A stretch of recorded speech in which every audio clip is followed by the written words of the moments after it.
This is Audible.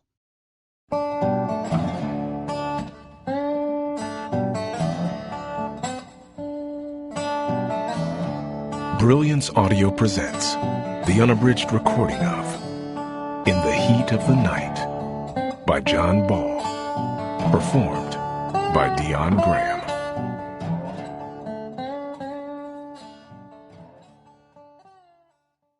Forward. Few detective novels can make as strong a claim to social and political relevance as John Ball's 1965 mystery, In the Heat of the Night. Its protagonist, a black police officer from Pasadena, California named Virgil Tibbs, passes through a southern town at an inauspicious moment. An orchestra conductor has been gruesomely murdered, and the police, without much in the way of evidence or possible motives for the crime, arrest Tibbs. When the police discover that he is not the killer, but in fact a highly skilled homicide detective, they enlist him to help solve the case. What makes this novel so interesting, and what made it so timely, is not merely the fact that its hero is a black police officer, at the time a very unusual figure in popular culture, but that he is teamed with a bigoted Southern police officer, Sheriff Gillespie. The evolving relationship between the two men, and the mutual admiration that develops between them, exposes the bankruptcy of racial prejudice. Rational, gentlemanly, and a highly capable detective, Virgil Tibbs forces Gillespie to reconsider his stereotyped notions and accord him the kind of respect that the racist sheriff is not used to granting to those of ethnic backgrounds different from his own. Tibbs has not only Gillespie to deal with. His investigation takes him through the backwater town and exposes him to different forms of prejudice harbored by the townspeople. For it is not just Tibbs's ethnicity that rankles the locals he comes in contact with. It is also his urban sophistication and his California background. Part of Ball's achievement in this novel, though, is that he refuses to discredit one stereotype by merely adopting another. That is, he manages to write a tale about a region of the country where ignorance and racism cause terrible suffering without making the mistake of depicting every Southerner as ignorant or racist. If Virgil Tibbs topples some people's preconceived notions, the portraits of some of the Southerners in this novel do the same. A fascinating pop culture document from the Civil Rights era, In the Heat of the Night is also a great mystery. Winner of the Edgar Award from the Mystery Writers of America, as well as the Crime Writers Association's Golden Dagger Award, it also was recently named one of the 100 greatest detective novels of the century by the Independent Mystery Booksellers Association. It has also spawned two extremely successful adaptations, most famously the film of the same name starring Sidney Poitier and Rod Steiger, which won a Best Picture Oscar in 1967. The television show, which starred Carol O'Connor, was a successful but somewhat more loosely based adaptation. Chapter 1. At 10 minutes to 3 in the morning, the city of Wells lay inert, hot, and stagnant. Most of its 11,000 people tossed restlessly. The few who couldn't sleep at all damned the fact that there was no breeze to lift the stifling effect of the night. The heat of the Carolinas in August hung thick and heavy in the air. The moon was gone. A few unshaded street lamps in the main business area pushed hard shadows against the closed stores, the surviving movie theater, and the silent gas stations.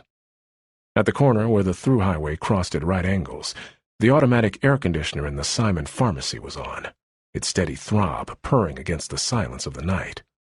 Across the street, the one patrol car that the Wells Police Department kept out all night was pulled up against the curb. Sam Wood, the driver, held his ballpoint pen firmly in his solid fingers as he filled out his report sheet. He braced the official clipboard against the wheel and printed neat block letters which he could see by means of the dim light that filtered into the car. Carefully, he spelled out that he had completed a thorough check of the main residential section of the city, as was required, and that he had found it in good order. He took pride in setting down his decision. It made him again conscious, as it had for the past 3 years, that at this time of night he was the most important man awake and on duty in the entire city. He completed his entry, put the clipboard back on the seat beside him, and glanced again at his watch. It was almost 3. Time for a break and a cup of coffee at the drive-in. but the thick heat of the night made him reject the idea of coffee. Something cold would be better. Should he take his break now or take a pass first through Shantyville, the poor side of town? That was the only part of his job he actively disliked, but it had to be done. Reminding himself again of the importance of his position, he decided to let the break wait for a bit. He slipped the car into gear and moved it away from the curb with the professional smoothness of an expert driver. He crossed the highway, deserted in both directions, and bumped onto the rough pavement of the sprawling Negro district. He drove very slowly, reminded again of the night months before when he had hit a dog. The animal had been sleeping in the street, and Sam had not spotted it in time to miss it completely. Sam pictured himself again, squatting in the street, holding the animal's head and looking into its shocked, pained, trusting, beseeching eyes. Then he had seen death come, and although he frequently went hunting and was generally rated a tough man, Sam had been torn by pity for the dog and chagrin that he had caused its death.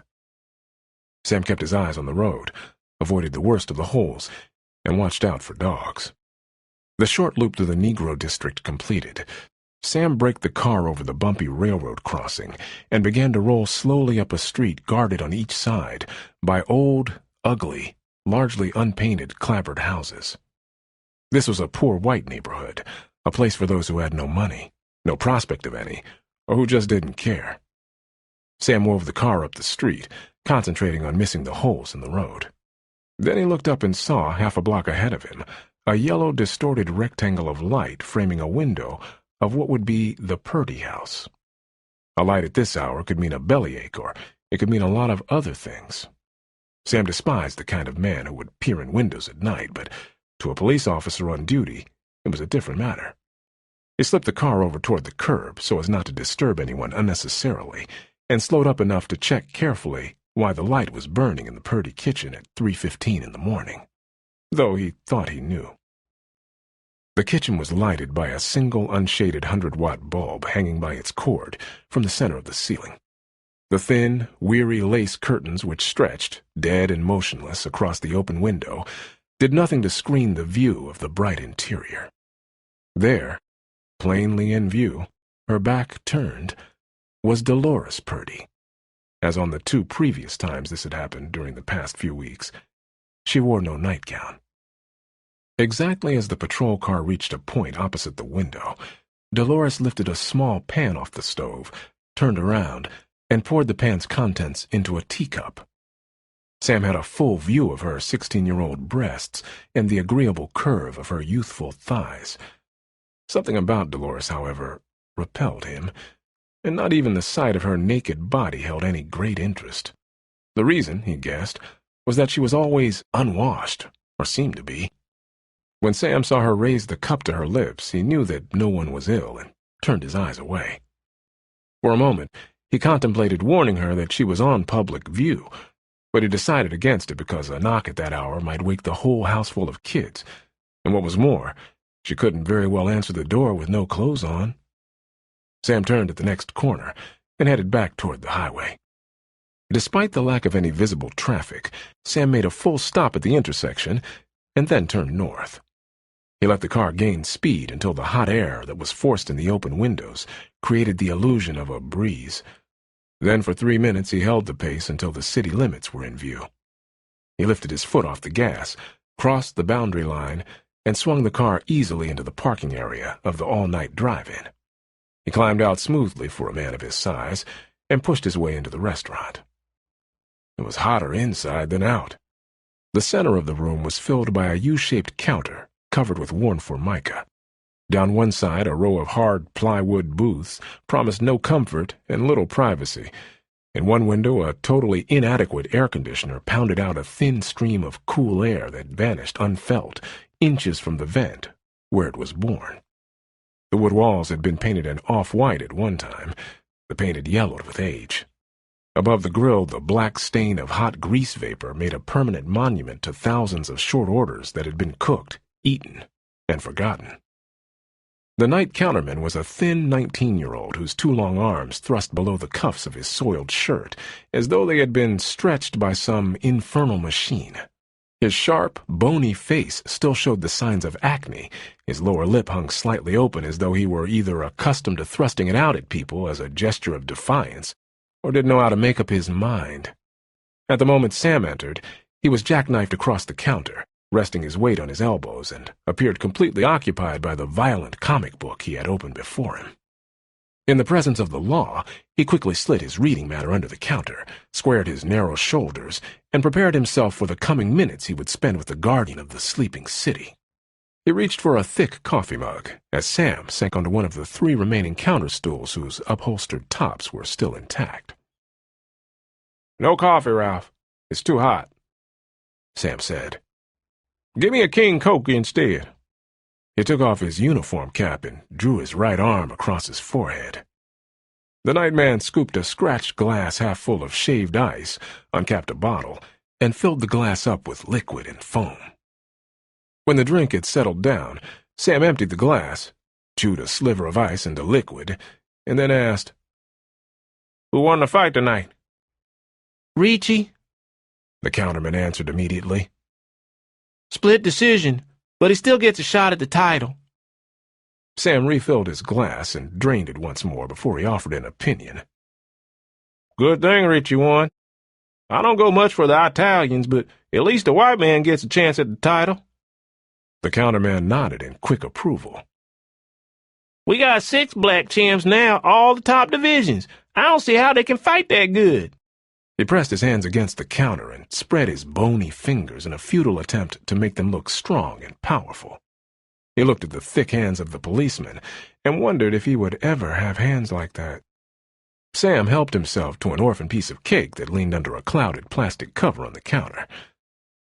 "They don't feel it when they get hit the way you or I would," he explained. "They haven't got the same nervous system. They're like animals. You gotta hit them with a poleaxe to knock them down, that's all.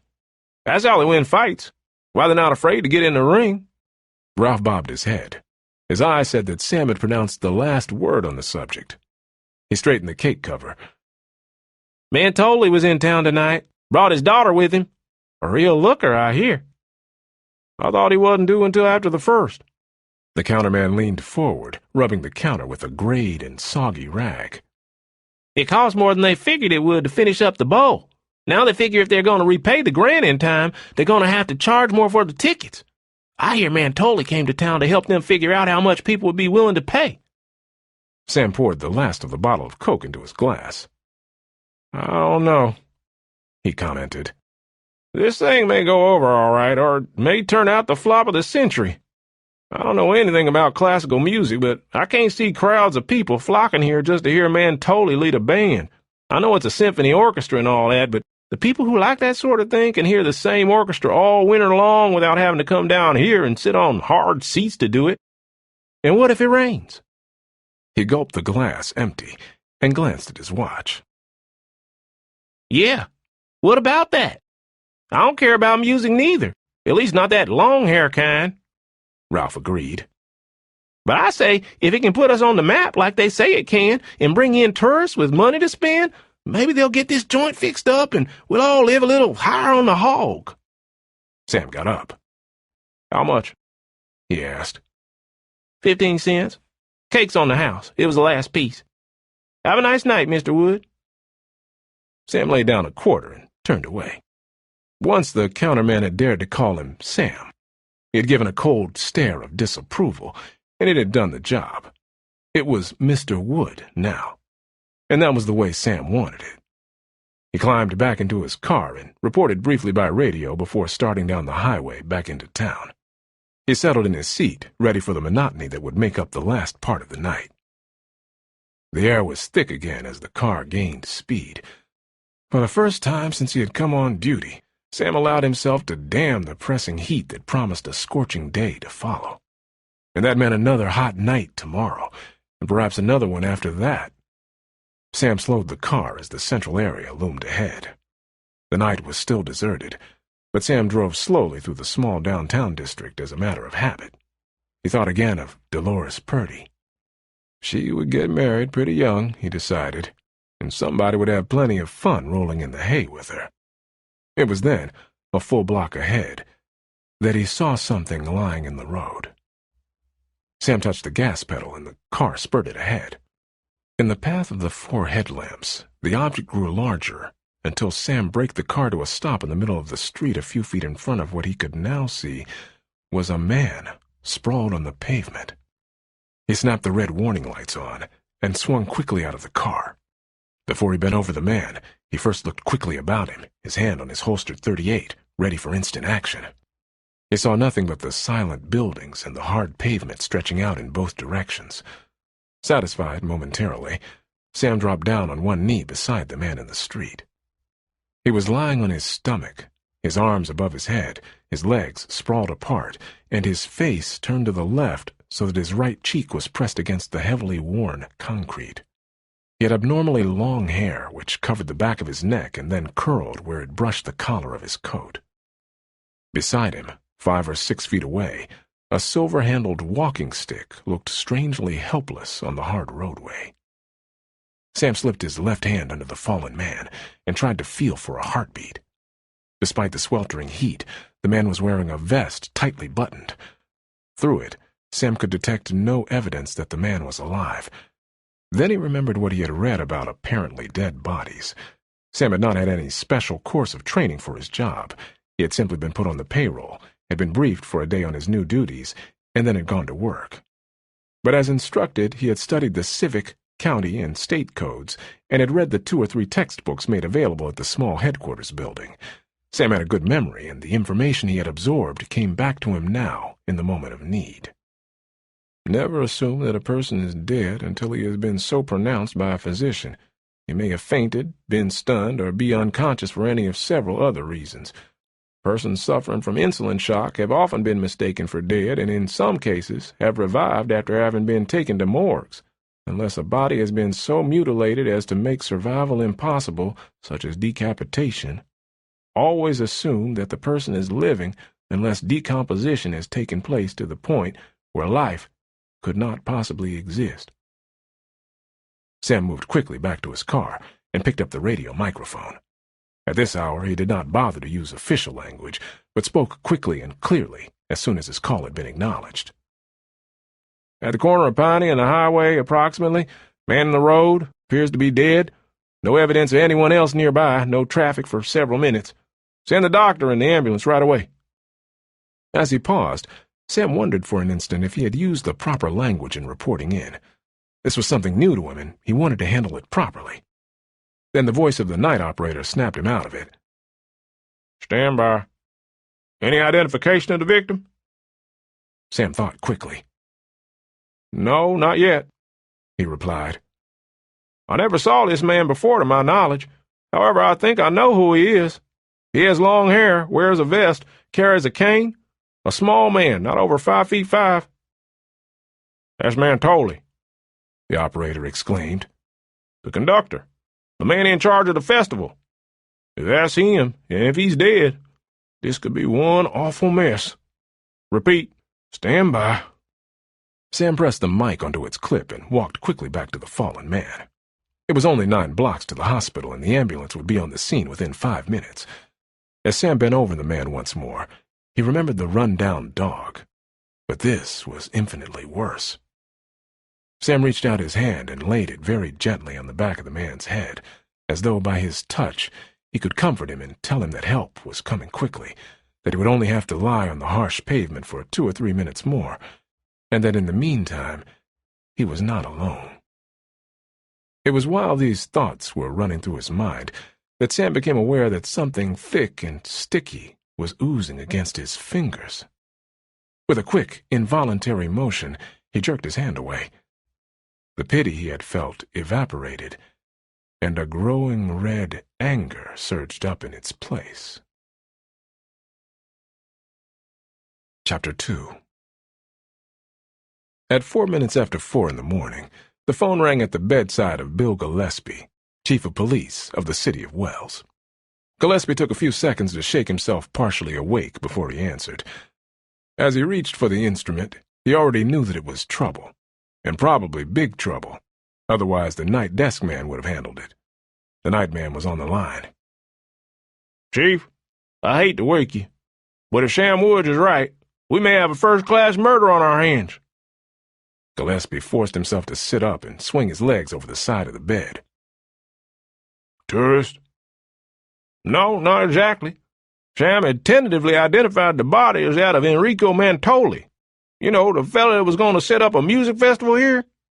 Understand, Chief, that we aren't even sure that the man is dead, but if he is, and if Sam's identification is correct, then somebody has knocked off our local celebrity, and our whole music festival deal probably has gone to pot. Bill Gillespie was fully awake now.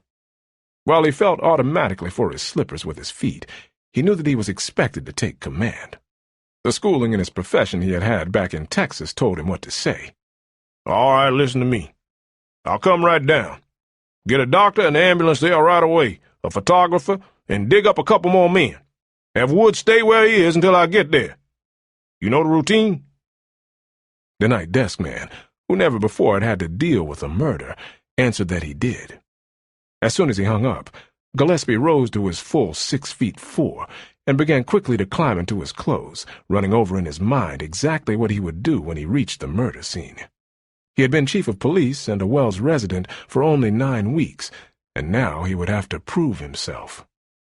As he bent to tie his shoes, he knew that he could trust himself to do the right thing, but he still wished that the hurdles immediately before him had already been cleared. Despite the fact that he was only 32, Bill Gillespie had abundant confidence in his own ability to meet whatever challenges were thrown at him. His size made it possible for him to look down, literally, on most men. His forcefulness, which had cost him the girl he had wanted to marry, swept away many normal obstacles as though they had never existed. If he had a murder on his hands, he would solve it, and no one would dare to question him while he was in the process. Then he remembered that he had not been told where the murder was. He picked up the phone angrily and misdialed in his haste. He slammed the instrument back into its cradle before what he knew would be a wrong number could ring, and then, forcing himself to be calm, tried again. The night police desk man, who had been expecting the call, answered immediately. "Where is it?" Gillespie demanded. "On the highway, Chief. Just below Piney. The ambulance is there, and the doctor has pronounced the victim dead. No positive identification yet." "All right," the chief acknowledged, and dropped the instrument into position. He didn't like having to admit that he had had to call back to know where to go. He should have been told the body's position the first time. Bill Gillespie's personal car was equipped with a siren, red lights in the rear window, and a police radio set. He jumped in, kicked the starter, and jerked the car away from the curb and up to speed without any regard whatever for the cold engine. In less than 5 minutes he saw ahead of him the police car, the ambulance, and a little knot of people gathered in the middle of the highway. Gillespie drove up quickly, set the brake, and was out of the car before it had come to a complete stop. Without speaking to anyone, he strode rapidly to where the body still lay in the street, then squatted down and began to run his fingers quickly over the fallen man. "Where's the wallet?" he demanded. Sam Wood stepped forward to reply.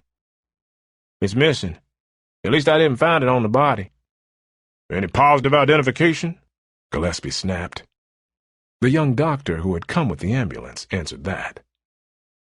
"It's Enrico Mantoli, the conductor. He was the spark plug behind the music festival we've been planning here." "I know that," Gillespie retorted curtly, and turned his attention again to the body. He had a strong desire to tell it to sit up, wipe the dirt off its face, and tell him what happened, who did it. But this was one man whom he could not command. All right, then.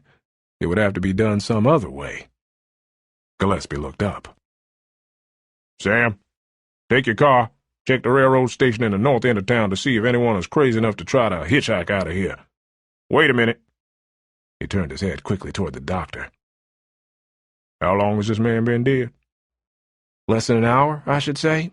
Possibly less than 45 minutes. Whoever did it can't be too far away." Gillespie allowed an expression of angry annoyance to cross his face. "All I asked you was how long he has been dead. You don't have to tell me my job. I'll tell you. I want photographs of the body from all angles, including some shots long enough to show its position relative to the curb and the buildings on the west side of the street. Then mark the position in chalk outline and barricade the area to keep traffic off this spot. After that, you can take the body away." He stood up and saw Sam standing quietly by. "What did I tell you to do?" he demanded. "You told me to wait a minute," Sam answered evenly. "All right, then.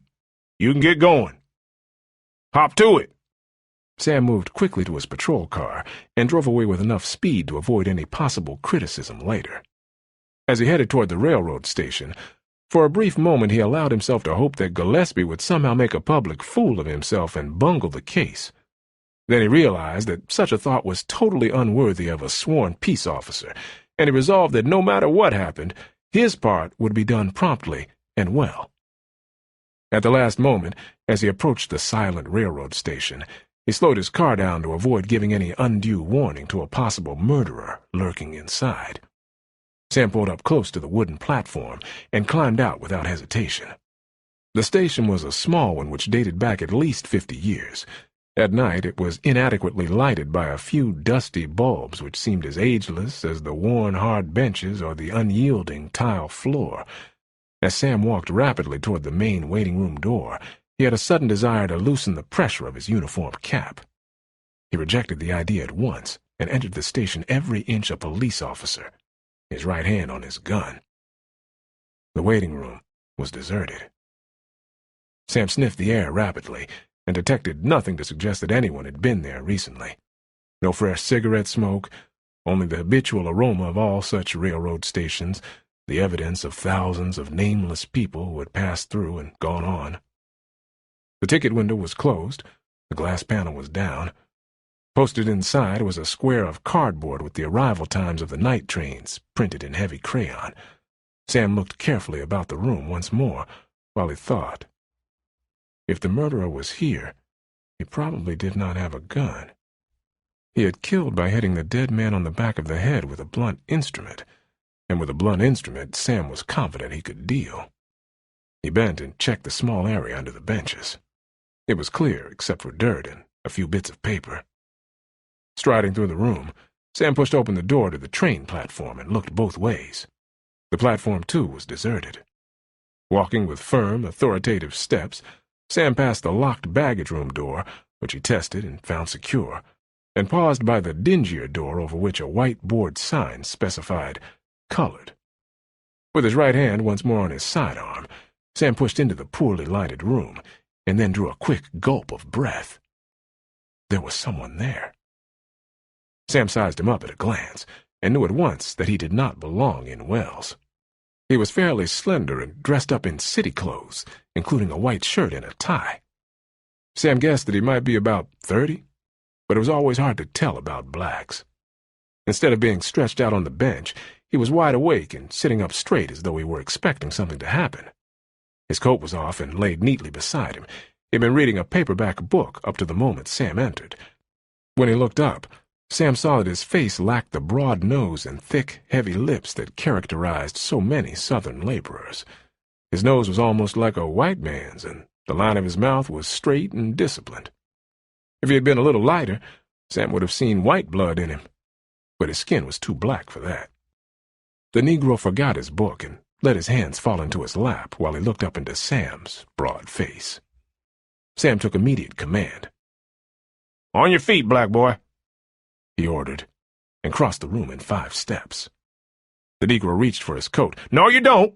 Sam knocked his arm aside and with a single swift motion spun his man around and clamped his own powerful forearm hard under the Negro's chin. In this position, Sam could control him easily and still leave his right hand and arm free. Swiftly, Sam searched his captive, an action which the Negro appeared too frightened to resist.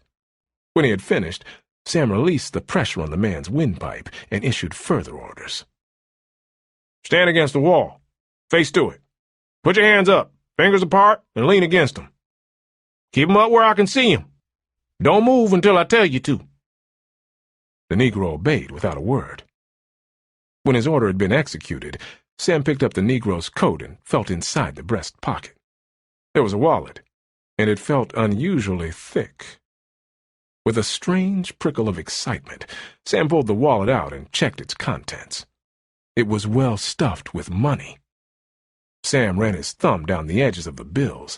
They were mostly 10s and 20s. When he stopped his riffling at the long, narrow oval that marked a 50, Sam was satisfied. He snapped the wallet shut and put it into his own pocket. The prisoner remained motionless, his feet out from the wall, leaning forward with part of his weight supported by his outstretched hands. Sam looked at him carefully again from the rear. He guessed that the suspect was around 150 pounds, maybe a little more, but not much. He was about 5'9", large enough to have done the job.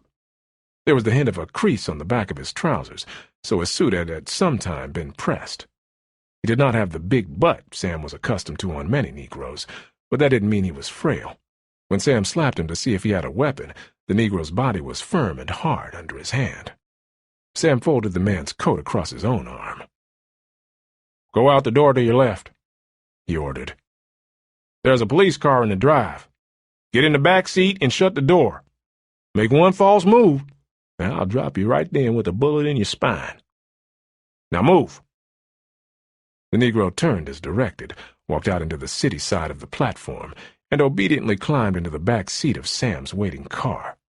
The prisoner slammed the door just enough to be sure that it was properly latched, and settled back in the seat.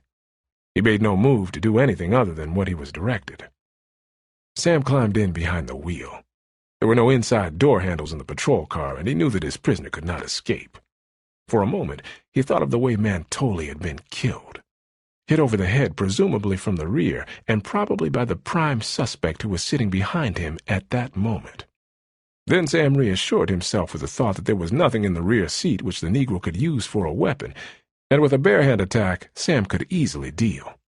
He would have welcomed one. The prospect of a little action was attractive, particularly with someone as easy to handle as his captive. Sam picked up the radio microphone and spoke tersely. "Wood from the railroad station. Bringing in a colored suspect." He paused, thought a moment, and decided to add nothing else. The rest of it could wait until he got to the station. The less police business put on the air, the better. The prisoner made no sound as Sam drove, smoothly and expertly, the 11 blocks to the police station. 2 men were waiting at the drive-in entrance when he got there. Sam waved them aside, confident of his ability to handle his prisoner without help. He took his time as he climbed out, walked around the car, and swung the rear door open. "Out," he ordered. The Negro climbed out and submitted without protest when Sam seized his upper arm and piloted him into the police station. Sam walked in properly, exactly as the illustrations in the manuals he had studied told him to do. With his powerful left arm he controlled his prisoner, his right hand resting instantly ready on his police automatic. Sam regretted that there was no one to take a picture of that moment, and then realized that once more he had forgotten himself and the dignity of his position. As Sam turned the corner toward the row of cells, he was intercepted by the night desk man who pointed silently to the office of Chief Gillespie. Sam nodded, steered his man up to the door, and knocked. "Come in." Gillespie's strident voice echoed through the door. Sam turned the knob with his right hand, pushed his man through the opening, and waited before Gillespie's desk. The chief was pretending that he was occupied with some papers before him. Then he laid down the pen he had been holding and stared hard at the prisoner for a full 20 seconds. Sam could not see the prisoner's reaction and did not dare to turn his head to look for fear of breaking the psychological spell. "What's your name?" Gillespie demanded suddenly. The question came out of his lips like a shot. The Negro astonished Sam by speaking for the first time in a calm, unhurried voice. "My name is Tibbs, Virgil Tibbs," he replied, and then stood completely still. Sam relaxed his hold on the man's arm, but the prisoner made no attempt to sit in the empty chair beside him. "What were you doing in the station?" This time the question was slightly less explosive, more matter-of-fact. The Negro answered without shifting his weight. "I was waiting for the 5:17 train for Washington." The scene of complete silence was repeated. Sam did not move. Gillespie sat perfectly still, and the prisoner made no attempt to do anything. "When and how did you get into town?" This time Gillespie's question was deceptively mild and patient in tone. "I came in on the 12:35. It was 3/4 of an hour late." "What 12:35?" Gillespie barked suddenly. The prisoner's tone in answering was unchanged. The one from downstate? The local? The idea forced itself on Sam that this was an educated black, one of the sort that hung around the United Nations in New York, according to the newsreels. That might make it a little harder for Gillespie. Sam clamped his teeth together and held the corners of his mouth firm so he would not betray himself by smiling. What were you doing downstate? I went to visit my mother. There was a pause before the next question. Sam guessed that it would be an important one, and that Gillespie was waiting deliberately to give it added force. Where did you get the money for your train fare? Before the prisoner could answer, Sam came to life. He fished the Negro's wallet from his own pocket and handed it to Gillespie. The chief looked quickly in the money compartment and slammed the wallet down hard onto the top of his desk. Where did you get all this dough? He demanded, and rose just enough from the seat of his chair so that the prisoner could see his size. I earned it, the Negro replied. Gillespie dropped back into his chair, satisfied. Colored couldn't make money like that, or keep it if they did, and he knew it. The verdict was in, and the load was off his shoulders. Where do you work? He demanded in a voice that told Sam the chief was ready to go home and back to bed. In Pasadena, California. Bill Gillespie permitted himself a grim smile. 2,000 miles was a long way to most people, especially to colored. Far enough to make them think that a checkup wouldn't be made. Bill leaned forward across his desk to drive the next question home. And what do you do in Pasadena, California, that makes you money like that? The prisoner took the barest moment before he replied. I'm a police officer, he said. Chapter 3. As a matter of principle, Sam Wood did not like Negroes, at least not on anything that approached a man-to-man basis. It therefore confused him for a moment when he discovered within himself a stab of admiration for the slender man who stood beside him. Sam was a sportsman, and therefore he enjoyed seeing someone, anyone, stand up successfully to Wells' new chief of police. Until Gillespie arrived in town, Sam Wood had been rated a big man, but Gillespie's towering size automatically demoted Sam Wood to near normal stature. The new chief was only 3 years his senior, too young, Sam thought, for his job, even in a city as small as Wells. Furthermore, Gillespie came from Texas, a state for which Sam felt no fraternal affection. But most of all, Sam resented, consciously, Gillespie's hard, inconsiderate, and demanding manner. Sam arrived at the conclusion that he felt no liking for the Negro, only rich satisfaction in seeing Gillespie apparently confounded. Before he could think any further, Gillespie was looking at him. Did you question this man at all before you brought him in? Gillespie demanded. No, sir, Sam answered. The sir stuck in his throat. Why not? Gillespie barked the question in what Sam decided was a deliberately offensive manner. But if the Negro could keep his composure, Sam decided, he could too. He thought for an instant, and then replied as calmly as he could.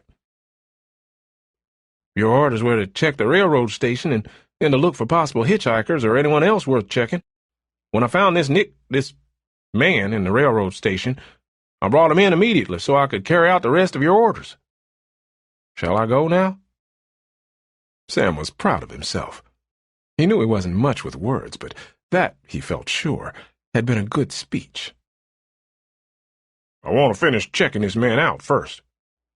Gillespie looked toward Tibbs. You say you're a cop in California? Yes, I am, Tibbs replied, still standing patiently beside the empty, hard chair. Prove it. There's an ID card in my wallet. Gillespie picked up the wallet from his desk with the air of handling something distasteful and somewhat unclean. He opened the pass card section and stared hard at the small white card in the first transparent sleeve, then snapped the wallet shut and tossed it carelessly toward the young Negro. Tibbs caught it and slipped it quietly into his pocket. What have you been doing all night? There was an edge of irritation in Gillespie's voice now. The voice was trying to pick a fight and daring anyone to defy it. After I got off the train, I went in the station and waited. I didn't leave the station platform. There was still no change in Tibbs's manner, something which Gillespie apparently found irritating. He changed the topic abruptly. "You know we wouldn't let the likes of you try to be a cop down here, don't you?" He waited. The room remained still. "You knew enough to stay out of the white waiting room. You knew that, didn't you?" Once more Gillespie pressed his huge hands against the desk and positioned himself as if to rise. "Yes, I knew that." Gillespie made a decision. "All right. You stick around a while.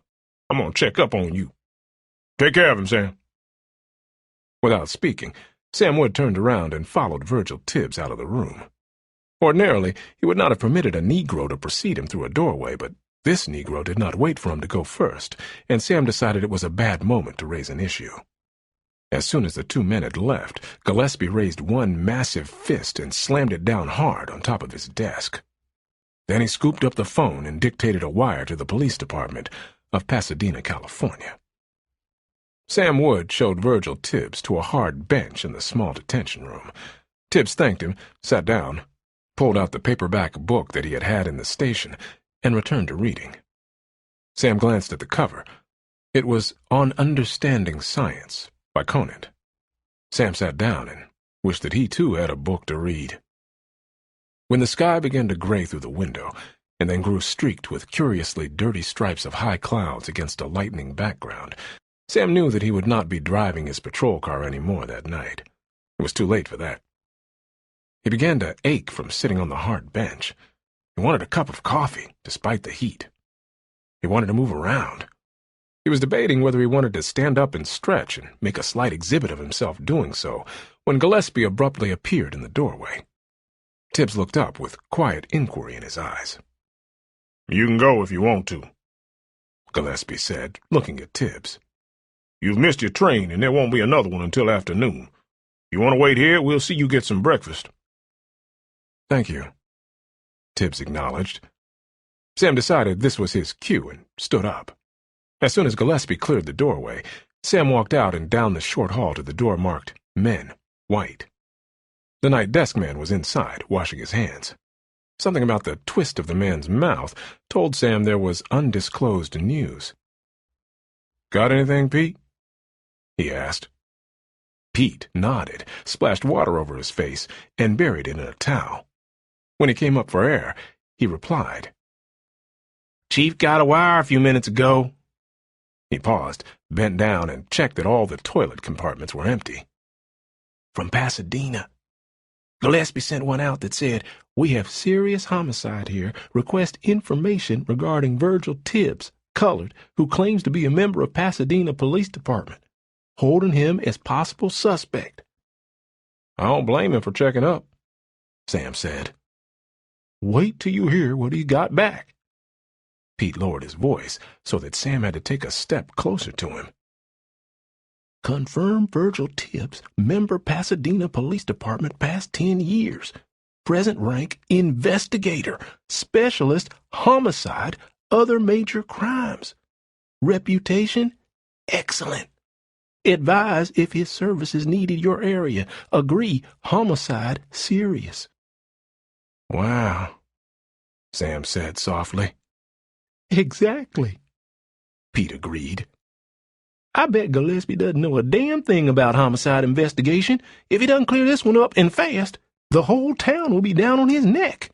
So he has the offer of a specialist who is both chief suspect and a nick—" He paused when Sam shot up his hand as a warning. Footsteps passed down the corridor and disappeared into silence.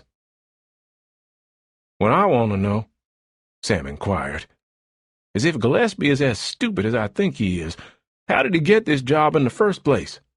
He was supposed to have been a hotshot in Texas, wasn't he?" Pete shook his head. "He was never a cop. He's over the height limit. He was a jailer, a strong-arm boy who could handle the drunks. After 3 years of that, he answered an ad and got this job. He probably figures it will set him up for something bigger after a little while, but if he flubs this one, he's done for, and he knows it." How did you get all this dope?" Pete pressed his lips together and grinned.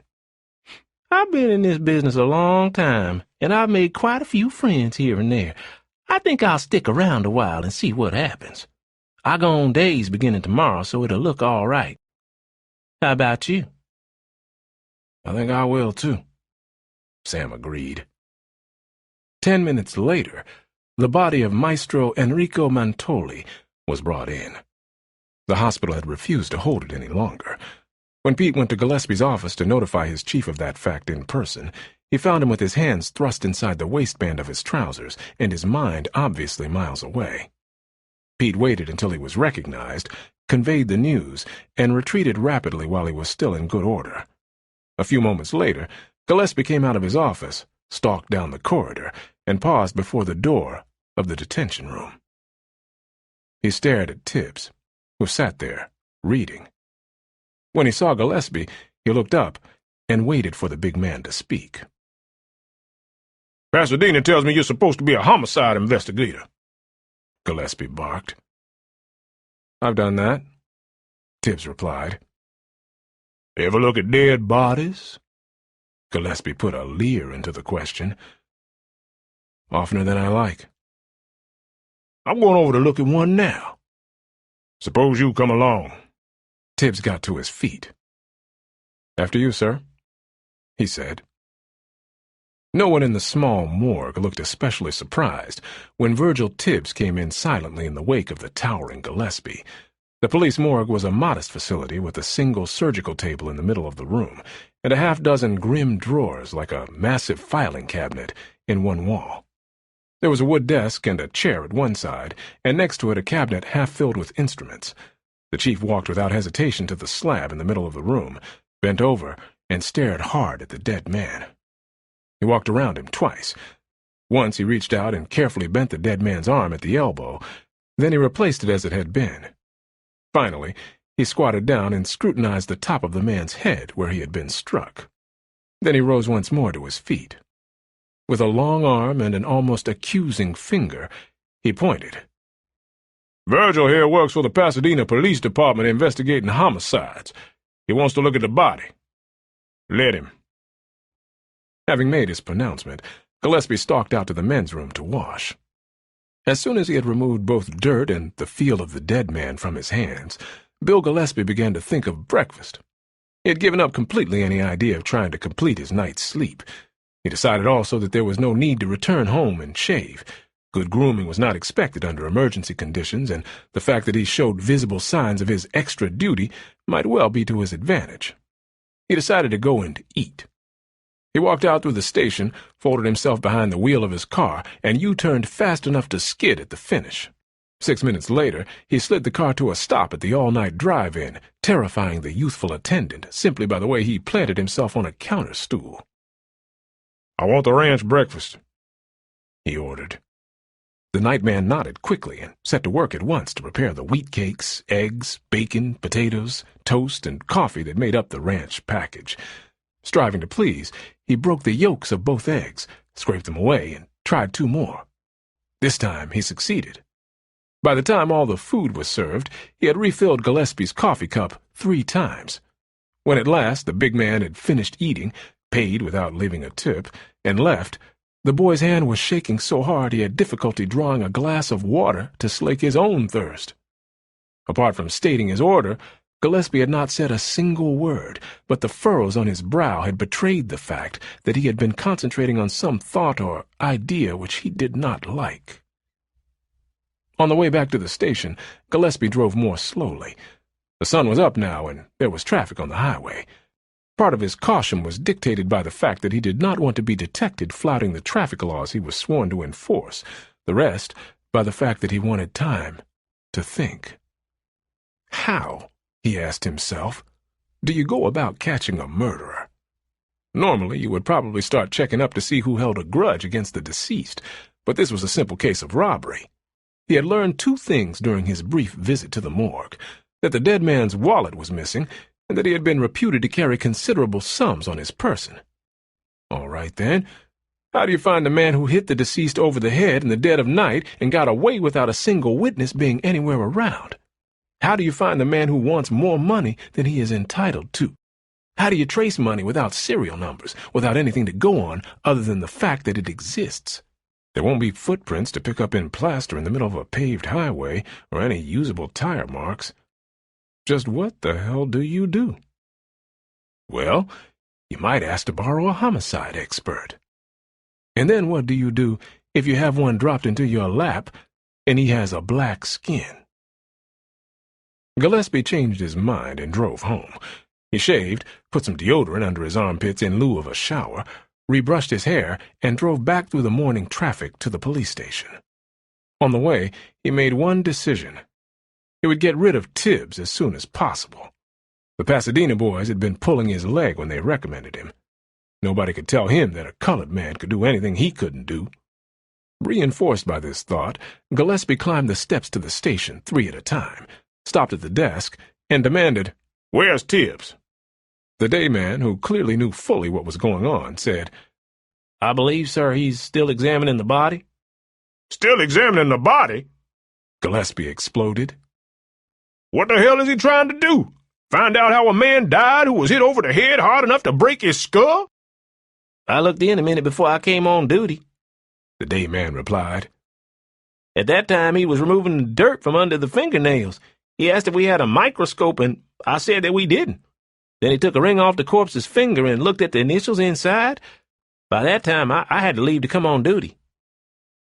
When Gillespie reached his office, he found Sam Wood waiting for him. "I thought I had better report to you before I went home," Sam explained. "in case you wanted to ask me any questions or have me stay on duty for a while." Gillespie allowed himself to look human for a moment. "That was very thoughtful of you, Wood," he acknowledged. "Sit down and tell me what you think of our colored friend, Officer Virgil Tibbs." Sam sat down. "I think he's got guts," he answered, looking at his chief. Then he changed his tone as though the statement, in retrospect, had been too strong for him. "At least he isn't afraid to handle a corpse." "I thought he said he didn't like to examine bodies," Gillespie interjected. "I took that to mean that he didn't like homicides," Sam replied. "I thought homicides were supposed to be his business." The conversation was interrupted when Virgil Tibbs appeared in the doorway. "Excuse me, gentlemen," he said, "but could you tell me where I can wash?" Gillespie answered immediately. "The colored washroom is down the hall to your right." Tibbs nodded and disappeared. "There's no soap or towels down there," Sam reminded Gillespie. "That's what he got a shirt tail for," Gillespie snapped back. Sam recrossed his legs the other way, tightened for a moment, and then relaxed. It was none of his affair. He wanted to leave, but when he started to rise, he remembered that he had offered to stay on duty and that he had not received an answer. He looked at Gillespie, who, in turn, was staring down at his immense hands, which he had folded on top of his desk. The storm clouds began to gather in his face.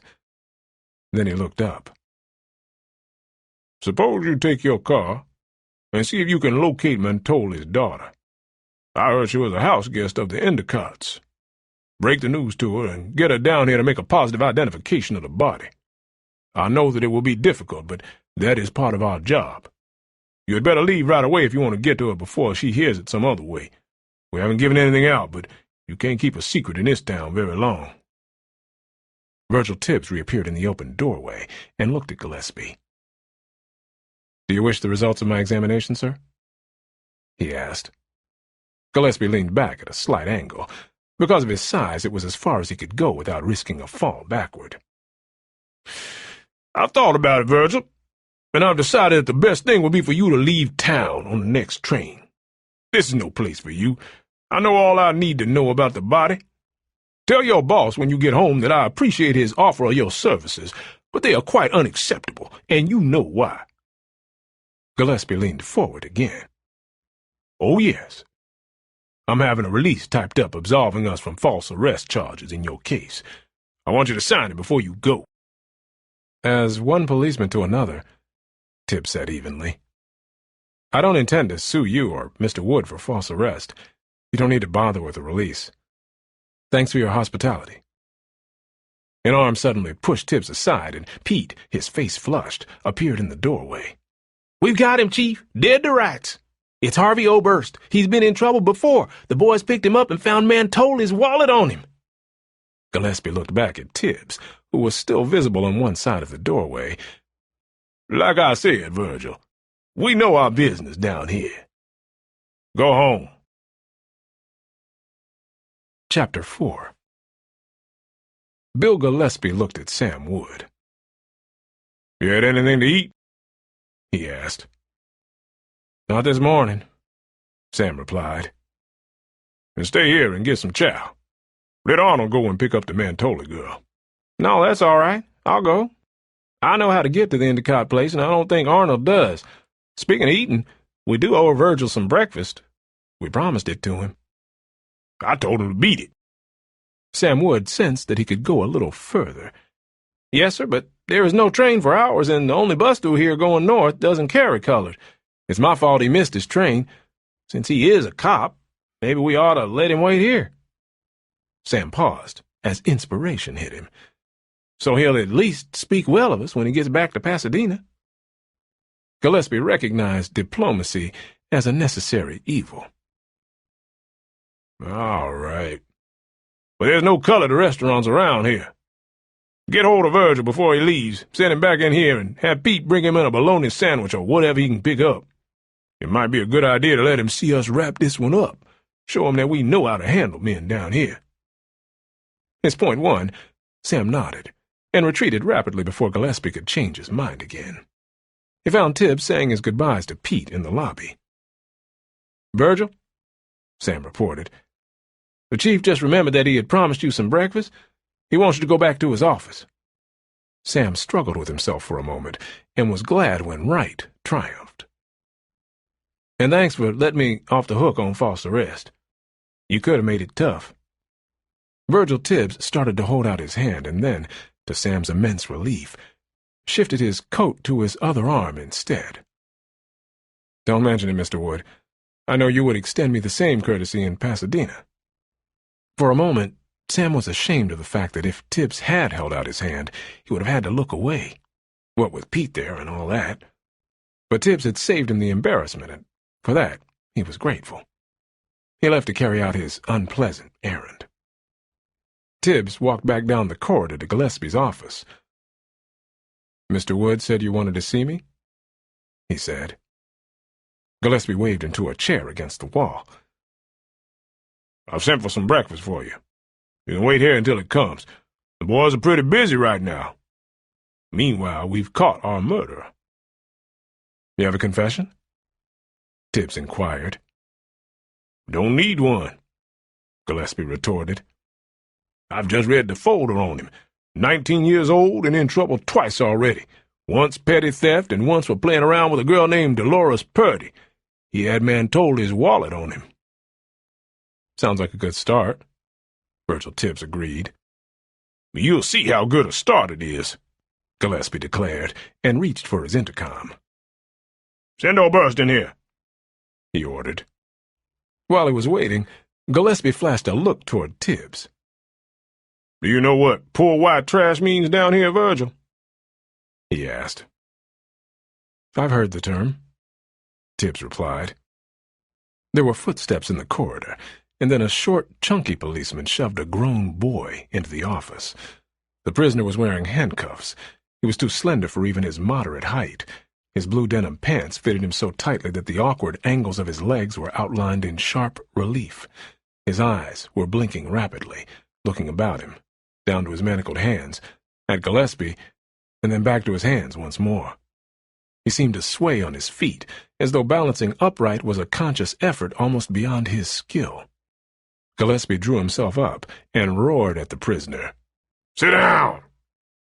Harvey Oberst sat down simply by letting his body go limp in front of the chair. His thin buttocks hit the hard seat with a bump, but he didn't seem to care. He rested his hands in his lap and let his head fall to one side as though there was no point in trying to hold it upright any longer. The seconds ticked on as Bill Gillespie waited for the prisoner to become fully intimidated. Oberst, however, didn't react. Gillespie looked up at the arresting officer. "Have you got it?" he demanded. The stocky policeman reached inside his tunic and produced a heavily tooled wallet thick with its contents. Gillespie took it, examined it in detail, and peered at the identification cards which it contained. "You can take the cuffs off him," he said, almost conversationally. As soon as he was released from the handcuffs, Harvey Oberst began to rub his wrists, first one and then the other, but he said nothing. "What you do it for?" Gillespie demanded. Oberst drew breath and lifted his head up. "Because he was just lying there, right where I could see it, full of money. I looked. He was dead and he couldn't use it. It was just lying there. If I hadn't taken it, somebody else would have. I needed it bad, so I took it." He paused. "That's all," he added apologetically. "That is, after you killed him," Gillespie prompted. The prisoner jumped to his feet, his face twisted so tightly that he seemed to be in sudden acute pain. "I took his wallet," he screamed. "Because he was dead, I took his wallet. I needed it bad. But I didn't kill him." His voice cracked on the last words so that he croaked them out, robbed of any strength of meaning. Oberst tried again. With his left forefinger, he thumped himself on the chest. "I didn't kill him. I wouldn't have had to kill him even if I wanted to grab his dough. He was a real little guy. I seen him before. I could have handled him easy if I wanted to. I just picked up his wallet, I tell you." Suddenly he gave up and dropped back into the chair. This time he let his head roll forward until his chin almost touched his chest. Bill Gillespie waved his hand in a gesture of dismissal. "Book him," he ordered. "Suspicion of murder." He rocked back in his chair, as far as he dared, and stared at the ceiling. He continued to look there until the prisoner had been taken away. When a cell door could be heard clanging shut a few moments later, Gillespie relaxed visibly and looked at Virgil Tibbs, who still sat on the uncomfortable chair at the side of the room. "Well, that clears it up," he commented. "It helps," Tibbs agreed. "How much more help do you want?" Gillespie asked, his voice somewhat closer to a normal level for a change. "It eliminates the superficial motive," Tibbs replied. "It means digging a little deeper. I expected it, but it is an advantage to see it confirmed." Gillespie swiveled to face Tibbs, an amused smile dawning on his face. "Don't tell me you bought that kid's story. I thought you were supposed to be the hotshot cop, the deadly manhunter, the Sherlock of the Pacific. If you're a cop, I'm an anteater." Arnold appeared in the doorway, carrying a waxed paper-wrapped sandwich in one hand and a paper container of coffee in the other. Without comment, he handed them to Tibbs, then turned toward his chief. "Is he our boy?" he asked. Gillespie waved his hand toward Tibbs, who was unwrapping his sandwich. "Ask him," he suggested. Arnold looked obediently at Tibbs. "Well?" he asked. "He's innocent of the murder. I'm almost certain of that," Tibbs replied. "Now tell him why," Gillespie invited. "Because he's left-handed," Tibbs answered, and bit into his sandwich. Arnold looked at Gillespie. "Go on," he said. Tibbs waited a moment until his mouth was empty. "When I examined the body of the deceased this morning," Tibbs explained patiently, "it was evident that the fatal blow had been struck by a blunt instrument at an angle of about 17 degrees from the right as the skull is viewed from the rear. That makes it almost certain that the assailant was right-handed. If you'll pick up your desk ruler for a moment by one end, Chief Gillespie, I'll explain the point." To Arnold's utter amazement, Gillespie complied. "Now, imagine that you want to strike something with it at about the level of your own shoulders, or even a little higher. If you hold the ruler tightly, you will see that it is almost impossible to hold it straight out. Your wrist isn't built that way. If you want to point it toward the right, you will have to turn your hand over, palm up, to do it. Even to hit straight ahead, you have to turn your wrist 90 degrees. Gillespie looked at the stick in his hand and then laid it back on top of his desk. "And you think old Burst is left-handed?" he said.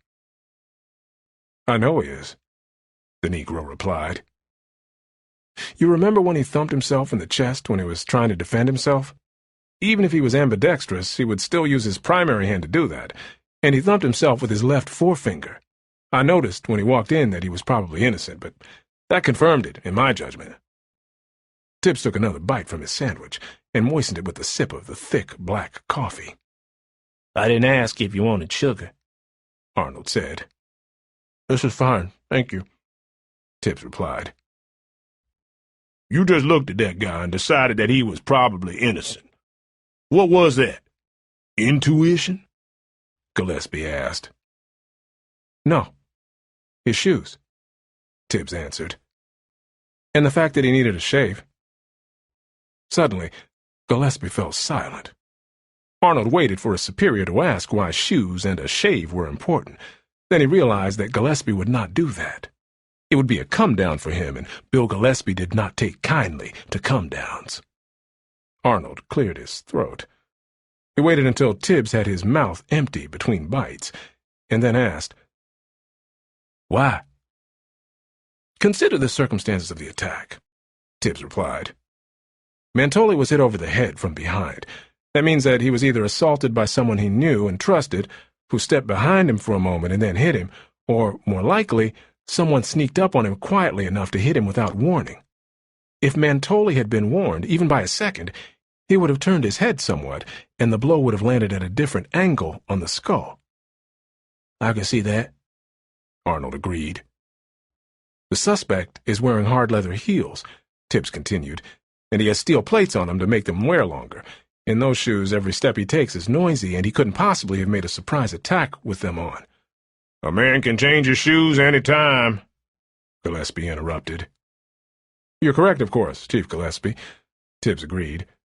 "But you mentioned to me that this man is poor white trash, which suggests he has only a limited number of pairs of shoes and doesn't change them too often. Judging by the stubble on his chin, I would guess that he was up all night. If he went home to change his shoes, he would probably shave, too. He does so regularly. There were razor nicks under his chin that showed that." "I didn't see him," Gillespie challenged. "I'm sitting at a lower angle than you are, Chief Gillespie," Tibbs answered, "and the light was much better from my side." "You're pretty sure of yourself, aren't you, Virgil?" Gillespie retorted. "Incidentally, Virgil is a pretty fancy name for a black boy like you. What do they call you around home where you come from?" "They call me Mr. Tibbs," Virgil answered. Sam Wood drove slowly as he guided his patrol car up the road that led to the Endicott place. Although the sun was blazing down now, the intense heat seemed more bearable, largely because he expected the days to be hot. The thing that bothered him was the hot nights, for somehow the darkness and the setting of the sun ought to bring relief. When they didn't, the discomfort seemed twice as great. The road climbed steadily. The main section of Wells was now several hundred feet below, and there was still a distance to go to reach the very top of the hill where the Endicotts had their home. Sam knew where it was, as did nearly everyone in Wells, since the Endicotts were known to have money. But he had never met them or been to their home. As he drove, he tried to form in his mind the sentences that he would use in breaking the news. It would not be easy. Somehow, he imagined that Mantoli's daughter, the Endicott's house guest, did not have a mother. Now she would be all alone in the world. Unless, of course, she had a husband. Probably she did, he decided. Italian girls married early, had too many kids, and got fat. The road leveled off at the top of the hill, ending at a small parking lot which Sam quickly estimated would hold 6 or 8 cars. He parked carefully and closed the door quietly as he stepped to the ground. The sun seemed brighter up here, but the air, he thought, was not quite as hot. It was a magnificent location. Despite the seriousness of his errand, Sam could not help being moved by the sweeping panoramic view of the Great Smokies. Long rows of serrated mountains lifted their peaks all the way to the distant horizon. Sam walked toward the front door, which opened for him before he had an opportunity to ring. He was received by a woman who waited, with an air of both hospitality and restraint, for him to state his business. Sam liked her immediately. She was well into her 50s, but the years which she had lived had treated her with great respect. In a quiet, tasteful linen dress, her body was molded into the same contours that had been attractive 30 years before. Her face was unwrinkled, her hair was beautifully cut and shaped. She waited, while Sam took the last steps to reach the doorstep. "Mrs. Endicott?" he asked, suddenly conscious that his chin would be rough with an 18-hour growth of beard. "Yes, officer? What can I do for you?" Sam made a fast decision. "May I see Mr. Endicott, please?" Grace Endicott stepped back and held the door open. "Come in," she invited. "I'll get him for you." Sam walked in, conscious of being out of his element. He followed his hostess into a long, bright living room, the left wall of which was almost entirely glass. The opposite wall was covered with long shelves that reached from floor to ceiling and held the largest collection of books and record albums that Sam had ever seen. "Sit down, won't you, please?" Mrs. Endicott invited, and then walked quickly from the room. Sam looked about him at the big, comfortable-looking chairs and decided to remain on his feet. He told himself that it would all be over in 10 minutes, maybe even less, and then he could get back into his car and drive down into town once more. Sam turned as his host walked into the room. Endicott showed his age more than did his wife, but he carried his years with a calm dignity. He belonged in his house, and the house in turn specifically belonged to him. They fitted each other as certain captains fit the ships which they command. While Sam waited for the men to speak, he wished for a moment that his position was such that he could have these people for his friends. Then he remembered what he had to do.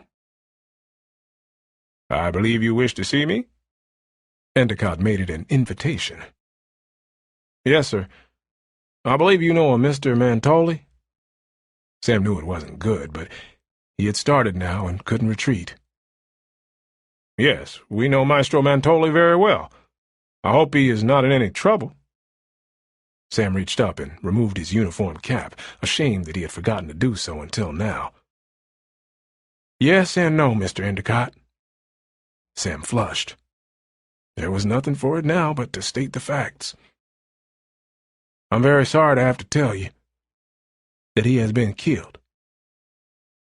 Endicott rested his hand for a moment on the back of a chair and then sank into it, his eyes focused far away. "Enrico, dead. I can't believe it." Sam stood awkwardly still and waited for Endicott to recover himself. "This is dreadful, officer," Endicott said finally.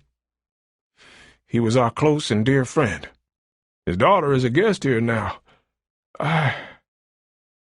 Sam cursed the day he had left his job at the garage to become a police officer. Then Endicott turned to him. "How did the accident happen?" he asked very quietly. This time Sam found better words. "Unfortunately, sir, it was not an accident. Mr. Mantoli was attacked early this morning in the downtown area. We don't know yet by whom or how. I found his body around 4 this morning." Sam wanted to say something else. "I'm terribly sorry to have to bring you this news," he added, hoping that the words would somehow help to lessen the shock to the man who sat before him. "You mean," Endicott said very carefully, "he was murdered?" Sam nodded, grateful that he didn't have to put it into words. Endicott arose. "I'd better tell my wife," he said. To Sam it seemed as if the man had suddenly grown tired, not the weariness of a single day, but the kind of fatigue that sinks into the bones and remains there like a disease. "Sit down, please," Endicott asked, and walked slowly out of the beautifully appointed room. Sam could feel the emptiness in the air when he had gone. Sam let himself down until he was perched on the front 6 inches of one of the deep, comfortable chairs. In that position he was half sitting, half squatting, but the posture suited his mood. He tried to put out of his mind the scene that would be taking place in another part of the house. He looked hard through the glass wall at the spectacular view, which had about it a suggestion of eternity. Endicott came back into the room. "Is there something specific I can do to help?" he asked. Sam pulled himself to his feet. "Yes, sir. That is, we understood that Mr. Mantoli's daughter was staying here. We thought she ought to be notified. Later, when she feels able to, we would like to have her come down and formally identify the body." Endicott hesitated a moment. "Miss Mantoli is here. She is still resting. We were all up very late last night making final plans for the music festival." He passed his hand across his forehead. "When Miss Mantoli wakes up, my wife will break the news to her. Meanwhile, is there any reason why I can't make the identification? I'd like to spare her that if I could." "I'm sure you can do that," Sam answered. He tried to speak sympathetically, but he could not seem to shape the sounds as he wanted them to come out. "If you would like, you can come down with me now. An officer will bring you back." "All right," Endicott said. "Let me tell my wife, and I'll be right with you." As he drove back down the winding road, with Endicott by his side, Sam kept his eyes on the road and measured every movement of the controls to keep the car in steady, even motion. He was still driving with extra care when he pulled up in front of the police entrance of the municipal building and discharged his passenger. Then he followed a step behind as the older man climbed the steps that led up to the lobby and the desk. Sam had planned to bow out at that point and ask permission to go home. When Endicott turned to follow Arnold to the morgue, he changed his mind and walked beside the older man in the hope that by doing so he might lend him some moral strength. He hated the moment when the sheet was turned back and Endicott weakly nodded his head. "That is the body of Maestro Enrico Mantoli," he said, and then, his duty done, he turned quickly to go. Back in the lobby, he made a request. "May I see your police chief?" he asked. Fred, at the desk, spoke into an intercom. A moment later he nodded, and Sam, sensing his role, led the way. "Mr. Endicott, this is Chief Gillespie," he said after they reached the office. Endicott held out his hand. "We have met," he said simply. "I'm a member of the city council." Gillespie got to his feet and came out quickly from behind his desk. "Of course, Mr. Endicott. Thank you very much for coming down." He started back to his chair and then turned around. "Please, sit down," he invited. George Endicott seated himself carefully in the hard oak chair. "Chief Gillespie," he began, "I know that you and your department will do everything possible to find and punish the person who did this. Whatever I can do to help, I want you to call on me. Maestro Mantoli was our very good friend. We brought him here. To that extent, we brought him to his death. I think you understand how I feel." Gillespie reached for a pad of paper and plucked a pen out of his desk set. "Perhaps you can give me a few facts now," he suggested. "How old was the deceased? Do you know?" "Enrico was 47. Married?" "Widowed." "Next to kin?" "His daughter, Duana, his only child. She is our house guest now." "Nationality?" "He was an American citizen." Gillespie frowned very slightly and cleared his features consciously. "Where was he born?" he asked. Endicott hesitated. "Somewhere in Italy. I can't remember exactly. Genoa, I believe." Virgil Tibbs supplied quietly. Both men turned to look at him. Endicott spoke first. "You were a friend of Maestro Mantoli's?" he asked. "No, I never had the honor of meeting him. But at Chief Gillespie's invitation, I examined his body this morning." Endicott looked puzzled. "You are a mortician?" he suggested. Tibbs shook his head. Before he could speak, Gillespie intervened. Virgil here is a police investigator out in Beverly Hills, California. Pasadena, Tibbs corrected. All right, then, Pasadena. What difference does it make? Gillespie let his temper edge his voice. George Endicott got to his feet. "I haven't heard your name," he said, and held out his hand. The young Negro rose and took it. "My name is Tibbs." "I'm happy to know you, Mr. Tibbs," Endicott acknowledged. "What type of investigation do you do?" "Quite a variety, sir. I've done some narcotics work for the Vice Division, traffic work, and burglary, but I specialize in crimes against persons, homicide, rape, and similar major offenses." Endicott turned toward Gillespie. "How does it happen that Mr. Tibbs is here?" he asked. When Sam Wood saw the look that was forming on Gillespie's face, he realized it was up to him. "I'm responsible," he admitted. "I found Virgil waiting for a train and brought him in as a possible suspect. Then we found out who he was." Officer Wood acted very promptly, Tibbs added. He didn't take any chances of letting a possible murderer get away. At that moment, for the first time in his life, Sam Wood found himself liking a Negro. Endicott spoke again to the Pasadena detective. "How long are you going to be in Wells?" he asked.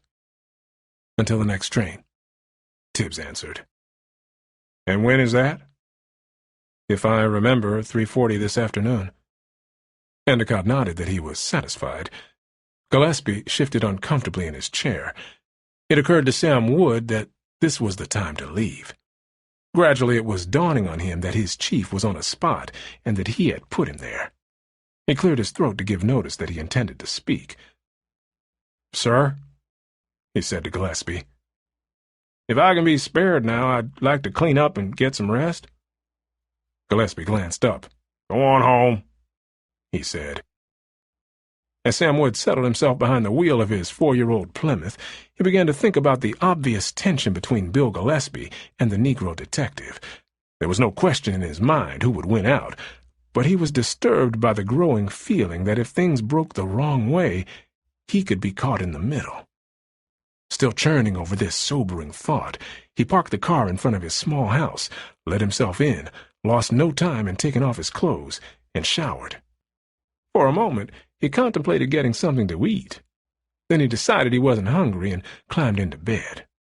He pulled a single sheet over his body in lieu of pajamas and, despite the broiling heat in his disturbed state of mind, went immediately to sleep.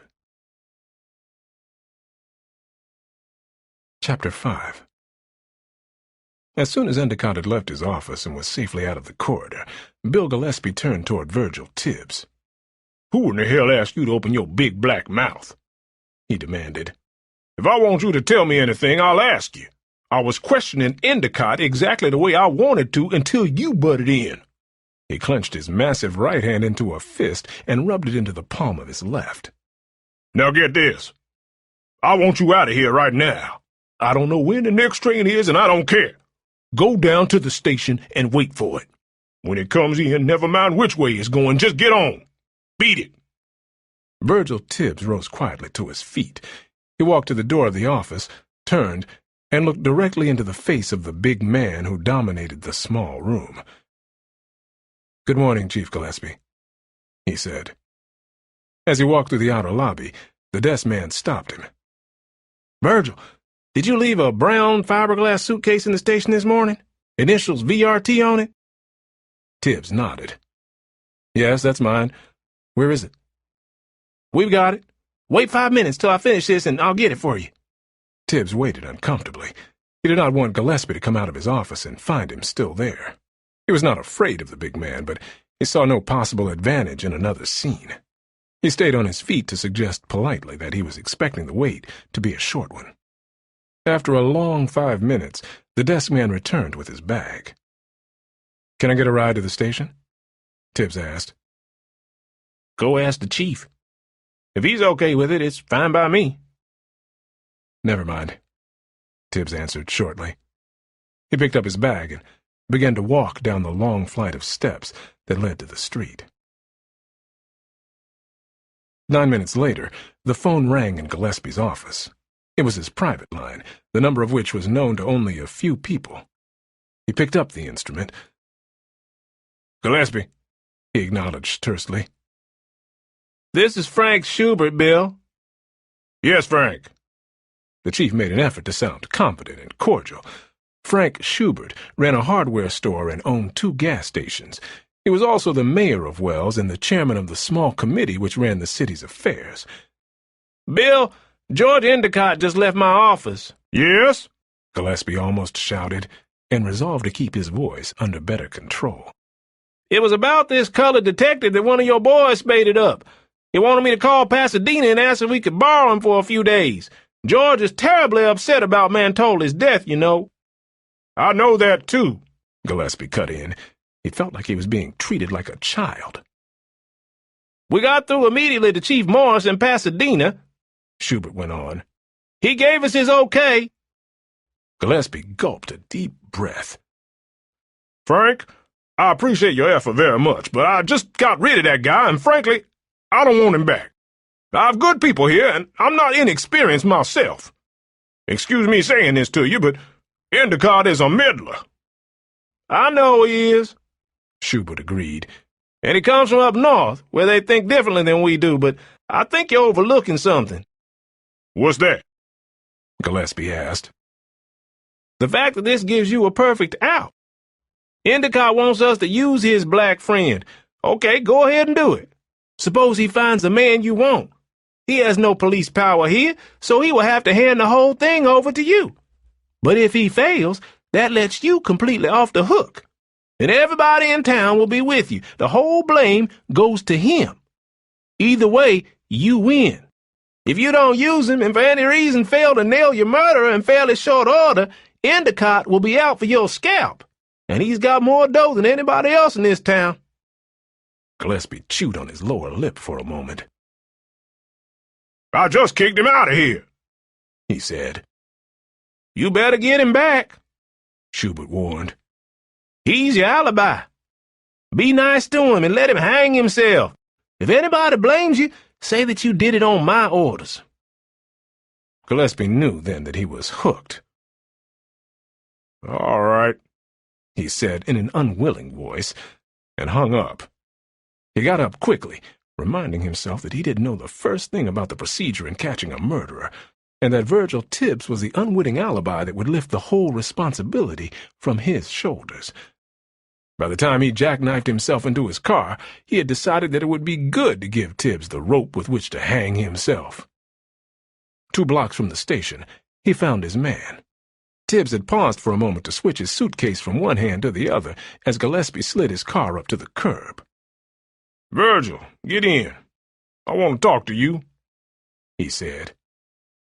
As the young Negro moved to obey, Gillespie had a sudden revolting thought. Tibbs had been walking and carrying a heavy bag for some blocks in the hot sun. That meant he would be sweating, and Gillespie hated the odor he associated with black men. He reached around and quickly rolled down the rear window behind him. As soon as that was done, he motioned Tibbs to come in the front seat. "Put your bag in back," he instructed. Tibbs did as directed, climbed into the car, and sat down. To Gillespie's intense relief, he didn't smell. Gillespie started the car and moved out into traffic. "Virgil," he began, "I was a little rough on you this morning." It occurred to him to stop right there, and he did. Tibbs said nothing. "Your friend Endicott," Gillespie went on, "spoke to our mayor about you. Mayor Schubert phoned Pasadena. After consulting with me, we reached a decision to have you investigate Mantoli's murder under my direction." There was silence in the car for the next 3 blocks. Then Tibbs broke it carefully. "I think, Chief Gillespie, that it might be better if I left town as you suggested. It might make things easier for you." Gillespie swung the car around a corner. "What would you do if your boss asked you to stay here?" he inquired. "If Chief Morris asked me to," Tibbs replied promptly, "I'd go to England and look for Jack the Ripper." Chief Morris sent word to you to spend a week here with us. You won't be a member of our department, of course, so you won't be able to wear a uniform."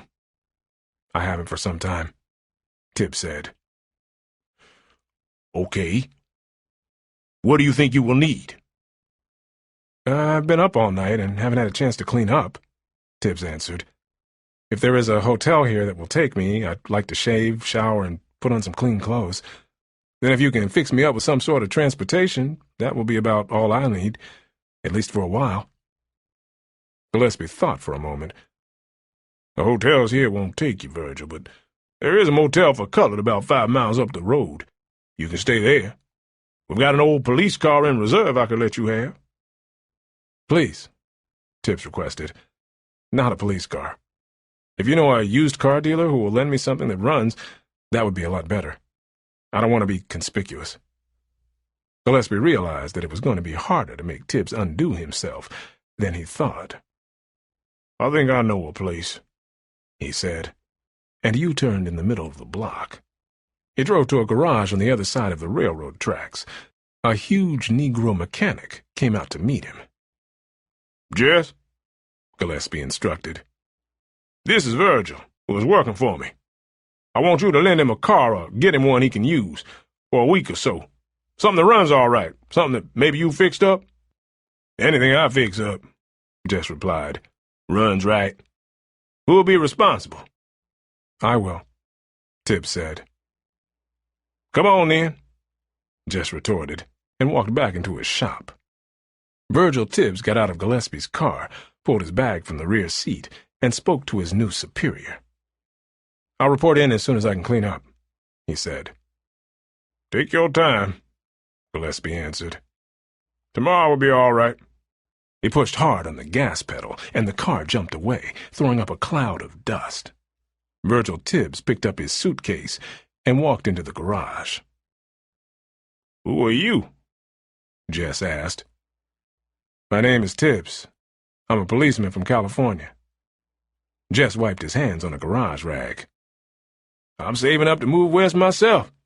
I want to get out of here," he confided. "But don't tell nobody. You can take my car. I got another one to drive if I need it. What are you supposed to be doing?" "They had a murder here this morning.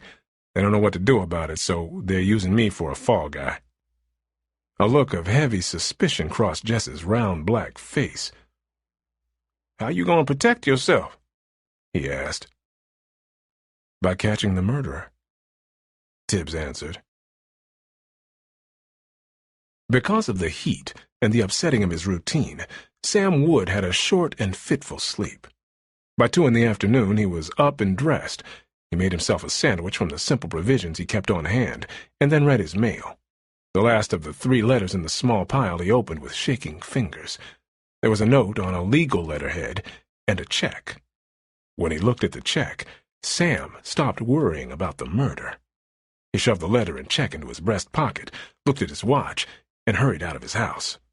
Suddenly, it was important to him to reach the bank before 3.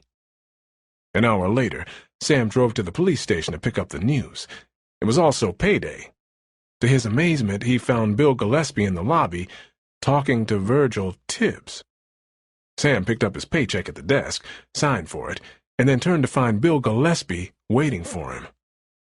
"Wood, I know you're off duty, but we need some help around here.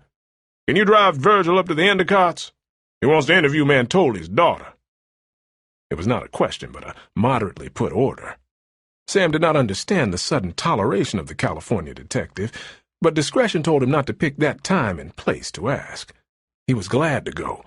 He didn't want to miss anything. "Certainly, Chief, if you want me to." Gillespie drew an exasperated breath. "If I didn't want you to, Wood, I wouldn't have asked you. Virgil has a car, but you know the way." Why was it, Sam asked himself, that every time he tried to be courteous to Gillespie, his new chief took it the wrong way? He nodded to Tibbs and wondered for an instant if he should drive his personal car up the mountain or use his regular patrol car, which was parked in the yard. He was not in uniform. The solution leaped into his mind. He was for a moment a plainclothesman. As such, he would drive the official car. He led the way. Tibbs followed. When Sam climbed into the driver's seat, Tibbs opened the opposite door and sat beside him. After a moment's hesitation, Sam accepted the arrangement and pressed the starter.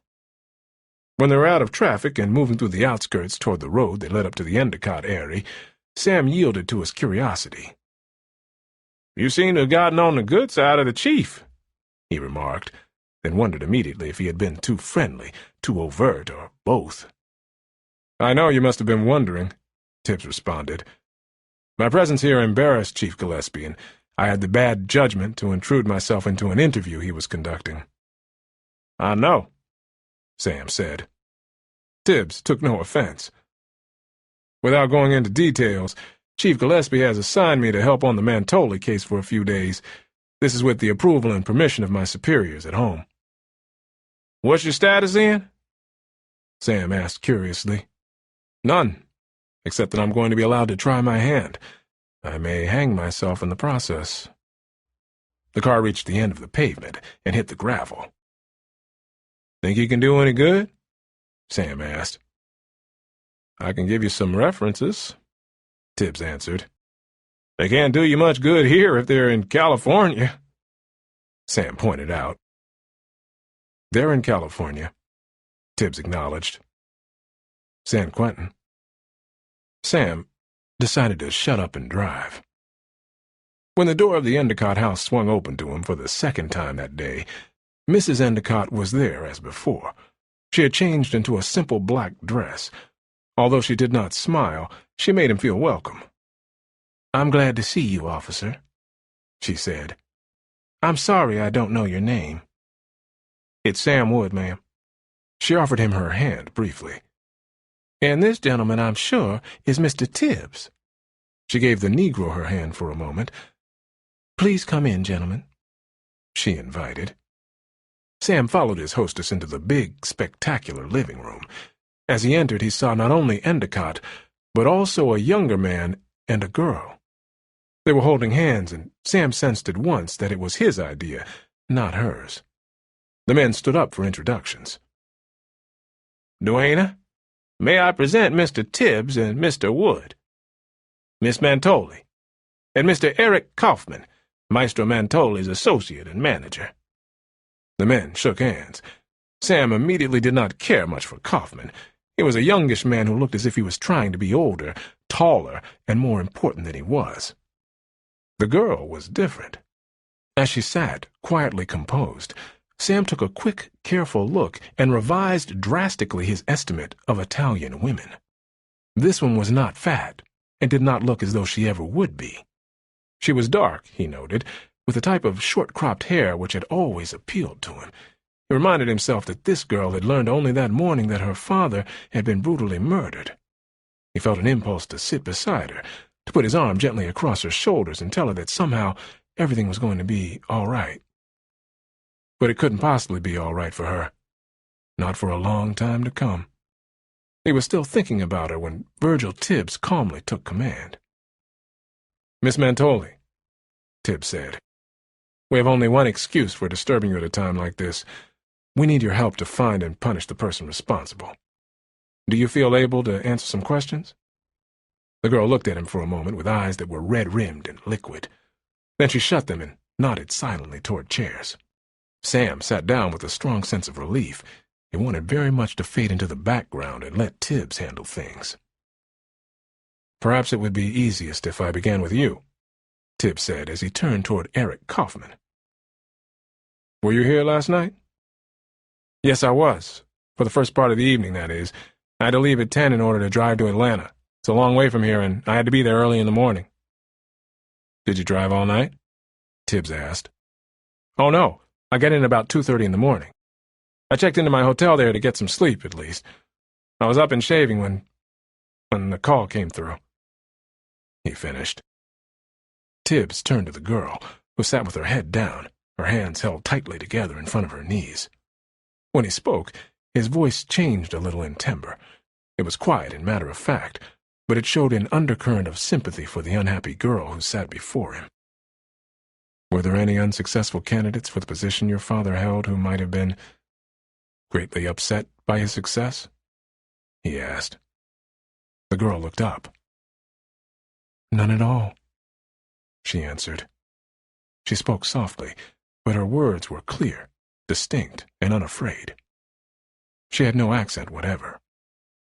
I mean, really, none at all. The festival here was his idea, and there was never anyone else. She let her voice trail off and did not attempt to finish the sentence. Did your father normally carry considerable sums of money with him, say over $200? Sometimes, for traveling expenses. I tried to get him to use traveler's checks, but he found them too much bother. She looked up and asked a question of her own. Was that what he was killed for? A few dollars? She asked. There was bitterness in her voice, and her lips seemed to quiver as she spoke.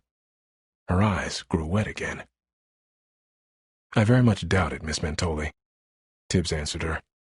There are 3 other strong possibilities at least that will have to be investigated, but I don't think it was that. Grace Endicott interrupted.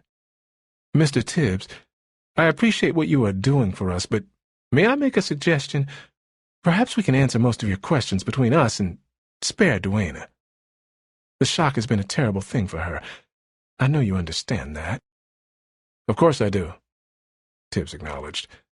After Miss Mentoli has had a chance to recover somewhat, I can talk to her, if I need to. Grace Endicott held out her hand to the girl. Come on in and lie down, she invited. The girl stood up, but shook her head. I'd rather go outside for a little while, she said. I know it's hot, but I want to go outside. Please? The older woman understood. I'll get you a hat, she suggested. Something to protect your head from the sun. You'll need that.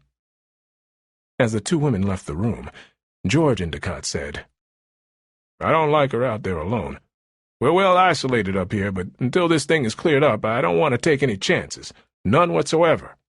Eric, would you please— Then he stopped. Sam Wood felt something pulse through him that he had never experienced before. Quietly, he got to his feet. Let me go with her, he volunteered. He was almost twice Kaufman's size, and he was an officer of the law, in uniform or not. The responsibility was his. I'm perfectly capable, Kaufman began. You will probably be needed here, George Endicott reminded him. Sam took this to mean his offer had been accepted. He nodded to Endicott and walked toward the front door. He knew there would be no danger outside in the bright light of day, and he almost regretted it. He would have preferred to have been in uniform so that his weapon would be conspicuously in sight to give the girl confidence. As it was, he was simply a good-sized man in a business suit. Grace Endicott reappeared with Duana Mentoli. The girl had on a large-brimmed summer hat in which, despite her evident grief, she looked almost improperly attractive. Sam drew in his breath. I'll escort Miss Mentoli, he announced firmly. Thank you, Grace Endicott replied. Sam held the door open so that the girl could walk outside. Without speaking, Duana Mentoli led the way around the house and to the beginning of a little footpath on the opposite side from the entrance drive. It led down the hillside at a gentle angle for 200 or 300 feet and ended at a little roofed lookout platform which Sam had not known was there. It was set in an indentation in the hillside so that it was screened from above and both sides, with a bench seat built at its rear so that anyone who wished to could sit there unobserved and look out over the Great Smokies. Duana seated herself quietly and pulled her skirt over to indicate that Sam was permitted to sit beside her. Sam sat down, folded his hands, and looked out at the miles of country before him. He knew why the girl had come here, because this place seemed to be perched on the edge of the infinite. It was impossible to look out over the marching mountains and not feel that beyond the horizon they went on forever. They sat quietly together for some moments. Then, without preamble, the girl asked a question. You found my father's body, didn't you? Are you sure you want to talk about it? Sam asked. I want to know, the girl answered him. Did you find his body? Yes, I did. Where was it? Sam hesitated before he answered. In the middle of the highway? Could he have been struck by a car? No. Sam paused, wondering how much more he should add. He had been struck from behind with a blunt instrument. His stick was beside him. His cane, I mean. That might have been it. Was it? The girl hesitated and chose her words carefully. Instantaneous? For the first time, she turned her head and looked at him. Sam nodded. Not only that, but he had no knowledge, I'm sure. No pain. The girl gripped the edge of the bench with long, slender fingers and looked out once more at the mountain panorama before her. He wasn't a big man or important, she said, half to the silent hills. All his life he hoped and worked for the big break. This would have been it, his chance to be somebody in music. It's a hard world, and it's almost impossible to get anywhere unless you somehow manage to belong to just the right group. Whoever killed my father killed all his hopes and dreams just before they were all to have come true. She stopped speaking, but she continued to stare straight ahead. Sam looked at her carefully and was angry with himself for, at a time like this, deciding she was beautiful. He wanted desperately to offer his protection, to let her cry on his ample shoulder if she wanted to hold her hand in a reassuring grip. What he could not do physically, he tried to do with words. Miss Mantoli, I want to tell you something that may help, just a little. All of us in the police department are going to do our best, no matter how hard we have to work, to find and punish the person responsible. That isn't much comfort for you, but it might help a little. You're very kind, Mr. Wood, she said, as though she was really thinking of something else. Is Mr. Tibbs being here going to cause you any trouble? She asked abruptly. Sam wrinkled his brow for a moment. Truthfully, that's hard to answer. I honestly don't know. Because he's a Negro. Yes, because he's black. You know how we feel about things like that down here. When the girl looked at him steadily and evenly, Sam felt a sudden emotion he could not analyze. I know, she said. Some people don't like Italians. They think we're different, you know. Oh, they'll make an exception for a Toscanini or a Sophia Loren, but the rest of us are supposed to be vegetable peddlers or else gangsters. She pushed back her hair carelessly with one hand, looked away from him, out over the mountains. Perhaps we ought to go back, Sam suggested, acutely uncomfortable. The girl rose to her feet. I suppose so. Thank you for coming with me, she said. It helped. As they reached the door of the house, it opened and Eric Kaufman appeared. He held it open for Virgil Tibbs, who followed him, and then made a particular point of carefully shaking hands. Even Sam realized it was formal patronizing. Mr. Tibbs, Kaufman said in a voice loud enough for Sam and the girl to hear. I don't care what it costs or what you have to do. I'm not a rich man, but I'll stop at nothing to see that the person who did what he did to the maestro is captured and made to pay. His voice broke. To strike him down like that?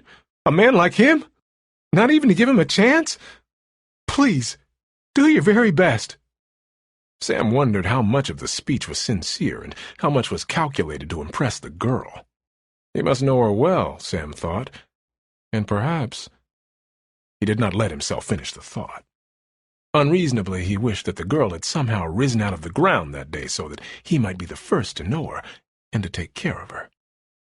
He decided he was losing his grip and it was time to toughen up. Virgil Tibbs excused himself and they climbed into the car. Sam started the engine and turned down the road that led back to the city. When they were safely out of range of the house, he spoke. Did you make any progress? Yes, I did, Tibbs answered him. Sam waited for a fuller explanation, then found he had to ask for one. Such as what, Virgil? Mostly background on Mantoli and the music festival. The Endicotts are strong local sponsors. What they had set up here was what they hoped would develop into another Tanglewood or the Bethlehem Bach Festival. Some projects of that kind have been highly successful. Most of us around here regarded the whole thing as being nuts. Sam said. The response from the advance announcements was surprisingly good, Tibbs added. I don't know too much about music, but apparently Mantoli had arranged some special programs that had a lot of appeal to the kind of people who come to things like this. At least they were willing to pay good money to sit on logs or camp chairs for a whole evening until the thing was proved a success and something better put in. How about something that will help us with the problem we've got right now? Anything that might point us to who did it? Possibly, Tibbs answered vaguely. He added, Mr. Endicott has asked to have Mantoli's body moved to the undertaker's as soon as possible. Sam waited a moment and then gave up. What next? He asked. Let's go back to the station. I want to see that fellow Oberst they're holding there. I forgot about him, Sam confessed. What are you going to do to him? I want to talk to him, Tibbs answered. After that, a lot depends on how much leeway Gillespie's going to give me. They drove the rest of the way in silence.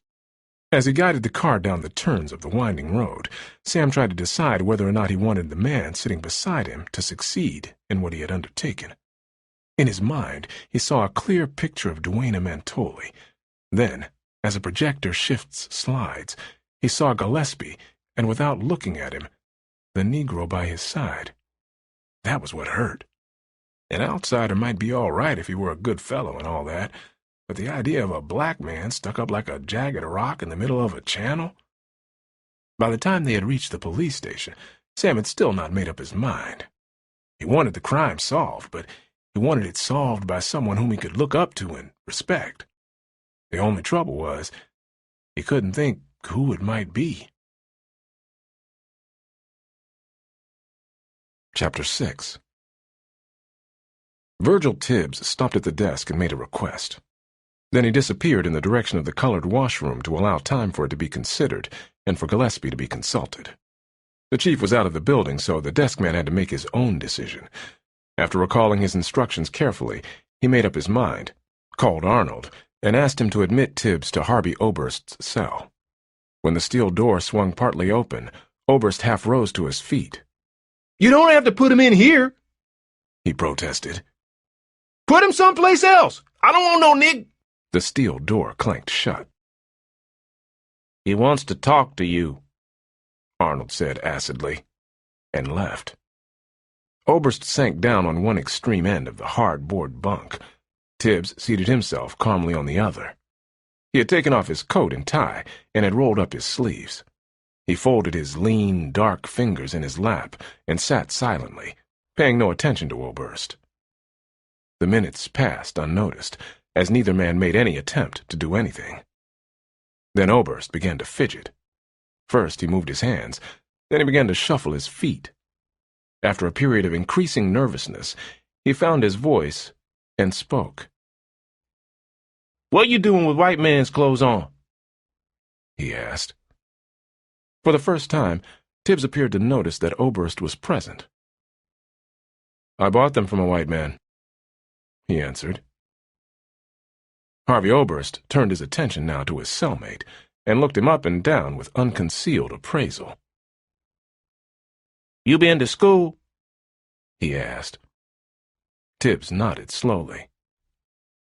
College. Oberst bristled. You think you smart or something? Virgil Tibbs continued to look at his locked fingers. I graduated.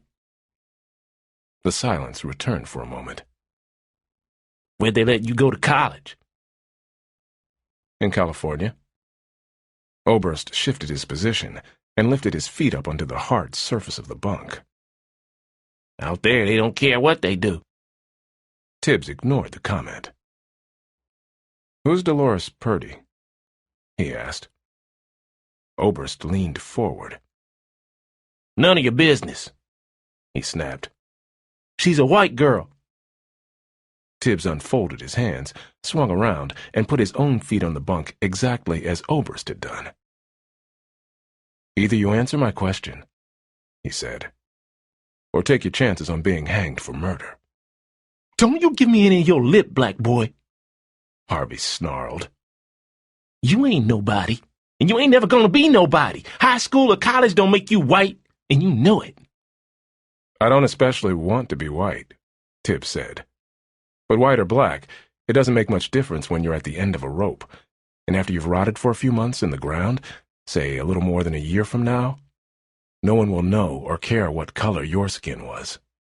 You won't have a skin anymore. Is that the way you want it? Oberst pulled his knees up close to his chest and clasped his arms around them as though to protect himself. Who the hell do you think you are? He demanded. But there was fear in his voice, and the arrogance with which he tried to replace it didn't come off. I'm a cop. I'm after the man who killed the one you robbed. Whether you believe it or not, that's so. I also happen to be the only one around here who thinks you might not be guilty of murder. So you'd better back me up because I'm the best chance you've got.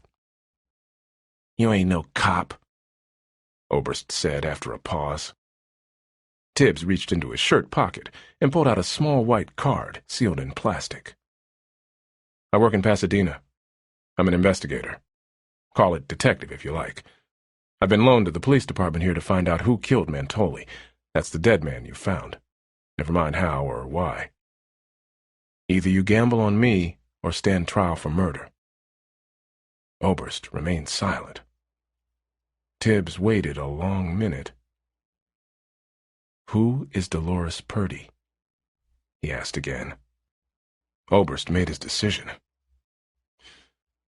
She's a girl who lives near where I do. One of a whole flock of kids.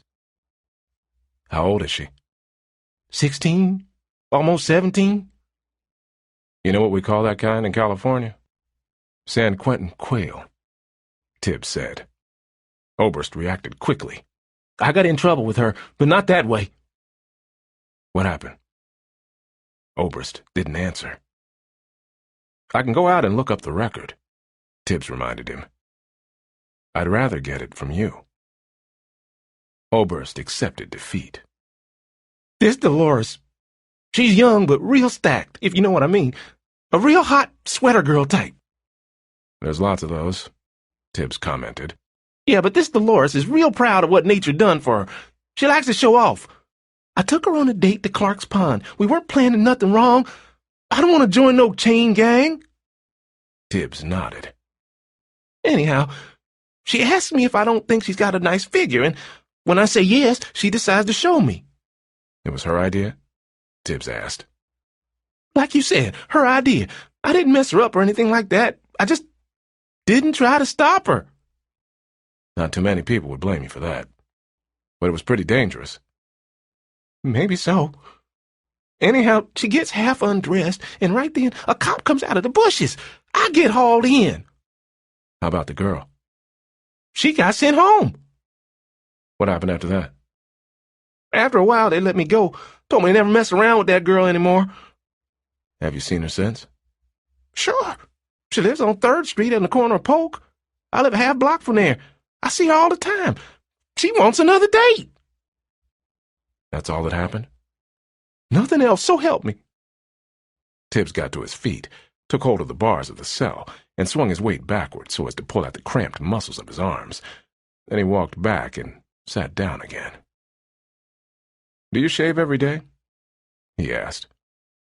Surprised, Oberst felt his chin. Usually I do.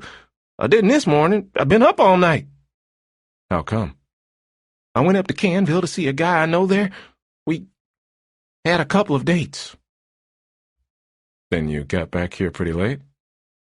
Sometime around 2, maybe later. That's when I found the guy on the road. Exactly what did you do? Don't tell me what you think I want to hear. Just tell me what really happened. Well, this here guy was lying on his face in the road. I stopped to see if I could help him, but he was dead. How did you know? Well, I just knew, that's all. Go on.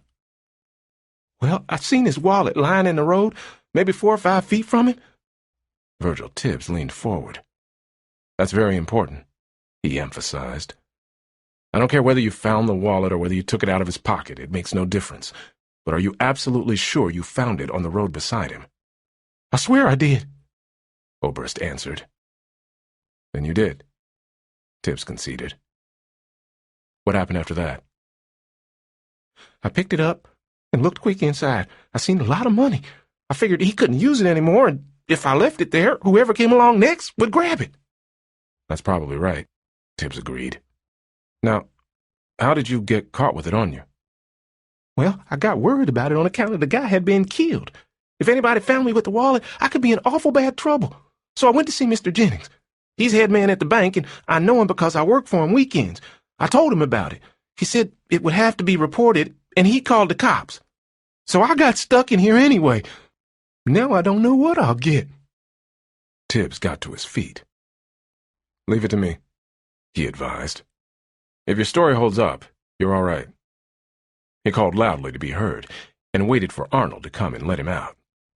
Shortly thereafter, Tibbs went to the Weather Bureau and checked the rainfall records for the last month. Bill Gillespie looked up from his desk to see his new assistant from Pasadena standing in the doorway. He did not want to see Virgil Tibbs. He did not want to see anybody. He wanted to go home, wash up, get something to eat, and go to bed. It was late in the working day, and he had been on duty since the very early hours of the morning. "Well, what is it?" he demanded. Tibbs walked in a short way, but did not sit down. "Since you put me in charge of the investigation of Mantoli's death, Chief Gillespie, I'd like to ask you to release Harvey Oberst." "Why?" Gillespie made the question a challenge. "He's not guilty of the murder. I'm sure of that. And for more reasons than I gave you this morning. Technically, you could hold him for grand theft for taking the wallet, but I checked with Mr. Jennings at the bank, and he confirmed Oberst's story that he turned the wallet into him. At least he asked Jennings' advice about it. With a responsible citizen to testify, you'd never get a conviction against Oberst." Gillespie waved one hand to show that he assumed no responsibility. "All right. Let him go. It's your responsibility. You look like a good suspect to me." "I don't want a suspect," Tibbs replied. "I want a murderer. Oberst, I'm sure, isn't our man. Thank you, sir." As Tibbs left the room, Gillespie noted with some satisfaction that at least he had known enough to say, "Sir." He got up and scowled at the papers on his desk. Then he shrugged his shoulders and walked out through the lobby. It was Virgil's responsibility, and whatever else happened, he, Gillespie, was in the clear. At a few minutes past midnight, Sam Wood climbed into his patrol car, checked the gas gauge to be sure the tank had been filled, and drove out of the police parking lot. He had ahead of him 8 hours alone with the city, which would soon be asleep. But things were different tonight. Somewhere, probably still within the city, there was a killer. A killer to whom human life was not as important as something he wanted. Tonight, Sam resolved, as he swung west on his accustomed route, he would keep his eyes and ears open as he had never done before.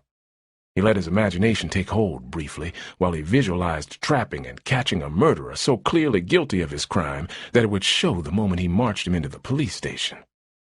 But it didn't work that way, Sam told himself. Everything was on the killer's side. He could hide where he chose, unknown and unseen, strike at a time and place of his own choosing. Perhaps, Sam thought, the unknown killer might seize on the idea that somehow he, Sam, had seen too much. In that case, the killer would be out for him. Tonight. Sam reached down carefully, and for the first time since he had put on a police uniform, loosened his sidearm in its holster. It would be a long 8 hours. As the car wove westward through the already silent and deserted streets, Sam had a sudden idea. To put it into effect might be dangerous, and it would be definitely exceeding his authority. It might even be called a neglect of duty. Despite all of these objections, he knew almost at once he was going to do it anyway. He swung the car around a corner and headed for the dirt road that led up to the Endicott place. When the wheels of the car bit into the gravel, Sam was as calmly determined as he had ever been in his life. Mantoli was dead. No one knew why. Whatever the reason, it might apply also to his daughter. Sam thought of the girl who had sat beside him looking out over the mountains, and almost wished that the killer would prowl again tonight. But not until he, Sam, got there first. As the road climbed upward, the air seemed to grow cooler and cleaner. Sam switched on the bright lights and swung the car expertly around the curves of the semi-private road. It was a flicker of light against a white guardrail that first told him that another car was coming in the opposite direction. At a point where the road widened slightly, Sam pulled over, switched his headlights to parking position, and waited. He reached for the flashlight that was clipped to the steering column and held it ready in his left hand. The headlights of the approaching car threw a brighter loom into the sky. As they came into view, Sam, on impulse, switched on his red spotlight. The driver of the other car hit his brakes and pulled up opposite. Sam stabbed him with the beam of the flashlight, and as the driver threw up his arm to shield his eyes, Sam recognized Eric Kaufman. "What are you doing on this road at this hour?" Sam demanded. "I'm on my way to Atlanta. Why?" Sam sensed antagonism in the voice, and he didn't like it. "Is this the hour you usually start trips to Atlanta?" Kaufman leaned partway out of the car window. "Is that any business of yours?" he asked. Sam stepped quickly from his car and stood beside Kaufman, his right hand resting on the butt of his sidearm. "In case you have forgotten," he said, biting each word off separately.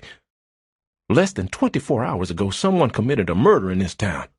Until we catch him, everyone's businesses are concerned, especially when they start out on long drives past midnight. Now explain yourself." Kaufman rubbed his fingers across his face for a moment.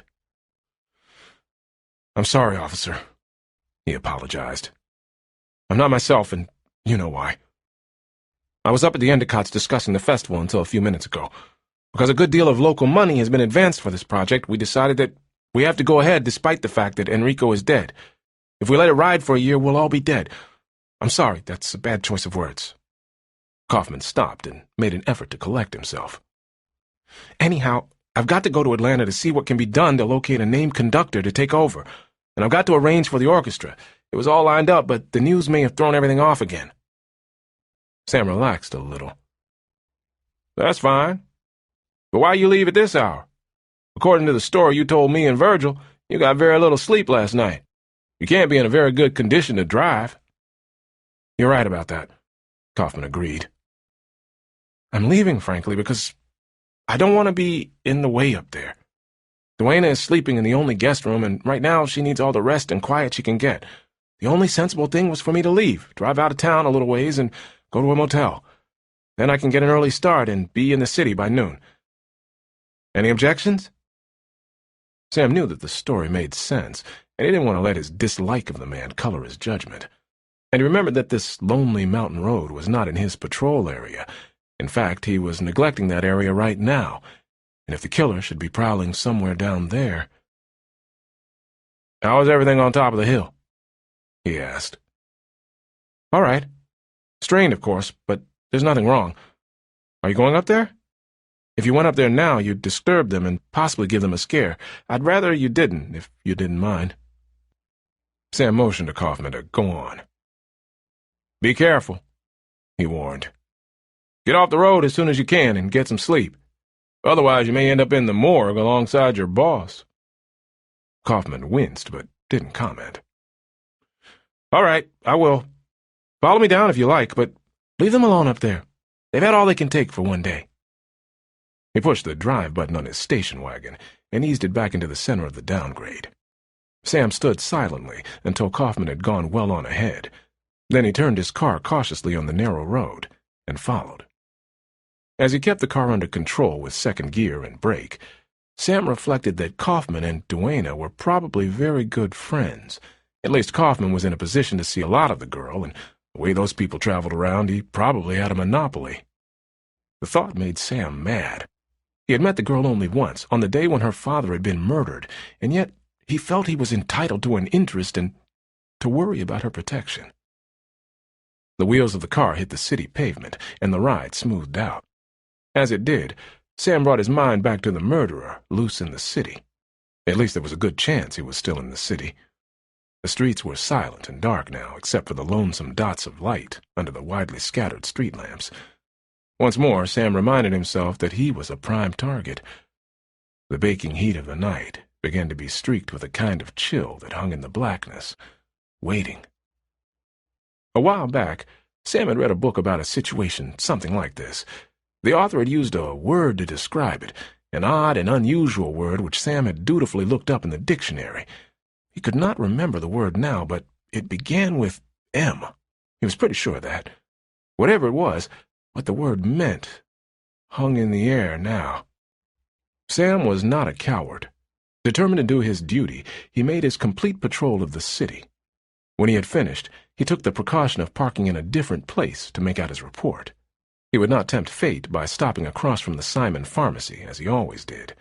Anyone familiar with his movements at night would know to lie in wait for him there.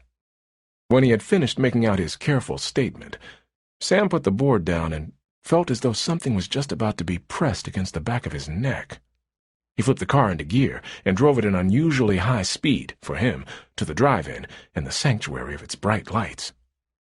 When he had finished a root beer float and topped it off with a piece of lemon pie, he returned to his car and to the city it was his duty to protect. Not till the sky streaked with light and then came a glow did the feeling leave him that he was being silently watched, that at some time he had passed close to danger. At 8 in the morning, he drove his car with careful skill into the police department parking lot. This past night, at least, he had earned his pay. Chapter 7. Bill Gillespie waited impatiently while the long-distance operator made the connection. Ordinarily, he would have assigned this routine check to someone else, but he had personal reasons for wanting to do it himself. Virgil Tibbs was his alibi now for whatever happened, but he did not want to settle for an alibi. He wanted to catch the killer himself. The hotel clerk came on the line. "You have an Eric Kaufman registered with you?" Gillespie asked. Yes, sir, we have. "You understand who I am. Now tell me what you can about Kaufman's movements night before last. When he was registered, when did he come in, and all that. Spell it out in detail as close as you can. Wait a minute." Gillespie reached for a block of scratch paper. He started to write Kaufman at the top of the sheet, and then stopped in time. Someone might see it. It had been his own idea to check Kaufman's alibi, and he didn't want to tip his hand to anyone. "Okay, shoot." Mr. Kaufman registered with us 4 days ago. He took a moderate-priced room with bath. Night before last, he came in sometime after midnight, or actually closer to 2, I should say. The night man admits that he cannot fix the time very accurately, as he had been dozing up to the time that Mr. Kaufman came in and didn't look at the clock. He believes it was about 2 when Mr. Kaufman went up with him. He does remember that Mr. Kaufman remarked to him that he had taken a meal before coming to the hotel and was afraid he had been unwise in eating cherry pie at that hour. Gillespie interrupted. "How does it happen that you have all this information so conveniently at hand? Were you expecting my call?" No, sir. Actually, I talked to the night man at the request of one of your men yesterday when he phoned me. Mr. Tibbs, I believe he said his name was. The chief grunted into the telephone. Okay, and thanks. Mention this call to no one, of course." Certainly not, sir. Mr. Tibbs warned us about that, but we knew anyway. I hope you get your man. I'm sure you will. "Thank you," Gillespie concluded, and hung up. He told himself as he leaned back in his chair that he had no reasonable grounds for getting sore. He had told Virgil to investigate the murder, and Virgil was following his orders, which was what he had better do. Anyhow, Kaufman was in the clear. At that moment, Arnold poked his head in the door. "Chief, Ralph, the night man at the drive-in, just phoned. He stayed over to eat his breakfast before he went home. He says a man is at the diner, just drove up through town, and Ralph thinks he knows something about the murder." "Any car description?" Gillespie snapped. "Pink Pontiac? This year's? California license?" "Go get him," Gillespie ordered. "Ask him politely to see me for a few minutes, and bring Ralph in here as quick as you can." Gillespie leaned back and thought for a while. Ralph was none too reliable, but he might have something. Ralph's mind was limited, but at times he had a glint of intelligence, the instinct of an animal for its enemies. To Ralph, anything that upset the status quo would be an enemy. Asking a passing motorist for his cooperation wasn't out of line, even if the counterman was imagining things. The pressure of the case was making Gillespie jittery. He had consulted with himself about it and had decided to control his temper a little better, at least until the case was over. He was still new on the job, and a blunder could cost him his whole future career. He knew that he was capable of blundering if he didn't take the time to watch his steps. Virgil Tibbs appeared at the door of his office. At that precise moment, Bill did not want to see the Negro detective. As a matter of fact, he did not want to see him at any time, but he recognized necessity when it stood before him. "Morning, Virgil," he said lazily. "Making any progress on the case?" Tibbs nodded. "Yes, I believe I am." Gillespie bristled with suspicion. "Tell me about it," he ordered. "I'll be glad to, Chief Gillespie, as soon as I'm able. What I have now isn't pinned down tight enough to bring it to your attention. As soon as it is, I'll report to you in full." Stalling, Gillespie thought to himself. Won't admit it. He let the matter drop. Arnold put his head in the door. "Mr. Gottschalk is here to see you, Chief." Gottschalk? "The gentleman with the pink California Pontiac?" Oh, ask him to come in." Gottschalk appeared in the doorway before Virgil Tibbs could leave. He was a middle-aged man and portly, with a crew-cut haircut and a capable air. "Am I in trouble?" he asked abruptly. Bill Gillespie waved him to a chair.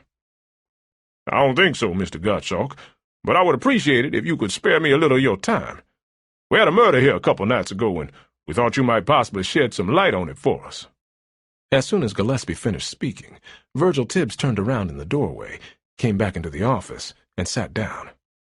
Gillespie noted it, but did not comment. "Your name is Gottschalk, I believe?" Gillespie asked. It was clearly an invitation to supply additional information. Gottschalk reached into his breast pocket, removed his wallet, and laid a business card on Gillespie's desk. "May I have one?" Tibbs requested. "Oh, certainly." Gottschalk handed over the card. "You are, on the force?" "My name is Virgil Tibbs. I'm investigating the murder Chief Gillespie mentioned." "Excuse me, I didn't understand." Gottschalk held out his hand. The two men shook hands without rising. Then Tibbs sat back quietly, waiting for Gillespie to go on. Arnold appeared again in the doorway. "Ralph is here," he said tersely. Gillespie hesitated, started to rise as if to leave the room. Just then Ralph appeared in the doorway, looked at Gottschalk, and pointed dramatically. "That's him!" he declared. Gillespie sat down again. Gottschalk craned his neck to look at Ralph, and then turned back, frankly bewildered. Arnold remained in the doorway, hesitant as to what to do. "What about this gentleman, Ralph?" Gillespie asked easily. The counterman took a deep breath. "Well, I forgot all about it until he showed up again, but this fella, him there, was in the diner the night of the murder, about 4 to 5 minutes before Mr. Wood came in." "I don't understand any of this," Gottschalk said. "Before he came in, I was mopping up the front of the place," Ralph went on. "So I would have seen any other cars that went by. His was the only one." "Did you notice which direction he came from?" Gillespie asked. "Yeah, he was going south." "Go on." "Well, I found out later that Mr. Wood, found the body of the Italian fella right in the middle of the highway. No other car went through after this fella did until Mr. Wood found the body." Ralph paused and gulped. "So I figure he done it." Gottschalk sprang out of his chair with astonishing speed for a man of his bulk. Then he sensibly sat down again. Bill Gillespie had an inspiration. "It's all yours, Virgil," he said, and leaned back. The idea of having a whipping boy available who could take none of the credit, but all of the blame in the event of a misfire, was beginning to appeal to him. And while he did not like to admit it to himself, he knew that Tibbs had something on the ball. How much he was not yet prepared to estimate, but the unhappy suspicion lurked that Tibbs might be better than anyone on the local force, which included himself.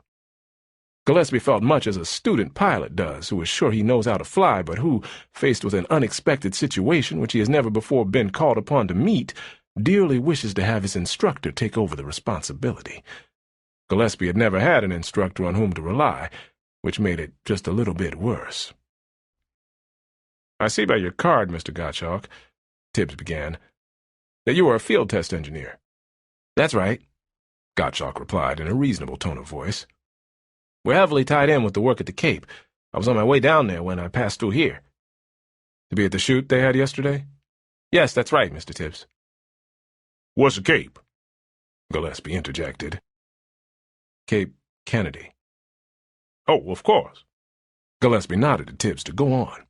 Then he glanced over at Ralph. The counterman was standing with his mouth partway open, as though struck by the fact that the man at whom he had pointed the finger of suspicion had something to do with the spectacular events about which he had read in the papers. "After you stopped at the diner, Mr. Gottschalk, did you continue on south through the city?" "Yes, I did. I stayed right on the highway. In fact, I didn't stop until I needed gas about 150 miles or so down the line." "What is your security clearance, Mr. Gottschalk?" Tibbs asked. "Secret and Q." "Then you have done, or are doing, nuclear work." "Yes, that's right. Our company has several contracts in the field." "To clear up a point, may I ask you why you were driving at that hour instead of flying down or possibly taking the train?" "That's a reasonable question, Mr. Tibbs. I drove down this time because I hoped to have my wife join me and we would take a week on the Keys after the shoot. That is, if it went well. I can only say generally that after the shoot it was necessary for me to go back to the plant, which is why I am here now." "In other words, you drove down so that you would have your car available in case Mrs. Gottschalk could join you for a week's vacation." "Exactly." "And the reason for driving that late?" "The heat. It was fierce. I don't have air conditioning in the car, so I chose to drive at night, at least as much as I safely could, in order to be a little more comfortable." "Then the only thing left to ask you, sir, is whether or not, in driving through Wells, you noticed anything unusual in any way. I'm assuming you didn't see a body in the road, or you would have stopped. But did you see anything else that might be helpful? Any pedestrians, any signs of any sort of activity?" Gottschalk shook his head. "I'm not trying to hold out on you to avoid involvement, but I truthfully didn't see anything at all. In fact, if you will excuse my saying so, the town appeared completely dead to me." Tibbs rose. "You have been very helpful, sir, and we appreciate your willingness to take the time on our behalf." Gottschalk swung to his feet. "Am I free to go now?" "Of course, sir. Technically, you were free to go at any time and did not need to come here. I hope it was made clear to you that this was strictly a request." "Frankly," Gottschalk replied, "that wasn't the impression I got. I thought I had fallen into one of those local speed traps or trick ordnance gimmicks that you hear about. I fully expected to have to pay a fine." "Chief Gillespie and the other responsible leaders of this city don't do things like that. Let me say officially that you are not under suspicion in any way." "That's a relief. I wish all cops were like you. And if I may say so without offense, I'm glad to see that democracy has hit the South in something besides the political sense. Goodbye, gentlemen." The office cleared, but Gillespie motioned to Tibbs to remain. He did not invite him to sit down again, so Tibbs stood waiting until the others were well out of range. Then Gillespie picked up a pencil and began to roll it between his fingers. "Virgil, I'll let you go ahead with the interview since you are supposed to be handling this case. But do you think it was the smart thing to tell the man that he was officially clear of any suspicion? He works for a very important company. If he reports that back to them, and he might do just that, then what are you going to do if you find out he knows more than he told us just now?" Gillespie leaned back in his chair. "Consider this, if you haven't already. This man drove south through town, by his own admission, right past the place where Sam found the body. I mean where Mr. Wood found the body. And no other car was seen to go either way after that. Sure, he doesn't look guilty on the face of it, but he was at the scene of the crime at approximately the time of the crime. You remember, don't you, what the doctor said about the time a man told his death? He fixed the time at just about the very moment that your friend Gottschalk was driving through, and you told him he was officially cleared of all suspicion." If Tibbs was ruffled, he failed to show it. "Those are very reasonable points you raised, Chief Gillespie, and I would agree with you completely, except for one thing." "And what's that, Virgil?" "The fact that Mantoli wasn't killed where his body was found." Chapter 8 At 4 o'clock that afternoon, Sam Wood checked in at the station to see what was up. He caught a knowing look from Pete, now on day duty, as he walked in the door, so Sam headed for the washroom, and in a few moments Pete joined him. "Your friend Virgil put Gillespie over the barrel for good this morning," Pete confided. Sam bent over and made sure that the small toilet cubicles were empty. "What happened?" he asked. "As near as I can get it, Gillespie dug up another suspect, and Virgil sent him down the chute, too." "Another suspect?" Sam inquired. "Yeah, some guy who was driving through that night just as the murder was taking place. Ralph, the kid out at the diner, spotted him, and Gillespie had him brought in. Then he turned it over to Virgil, and Virgil let him loose."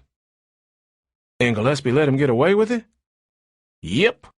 Virgil and Gillespie had a little talk afterward." "I bet they did." "No, you don't get me. A real nice, friendly talk. Virgil told Gillespie something.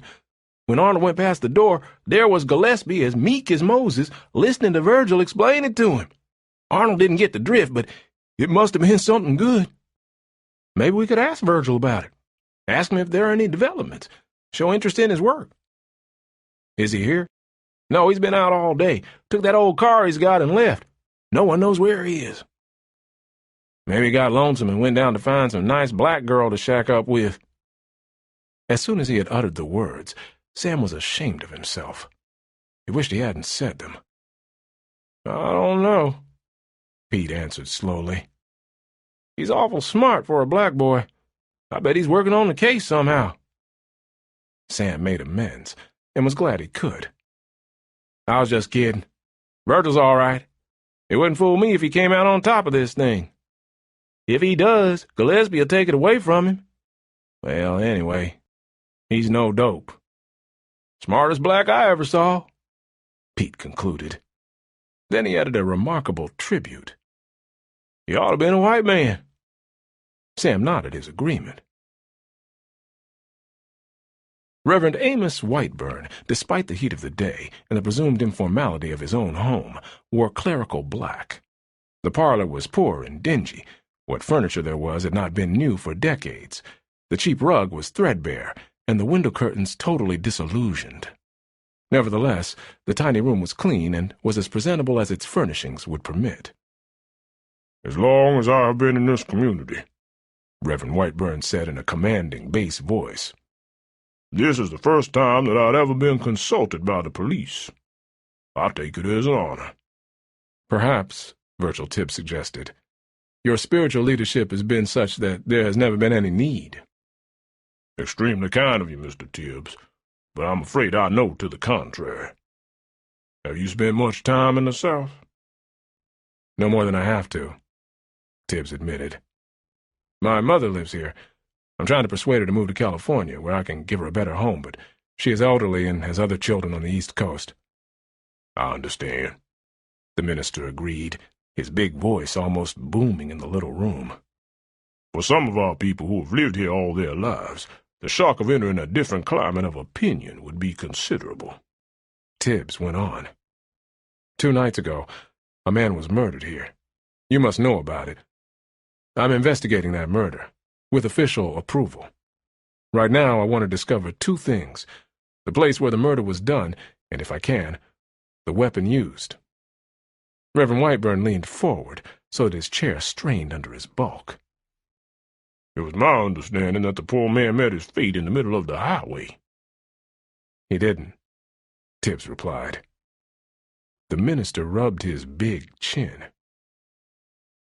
"Are you at liberty to go any further?" he asked. "This is an official conversation," Tibbs told him, "and is not to be repeated to anyone." "It will not be," the minister assured him gravely. Maestro Mantoli was killed somewhere on the outskirts or in this general area. The minister shifted once more in his uncomfortable chair. "How did you determine that?" he interrupted. "By examining the body, plus a reasonable deduction, that's all." The minister hesitated, and then spoke most carefully. "Mr. Tibbs, are any of our people suspect? either directly or indirectly in this case? To the best of my knowledge, Tibbs answered with equal care. No one has suggested that the murderer is necessarily a Negro. That, the minister replied, is in itself a small miracle. But I interrupted you. Please go on. Tibbs studied the big man, who looked like a retired heavyweight boxer, and then took the plunge. Mantoli was killed with a piece of unfinished wood. Pine, I think, but I won't know for sure until I hear from the Forest Products Laboratory. I recovered a sliver from the corpse and sent it to them. I want to find that piece of wood. To try to do so alone would be almost impossible. I came to you because I hear that you were very active in Negro youth programs. The forehead of Reverend Whiteburn corrugated in thought. He put his fingertips together and then bounced them very gently. If it was used as a club, it could not be too large. It would have to be a fairly short piece of wood. Something like that. Perhaps 2 feet long? That sounds as if it could be a piece of firewood. When he fell silent once more, Tibbs waited patiently. After several seconds, the big man spoke again. You know, how does this sound, Mr. Tibbs? I will tell our young people, I mean the boys and girls who belong to our club for 10 to 15-year-olds, that I want to put in a stock of firewood for the church. I will send them out for suitable pieces, but I'll insist that they take nothing from anyone's woodpile, even if it is freely offered. I'll make a game out of it. As they bring in their findings, and they will bring in plenty, I'll try to find what you're looking for. That is, if there's any way to tell. Some brownish, dried blood on the end. It wouldn't look like blood, not to children anyway. It's a very long chance at the best. Reverend Whiteburn regarded the problem as solved. We'll get on this right away. I can't promise results, of course, but we will gather in a good percentage of the loose wood around this area, and the children need never know the real purpose of the project. We could use you in California, Tibbs said admiringly. His host answered him simply. I'm needed here. Bill Gillespie picked up his phone when it rang and barked, Yes? Bill, if you can get away for a few minutes, I wish you would step over to my office. Several councilmen are here, and you ought to be in on this. Gillespie recognized the mayor's voice without comment. I'll be right over, Frank, he replied, and hung up. As he passed through the lobby, he gave the desk man a piercing glance, and noted with satisfaction a slight flicker of fear in the man's eyes when he looked back. Then he walked out into the bright sunshine, feeling pretty good, and reflected that whatever Frank Schubert had on his mind, he would be able to handle it without trouble. It wasn't quite that easy. Schubert welcomed him into his office and waved his arm toward the 3 other men who were waiting. You know Mr. Dennis, Mr. Shuby, and Mr. Watkins, Bill. Certainly. Good afternoon, gentlemen. Gillespie sat down with the air of a highly placed executive who had been called upon to testify. At least that was the effect he tried for, and he intended to remain quiet and courteous no matter what lay ahead, for the 4 men facing him had enough votes on the council to oust him from his job. Bill, the boys asked me to invite you over to discuss the Mantoli murder. Naturally, we're all quite concerned about it. Watkins interrupted. Coming to the point, Mr. Gillespie, we want to know what's being done and also what's going on. Isn't that the same question? Gillespie asked. I mean, we want to know what's being done to clear up the murder and what all the rumors are about you having a nigger cop in the station. Gillespie straightened his shoulders. I'll take your questions in reverse order, Mr. Watkins. One of our men rushed ahead too fast and picked up a black boy in the station. He had a lot of money on him, and so my man ran him in. Right thing to do, Watkins clipped. When I questioned him, he said he was a cop out in California. I checked up, of course, and he was. This isn't California, Shuby contributed. I know that, Gillespie snapped, and then checked himself quickly. I'm sorry. Just thinking about him makes me mad. He looked at Shuby and saw that the explanation was satisfactory. Anyway, George Endicott stuck in his oar. I don't mean to be disrespectful to a councilman, but I don't think he knows how to run a police department. Well, Mr. Endicott got hold of the chief of police that this black boy Virgil works for and found out that Virgil was a homicide specialist. So we up and borrowed him to help us out here. That's this nigger? Watkins said. That's the one, Gillespie agreed. Without passing the buck, Mr. Schubert told me to use him, and he's the boss. I did what he asked me to. Well, I don't like it, Watkins exclaimed, and half rose to his feet. I don't want no nigger running around this town asking questions of white people like he thought he was somebody. He wanted to talk to my night man, Ralph, at the diner, but Ralph wouldn't let him in, and he was down at the bank acting like he was a white man. A few of the boys were getting ready to teach him his place, and they will, too, if you don't get him out of here. Gillespie looked at Frank Schubert and waited for the mayor to pick up the ball. When he found he was the center of attention, Schubert reached into his desk and produced a small bundle of newspapers. Man told he wasn't so much of a big shot, but when he got himself murdered, it made news. It made more news when a colored cop came on the job. If you haven't seen all of these, you better take a look. You know, we're getting a lot of press attention. So far, it's all been to the good and a lot of free publicity for the music festival. Dennis spoke for the first time. Horse shit, he said. Schubert looked at him as if he was trying to be patient, but was finding it an increasingly hard job. Luke, I know you've been against the music festival idea all along, and that's your right. But like it or not, we're stuck with it now, and we've got to go through with it. If it flops, you were right. No argument about it. If it goes over, then maybe it will pump some money into this town, and we'll all make out. Maybe, Dennis amended. Schubert turned back to the newspapers. Gentlemen, I got a call from Newsweek a few minutes before you came here. They wanted a full rundown on our use of Tibbs.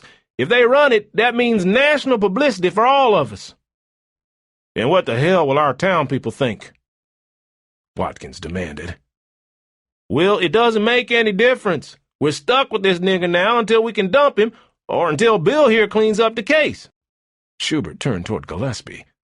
That's what I wanted to ask you about.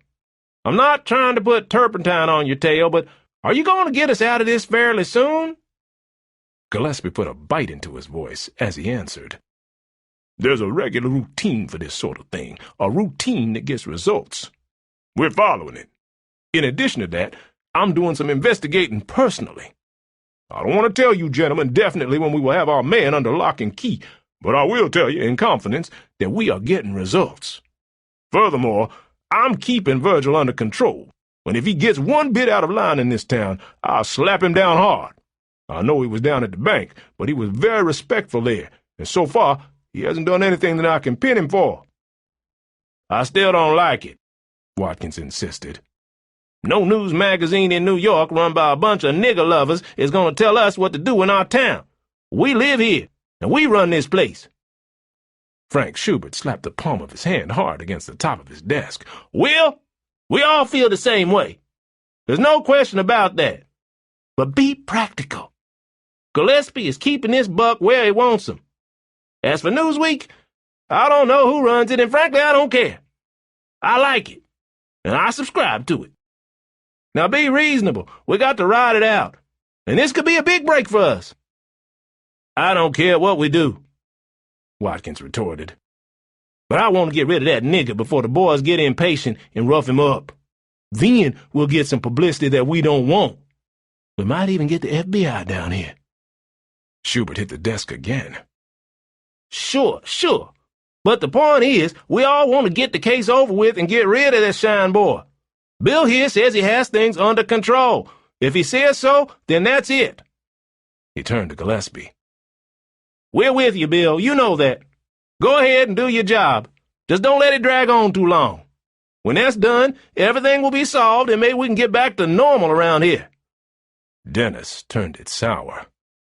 No, we can't. First, we gotta have our damn music festival and keep our women locked up nights while the tourists are in town. We're in some shape. We got some nice logs for the people to sit on and a stiff for a conductor. After we clean up that mess, then maybe we can get back to normal business around here. Schubert teetered on the brink of an explosion, but managed to control himself. This isn't getting us anywhere. I think we all understand each other, he said firmly. And Bill has work to do. So have I. Thanks for coming, and we'll keep you informed. The meeting broke up in silence. On his way back to his office, Bill Gillespie clenched and unclenched his hands.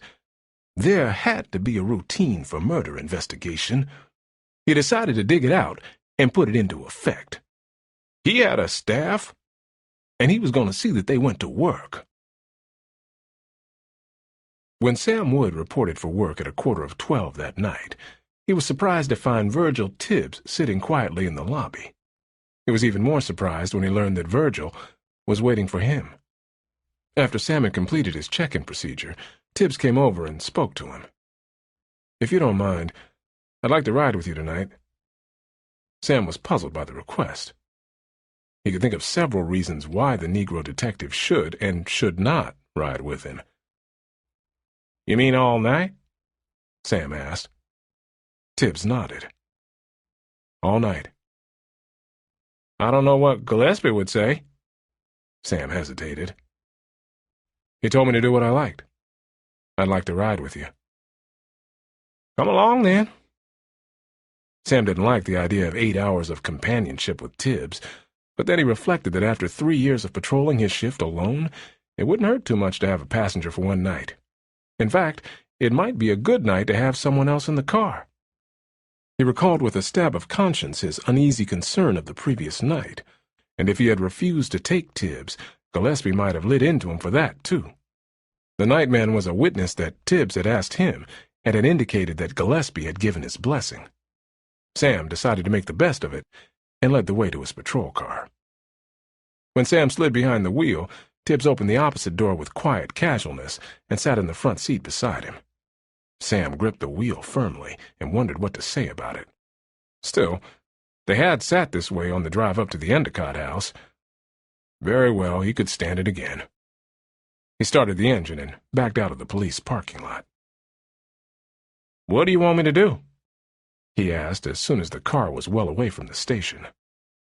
"If it's not too much trouble," Tibbs replied, "I'd like you, as closely as you can, to do exactly as you did the night Mantoli was killed. Try to follow the same route and at the same speed. Do you think you can do that?" "I can follow the same route exactly, and I won't miss the time by 5 minutes when I make out my report." "That would help a great deal. Do you want me to keep still and just ride?" "Talk all you like," Sam retorted. "You won't mix me up any." Nevertheless, they rode silently for some time. Sam took a steadily mounting professional pride in being able to guide his car expertly over the very tracks he had taken. He glanced at his watch. "Are you learning anything?" he asked. "I'm learning how hot it can be in the middle of the night," Tibbs answered. "I thought you knew that," Sam reminded him. "Touché," Tibbs replied. "Exactly what does that word mean?" Sam asked. "It's a fencing term. When your opponent scores, you acknowledge it by saying touché. Literally, it means touched." "In what language?" "French." "You've got a lot of education, Virgil, I'll grant you that." Sam swung the car silently around a corner and glanced at his watch. "I can't drive as well as you can," Tibbs replied. "I've never seen a man who was better." Despite himself, Sam was pleased.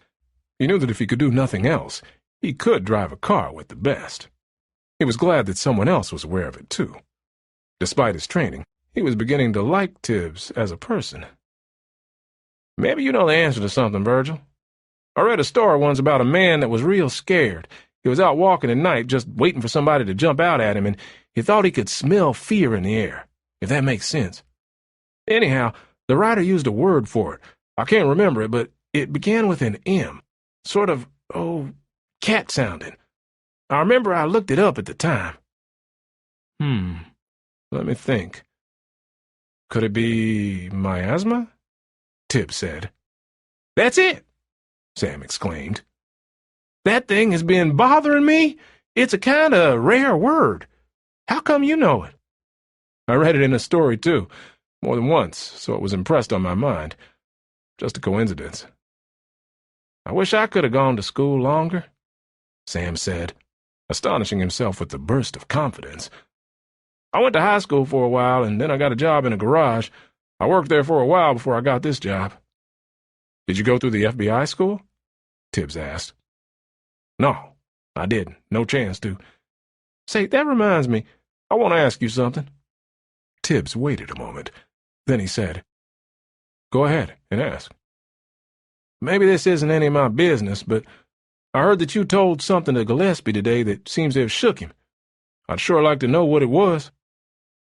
Virgil Tibbs stared out of the window for a moment and inspected the pavement over which they were riding. I told him that Mantoli wasn't killed where you found him, that his body had been brought there and dumped. That was why Gottschalk, the missile engineer, is obviously in the clear. The body undoubtedly wasn't there when he went through. It had to be brought from the scene of the murder to the highway, and you found it within minutes. Virgil, how the hell do you know all this? You'd know it too, Sam, if you had a chance to examine the body. Sam winced under the use of his first name. Just when he found himself beginning to like the dark man beside him, he did something to suggest equality, and that Sam simply would not allow. But for the moment, he decided to let it ride. He asked a question instead. One word was enough. How? From the palms of the hands. Suppose you take it from the top? Still irked, Sam tried to make it sound like a command, but when he formed the words, they were in a milder tone. All right, Sam. Let's go back to the moment that Mantoli was hit on the head. We know now that it was a fatal blow, but it isn't clear whether the man died instantly or was still conscious for at least a few seconds after he was struck. Sam swung the car up a gentle grade and again glanced at his watch. He was exactly on schedule, and he was listening carefully. Now, if the man died instantly or was knocked unconscious at once, exactly what would happen? He would fall down. Yes, but how would he fall down? Remember now, he's either unconscious or dead. Sam thought about that one for a moment. I think he'd go down like a sack of potatoes. He glanced over at Tibbs, who was half turned toward him, his right arm resting on the windowsill. That's exactly right. His knees would unlock, his shoulders would sag, his head would fall forward, and down he would go more or less in a heap. Sam's mind leaped ahead as the light began to dawn. But Mantoli's body was all spread out. His hands were over his head. That's right, Tibbs agreed. I saw the pictures of the body just as you found it. Wait a minute, Sam interrupted. Suppose he was still conscious for a few seconds or so after he was hit. Go on, Tibbs invited. Then he'd throw out his arms and try to save himself.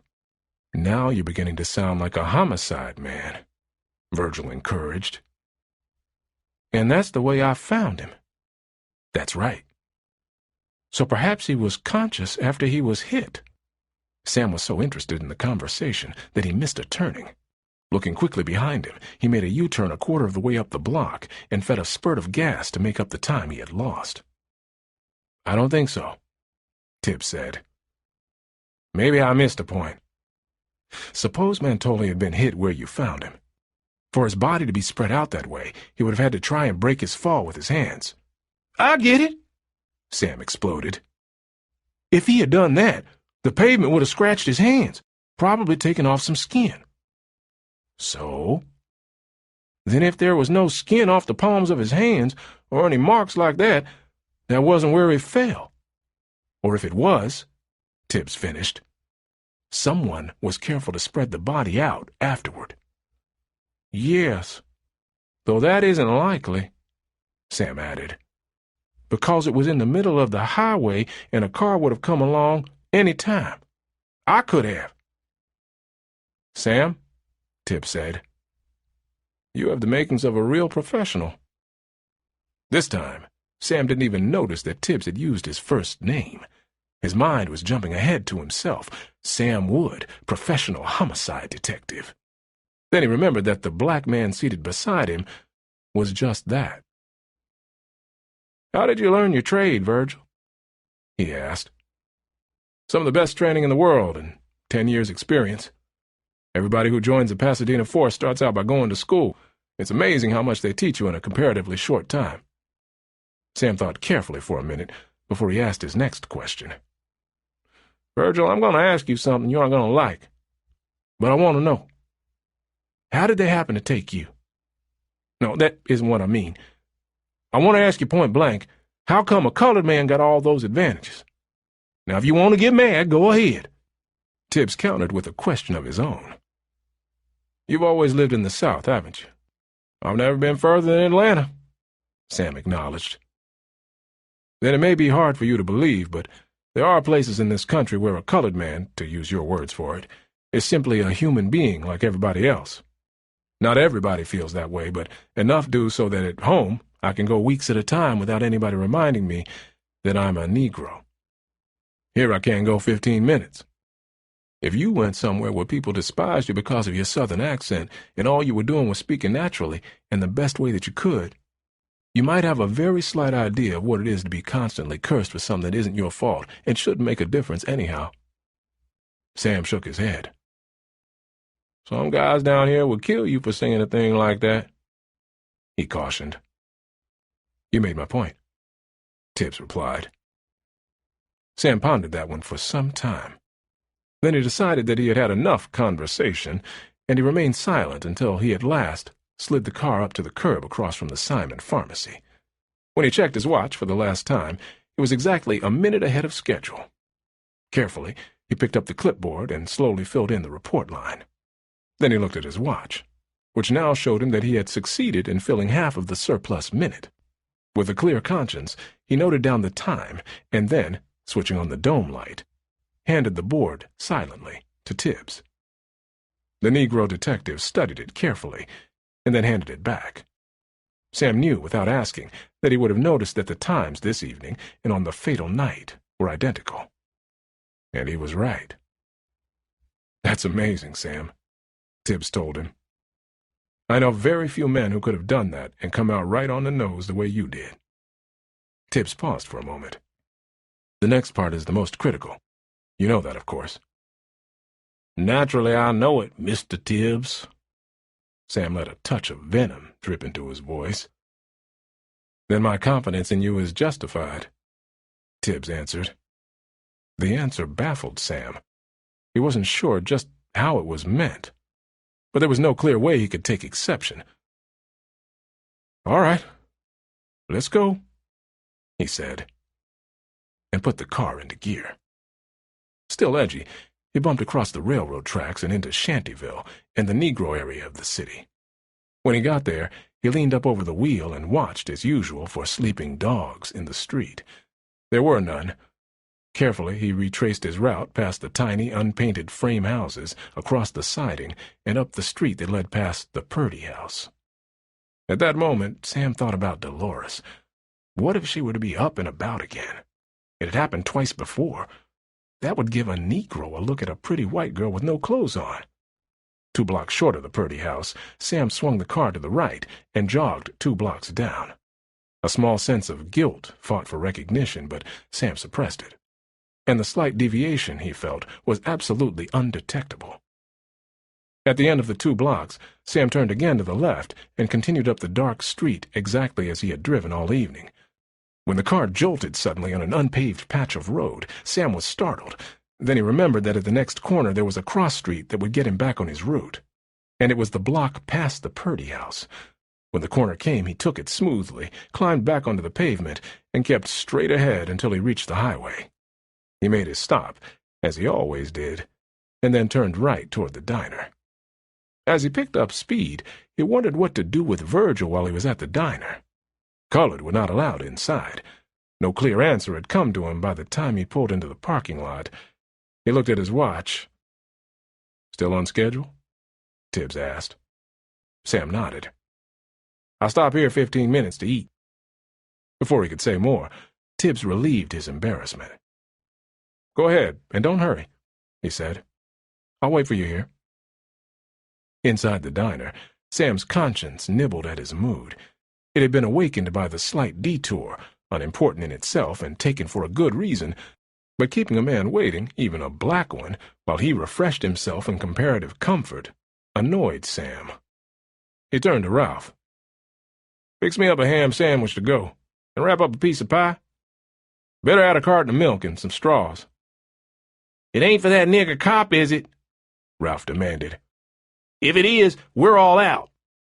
Sam pulled himself up to his full height. "When I tell you what to do," he barked, "you do it. What I want that food for is none of your damn business." Ralph shrank visibly before his eyes, but he did not give up. "My boss won't like it," he countered. "Move," Sam ordered. Ralph moved, and balefully. While Sam laid $1 on the counter, the night man rang it up and handed out the change as though it were something unclean, and when the policeman had closed the door behind him, the thin, pimply youth let a sneer twist his features. "Nigger lover." No matter what happened now, he was going to tell his boss. He was a councilman, and Sam Wood wouldn't push him around. Ralph's displeasure didn't faze Sam a bit. It even helped to mollify his conscience. As he passed the food to Virgil Tibbs, he felt proud of himself. He started the car, drove down the highway, checked his watch, and received his reward. He was on time to the minute. Carefully, he pulled the car up to the spot where he had found the body, turned on his red warning lights, and stopped. "How closely on time are you?" Tibbs asked. "To the minute," Sam answered. "Thank you very much," Tibbs said. "You've helped me a great deal, more than you may realize. And thank you, too, for getting some lunch for me." He paused to take a bite of his sandwich and a sip from the container of milk. "Now I want to ask you just one thing. Why did you deliberately change your route when we were across the tracks a little while ago?" Chapter 9.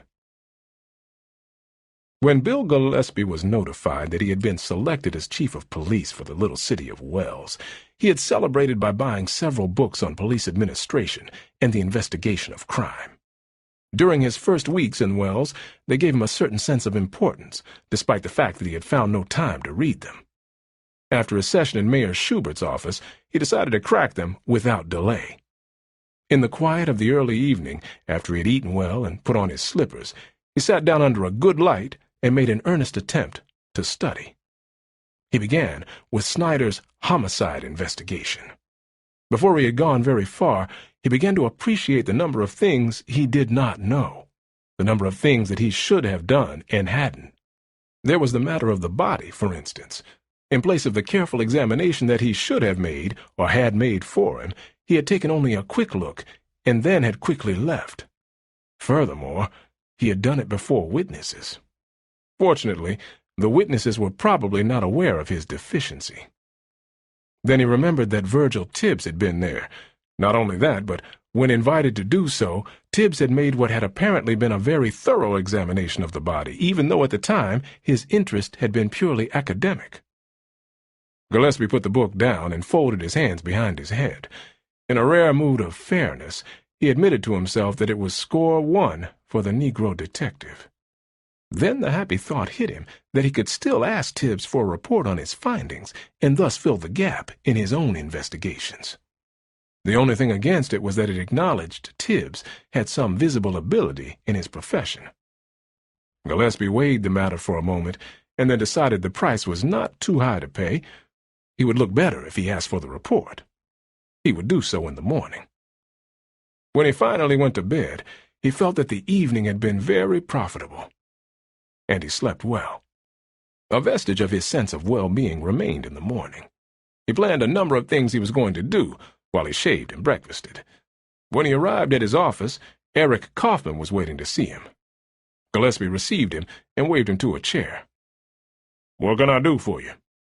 he asked. "I want to request a permit to carry a gun," Kaufman replied, coming right to the point.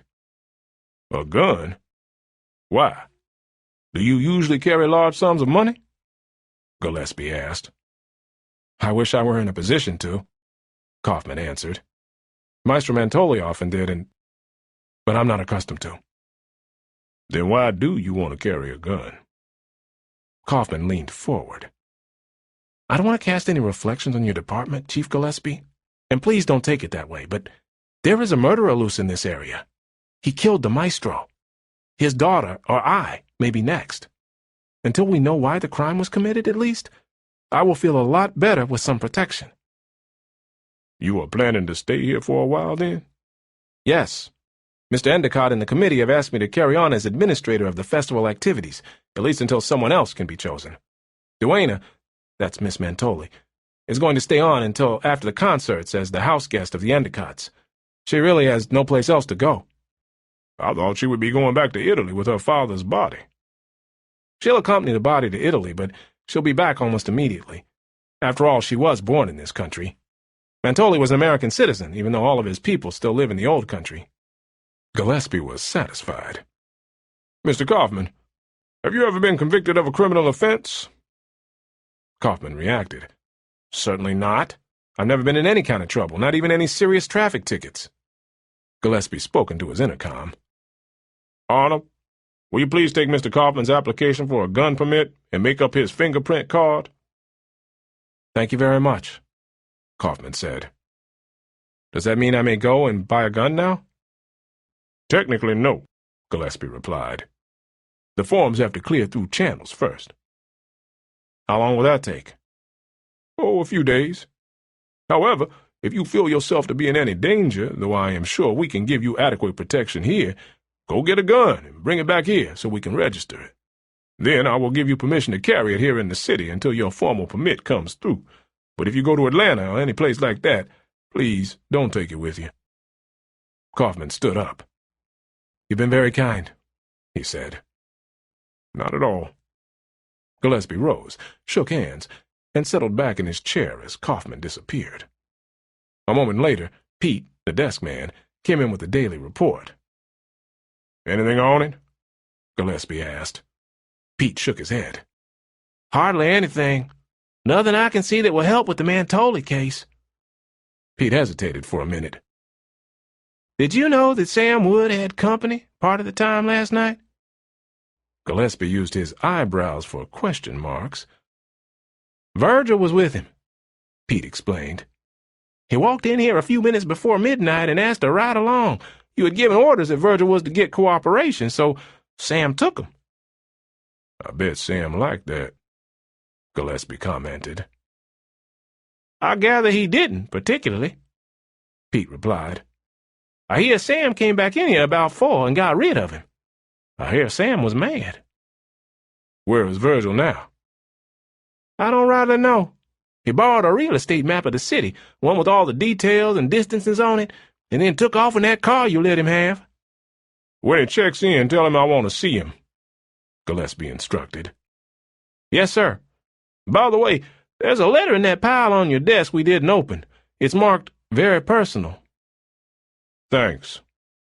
Gillespie nodded his dismissal and fished for the letter in the neat pile that had been placed for him on his desk.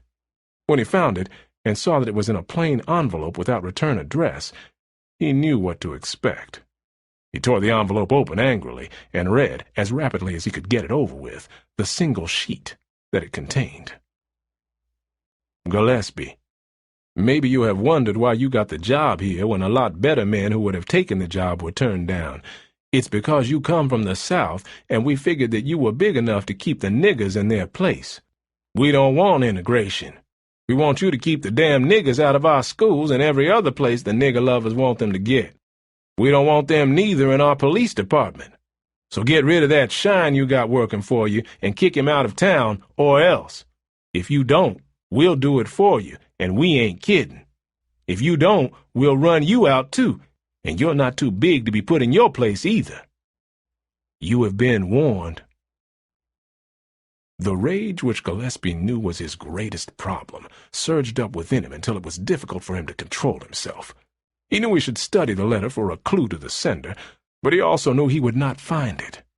He crumpled the paper into a tight ball in his huge hand and flung it savagely into the wastebasket.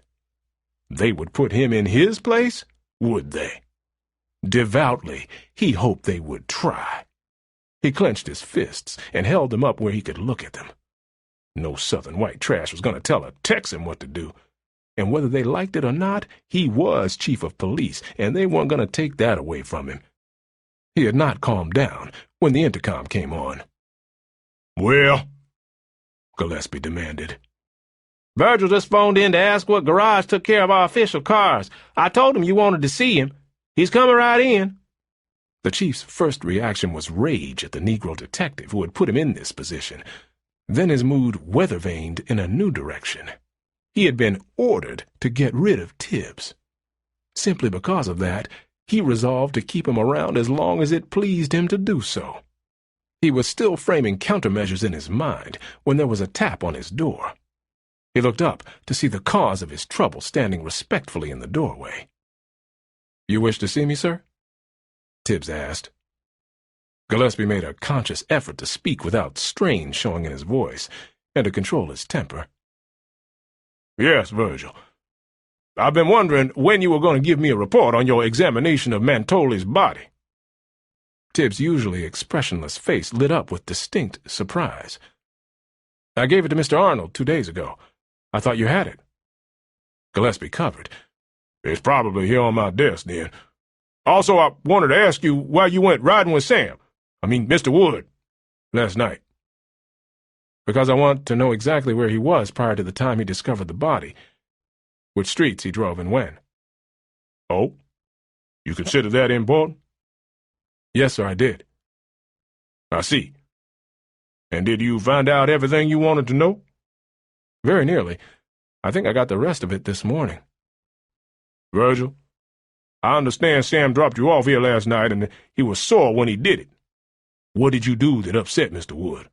He's a pretty reasonable man ordinarily." Tibbs hesitated and locked his fingers together before he replied.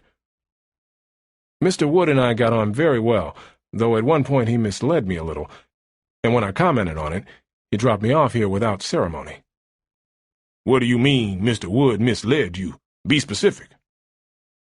"Since you asked me, Chief Gillespie, I asked him to retrace with me the exact route he followed on the murder night.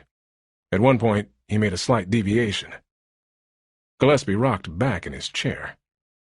"Virgil, you've got to understand that Mr. Wood has been patrolling the streets of the city on the graveyard shift for more than 3 years. He makes it a point to keep changing his route continuously so that no one can predict just where he will be at any specific time. You can't possibly expect him to remember every turning he made on any specific night, even though it was only a night or two ago." "Thank you, sir," Tibbs said. "Is there anything else you wanted to ask me?" Gillespie pondered. He tried to find offense in Tibbs' reply, but if there was any, it did not show on the surface. "No, that's all." As the Negro left the office, the chief slumped in his chair. A sudden idea had occurred to him, which he didn't like at all, but he wondered why he hadn't thought of it before.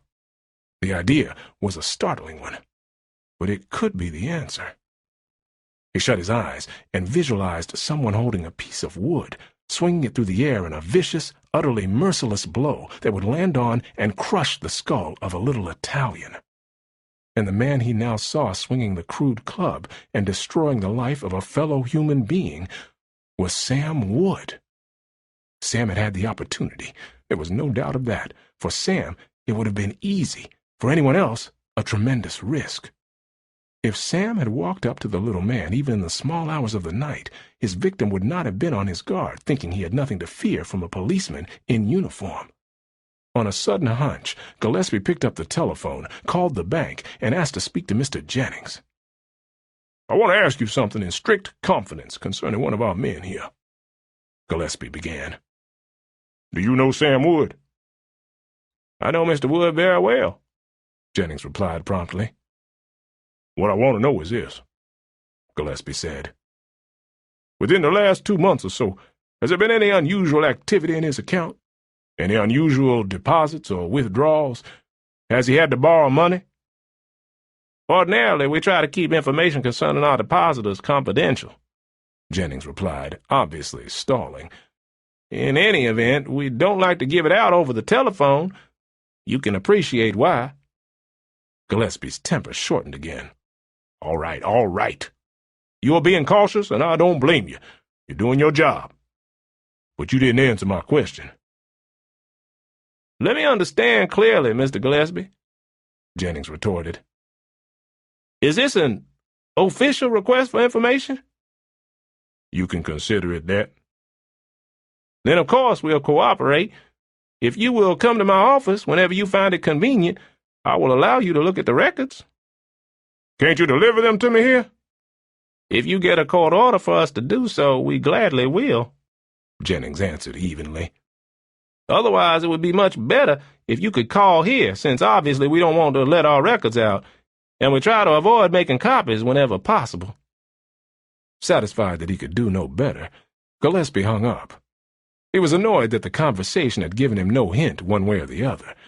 Robbery did not appear to be the motive, but Kaufman had mentioned that Mantoli habitually carried large sums of money on his person.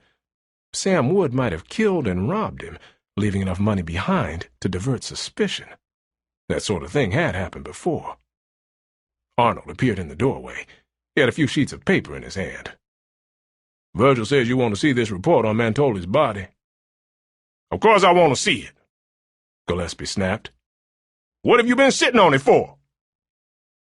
I didn't think you wanted it, Arnold replied. He shrugged and left. Bill Gillespie looked over the report. As he read from paragraph to paragraph, he began to hate the document. He hated it because it was the work of an inferior, and at the same time better than he himself could have done or had done. But it would save him from possible serious embarrassment later on the witness stand, if it came to that. He also learned a lot about the late Maestro Mantoli, which he had not previously known. Try as he would, however, he could not escape being irritated by the fact that the report was the work of a Negro. They had no right to be smart. The telephone rang. Frank Schubert was on the line. Bill, I hate to bother you, but my phone has been going like mad all day. Can you tell me any more than you could yesterday about our case? The council is getting very restless, and everybody I know in town has been calling up asking when the murderer will be caught. Damn it, Frank. I wish you'd tell these people to get out of your hair and mine and let me run this murder investigation. Pressure doesn't help. You ought to know that. Mayor Schubert hesitated. All right, Bill. I understand how you feel. About one other matter. That colored boy from California, did you get rid of him yet? No, and I'm not going to. Gillespie kept his voice under control with an effort. I think it would be a good idea, Bill. For personal reasons, I'll be damned if I will. Gillespie's voice rose in spite of him. Frank, I've got to go now. I promise you I'll call you as soon as I have anything to report. Oh, all right, Bill, Schubert said, and hung up. Gillespie realized that the mayor's patience, too, was beginning to wear thin. And if Frank Schubert got too angry, that was the end of the chief of police job. Gillespie flipped a key on the intercom. Where's Virgil? He asked. He went out, Pete answered. Got a call from a reverend somebody and lit out of here on the double. Do you want him? Later, Gillespie said, and killed the circuit. A dozen different emotions were tearing at him, all pulling in different directions. He got up, clapped on his hat, and headed for his car. One thing was going to be settled anyway. He was off to the bank to see Jennings. The bank manager received him courteously and sent immediately for Sam Wood's file. Gillespie was pleased to note that his word and his presence carried some weight in this city he was beginning cordially to dislike. When the file was delivered, Jennings looked it over in silence and then kept it in his hands while he spoke. Mr. Wood has had an account with us for several years. It has never been more than a few $100s. Twice he has been overdrawn, but covered the checks in question promptly enough to protect his credit standing. Deposits and withdrawals have been consistent for some time. Is there any more? Gillespie asked impatiently. I was coming to that, Jennings replied, unruffled. 2 days ago, Mr. Wood came in and paid off the mortgage on his home. It is a small place and not very much was due. He deposited a check which he stated was a legacy he had received in the mail, and a little over $600 in cash. $600 in cash, Gillespie repeated. That sounds very unusual to me. Yes and no, the banker replied. Many people still hoard their savings in mattresses and cookie jars, despite the amount that is lost each year that way. But not when they have bank accounts and have had them for several years, Gillespie said. The weight of the evidence that he had just received was beginning to sink in. He had called for a long forward pass, and it was just falling securely into his arms on the 5-yard line. Sam Wood made it a point to check in at the station around 4 o'clock each day. On this particular day, he did not want to do so, but felt that he should in order to keep up appearances. During the latter part of the night, when he had been alone, he had come to realize the injustice he had done his uninvited companion. He had spent considerable time trying to figure out how this simple deception had been detected, but since it had been, Sam did not want to run into Virgil Tibbs. When he walked into the lobby, Sam saw Eric Kaufman talking with Pete at the desk. Kaufman was displaying a small gun, and Pete was apparently taking down the make and serial number. Kaufman looked around, saw Sam, and came over to speak to him. "Can you spare me a moment?" Kaufman asked. "I'll be through here right away." "Of course." Sam sat down on a bench against the wall, where there was at least a small measure of privacy. In a minute or two, Kaufman slid the little gun into his pocket and came over to sit beside Sam. "First of all," he began, "I want to square things with you. I'm damn sorry I got hairy with you the other night. I was very worried and upset, but that's still no excuse." "Forget it," Sam said gallantly. "When I stopped to think about it, I realized how thoughtful of you it was to drive all the way up to the Endicott's just to look after all of us up there. Dueno and I want you to know we appreciate it a good deal." The last sentence made Sam feel as though he had been solidly hit in the pit of his stomach. For a moment, he made no reply. "When I thought it over," Kaufman continued, "I came in and got a permit to carry a gun." "Do you know how to use one?" Sam asked. "Not very well, but I don't ever want to use it, really. It's enough to have it to point at somebody if I have to. That's all I want it for, until this thing is over. I presume you're making some progress?" "I can't talk about it," Sam replied. He was sure that was a safe answer. "I understand. And oh yes, before I forget it, Duane asked me to thank you for your kindness to her the day her father was killed. She still isn't herself, but she's coming around better than could be expected. If you knew her as I do, you'd know she's a wonderful girl." "I'm sure she is," Sam said, meaning every word of it. Then he decided he might as well take the plunge. "I'm surprised you haven't married her." "I want to very much," Kaufman replied.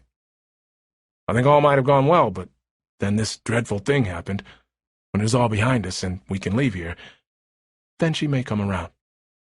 "You should stand a good chance," Sam said, deliberately torturing himself. "I hope so."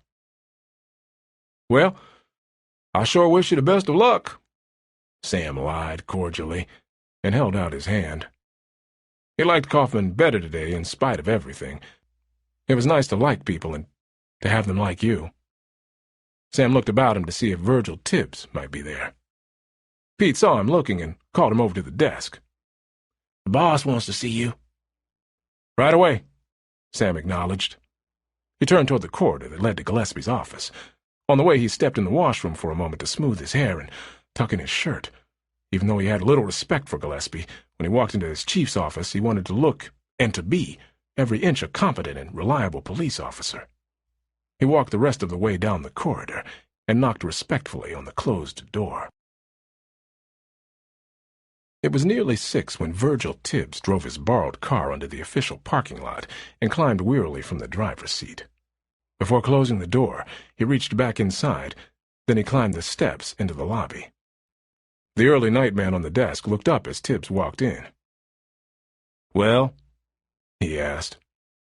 "Is Chief Gillespie still here, by any chance?" Tibbs asked. "Yes, he's here, but I don't think he wants to be disturbed right now." "He has someone with him?" Tibbs inquired. "No, he's alone." But it better be pretty important if you want to see him now. Please tell him that I'm here and I want to see him, Tibbs said. The night man took ample time to reach over and flip the intercom key. Virgil's here, he reported. I told him not to disturb you, but he insists on coming in. All right, Gillespie's voice came out. Go on in, the night man said, and returned to the paper he had been reading. Tibbs walked down the corridor and knocked on Gillespie's door. Gillespie's voice came through the panel. I said you can come in. Virgil Tibbs opened the door and walked quietly into Gillespie's office. When he looked at the big man behind the desk, he saw at once that in some manner he had been badly shaken. Well, what is it that's so important, Virgil? Gillespie asked. There was no fire in his words. He spoke with the voice of a man who had made a strong and bold move and was now asking himself if he had done the right thing. Tibbs laid a piece of wood on Gillespie's desk. It was a rough, round section of a limb about 2 inches in diameter and 22 inches long. Gillespie looked at it without speaking. What do you want me to do with that? He asked. It's the murder weapon, Tibbs told him. Gillespie picked up the fatal piece of wood and examined it curiously. There were unmistakable stains at one end, which gave grisly proof of what it probably had done. The chief turned it around in his fingers and then sighted down its length to see how straight it was. How did you find it? He asked. I had some help, Tibbs acknowledged. He waited for further questions. Gillespie continued to turn the piece of wood in his fingers. When he didn't speak, Tibbs did. Is something wrong? He asked. I told you once we could run our own business down here. Not that I don't appreciate your bringing this in to me. And your report on Mantoli's body was satisfactory. And I'd better tell you. I arrested Mantoli's murderer personally about an hour ago. Tibbs audibly drew a quick breath. Can you tell me, he began.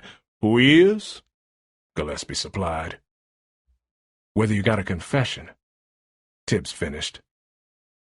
No, I didn't. He protested, of course. Gillespie stopped and picked up the deadly piece of wood once more. But he did it.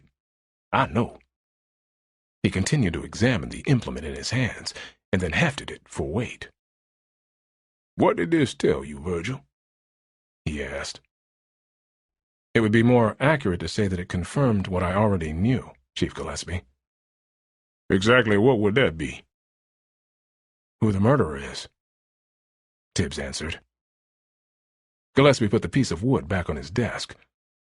Well, I beat you to it. And now, if you want to see your friend Sam, you'll find him in the first cell down the hall. Virgil Tibbs looked at Gillespie with wonder and disbelief, and then looked out the window a moment while he collected his thoughts. Sam Wood? He asked, as though the idea was beyond him. That's right, Gillespie answered. Sam Wood. Tibbs sank silently into a chair before Gillespie's desk. Sir, he said finally, with great care. I know you won't want to hear this, but I must tell you, Mr. Wood is definitely not guilty. You can see the implications toward your career if you don't let him go. He paused and looked very steadily at Gillespie with his deep brown eyes. You see, sir, I know it for a fact that you've got the wrong man. Chapter 10. As a boy, Bill Gillespie had been, from the first, considerably bigger than his classmates and the other children with whom he associated. Because of this fact, he could dictate the terms of the games that were played and impose his will on others who were not physically his equal. To his credit, Gillespie did not use his size to become a bully, and he did not deliberately pick on those who might have wanted to disagree with him. But his automatic leadership deprived him of an early education in one of the most important accomplishments he could have had: diplomacy. He was aware of this, and it bothered him occasionally. It bothered him mightily the night after he arrested Sam Wood on suspicion of murder. He thrashed about in his bed, turning from side to side and pounding the pillows, which remained completely docile but gave him not the slightest cooperation. He then got up and made himself some coffee. In his mind, he kept reliving the scene in his office. No man had ever stood up to him as Sam Wood had, and he admired him for it. Gillespie had won, of course, as he always won, but now plaguing doubts began to parade before him, until they seemed to be forming ranks like a Roman phalanx. One large contributing factor was Virgil Tibbs' insistence that Sam Wood was innocent. Gillespie did not want to think much of the Negro investigator, as he had made completely clear, but he knew that the man from Pasadena had an impressive record of being right. Gillespie hoped, and nearly prayed, for one good, solid, concrete piece of evidence to back his judgment. He liked Sam Wood, apart from the fact that he didn't think he was much of a cop, but he detested murderers. And Sam Wood, he was sure, was a murderer. Only Sam had denied the charge to the limit of his power, and then Virgil Tibbs had backed him up. Gillespie went back to bed and slept the uneasy sleep of the guilty.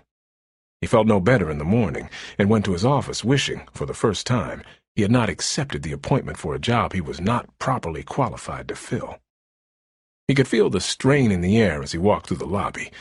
Pete greeted him respectfully as always, but the words were as empty as blown eggshells. Gillespie sat down in a businesslike way behind his desk and began to go through the pile of mail that was waiting his attention. Even as he read, an idea shaped in his mind. He would check further for the evidence he had, and if it could be satisfactorily explained away, he would consider releasing Sam. He knew he wouldn't actually do it without a break one way or the other, but it eased his conscience to feel that he was being fair. Presently, he became aware that something was taking place out in the lobby. He heard voices, and he thought he caught the mention of his own name. He would have liked to go out to see what was happening, but the dignity of his office required him to wait to be asked. He didn't wait long. Arnold appeared in the doorway and paused to be recognized. "Sir," he said, "we're receiving a complaint out here that I think you should hear. I'm sure of it. Shall I bring the people in?" The chief nodded his agreement. There were confusing footsteps in the corridor, and then two people were ushered into his office.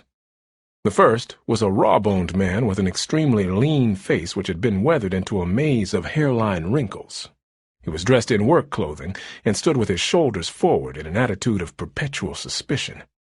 He wore steel-rimmed glasses, which gave his face an added hardness. He held the corners of his mouth tight from force of habit. Gillespie's first reaction to him was that he would be a mean one if he got drunk.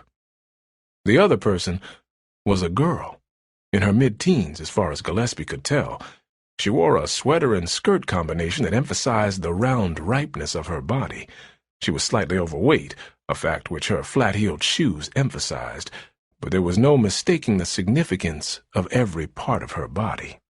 Her clothes were much too tight and thrust her breasts upward and out in an exaggerated, unavoidable display. Gillespie thought she was headed for trouble if she had not already arrived. "You Chief Gillespie?" the narrow man asked.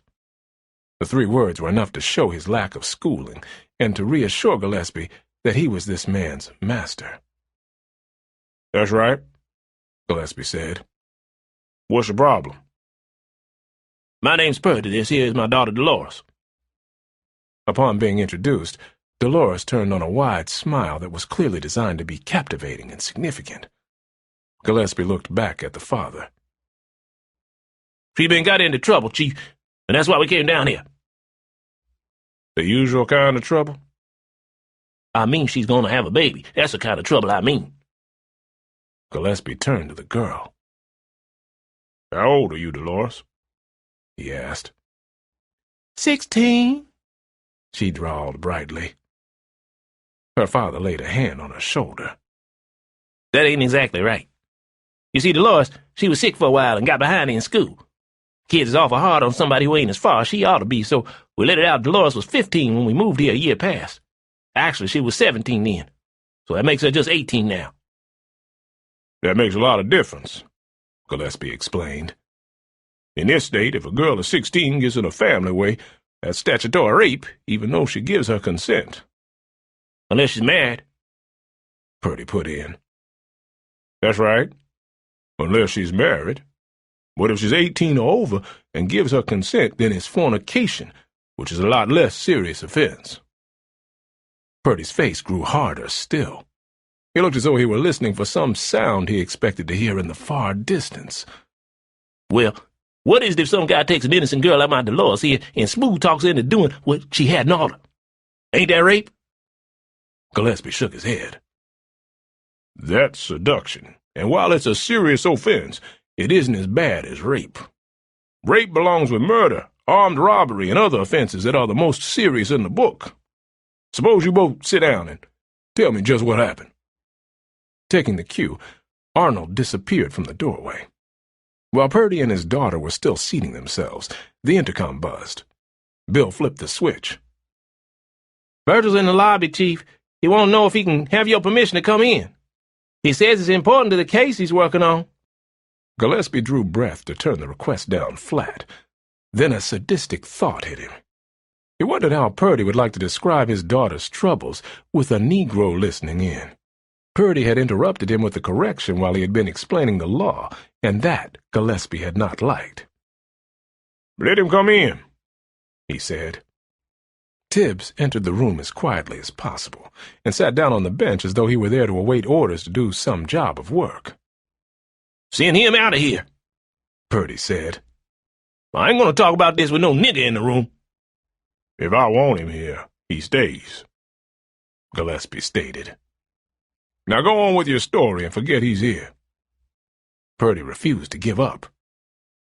"Get him out of here first," he demanded. To Gillespie's surprise, Tibbs rose quietly to his feet and started for the door. Gillespie looked up in anger, and Tibbs spoke quickly. "I forgot something. I'll be right back." When Purdy looked away from him, Tibbs pointed at the intercom. Then he shut the door behind him on his way out. Since the situation had been resolved without loss of face, Gillespie moved some papers on his desk, opened a drawer, and looked inside, and then flipped a switch on his intercom. Then he leaned back in his chair. "All right, we're alone," he said. "Now tell me what you have to say." "Well, Dolores, she's a real good girl. Never done nothing wrong except what kids always do. Then, without me knowing nothing about it, she meets this here guy who's twice as old as she is.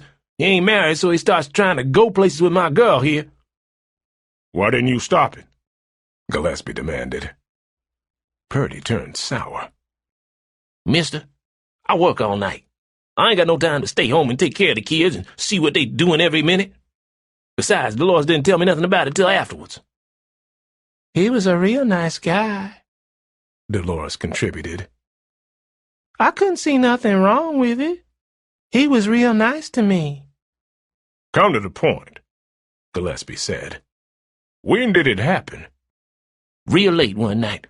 The missus was asleep like she ought to be when Dolores get out of bed to see this guy, and that's when he had her."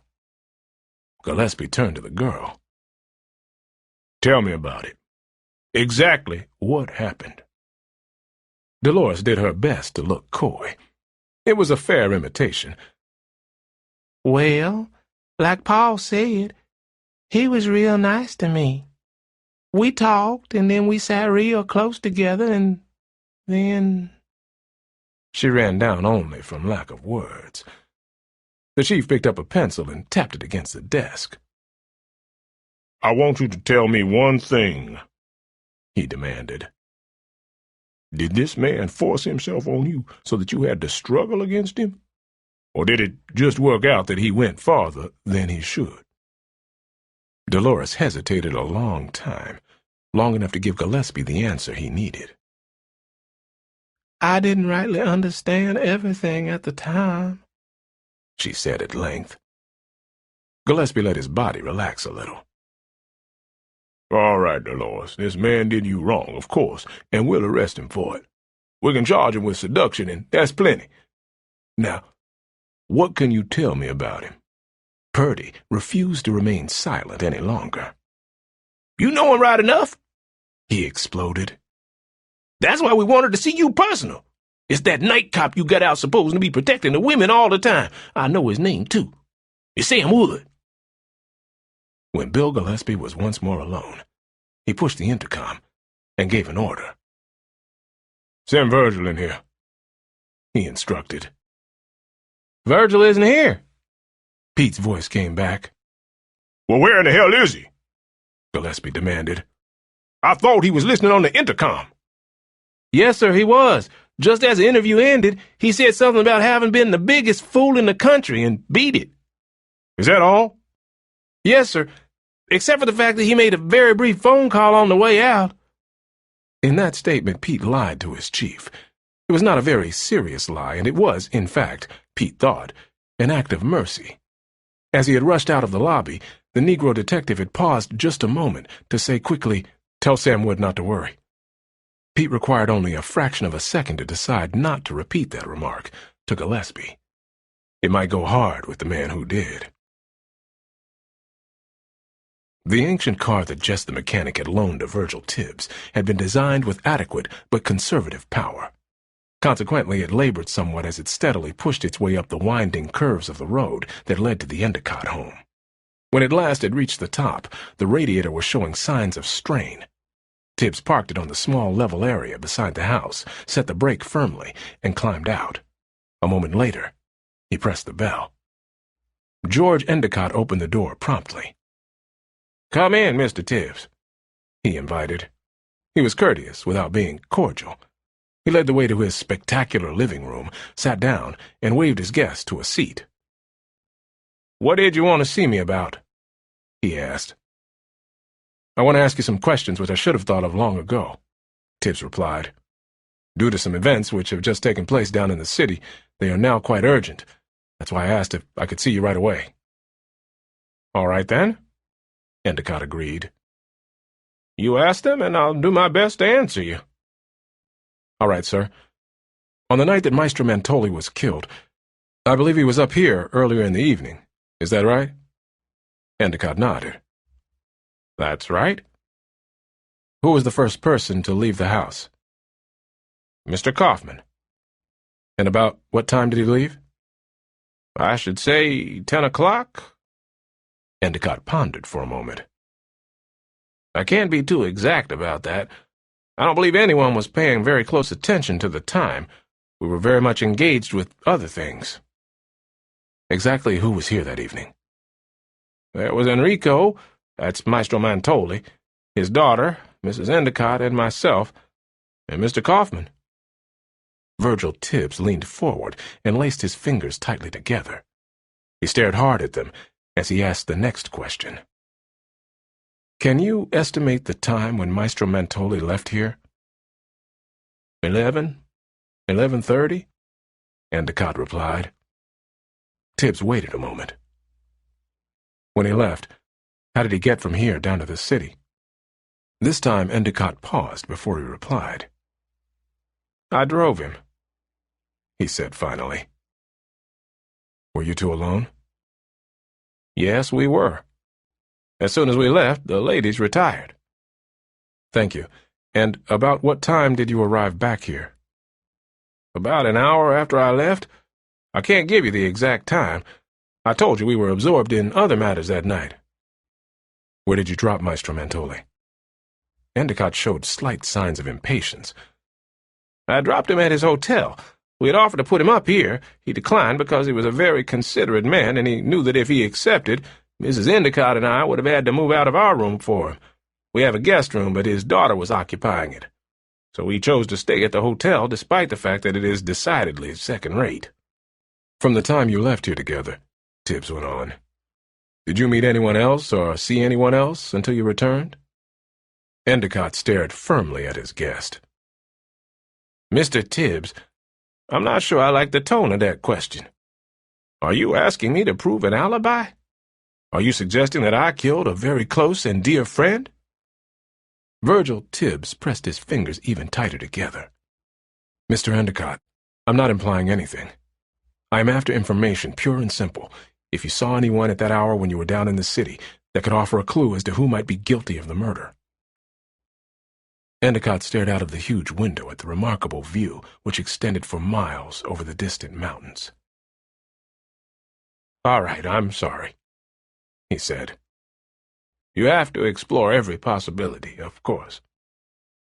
The two men were interrupted when Grace Endicott and Duane Mantoli came into the room. They rose, and Tibbs exchanged proper greetings. He noted that the girl seemed to have recovered her composure. Her eyes were clear, and she looked at him as though she was no longer frightened. When they were all seated, Grace Endicott asked a question. "Are you making any progress?" "I believe so, Mrs. Endicott," Tibbs answered. "Particularly so today. But progress in any police investigation is a hard thing to define. You may work weeks on something and find it leads up a blind alley. You can never be sure until you have the last piece of evidence you need, not only to identify your man, but also to prove his guilt beyond any question of doubt." "We all appreciate the theory," George Endicott interrupted. "but right now we're more interested in facts. Is there any indication when an arrest will be made?" Virgil Tibbs studied his fingers. "An arrest has been made," he said. "But it isn't the right man. I know that for a fact."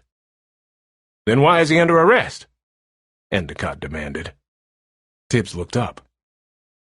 "Because Chief Gillespie doesn't have sufficient confidence in my opinion to let his prisoner go." "Who is it?" Grace Endicott asked. "Anyone we know?" "Yes, you know him, Mrs. Endicott. It's Officer Wood. He was up here with me the last time I called." Duane Mantoli suddenly sat bolt upright. "Do you mean the fairly big man who was so nice to me that day?" "That's the man, Miss Mantoli." "He's accused?" She hesitated, and then forced herself to say the words. "Of killing my father?"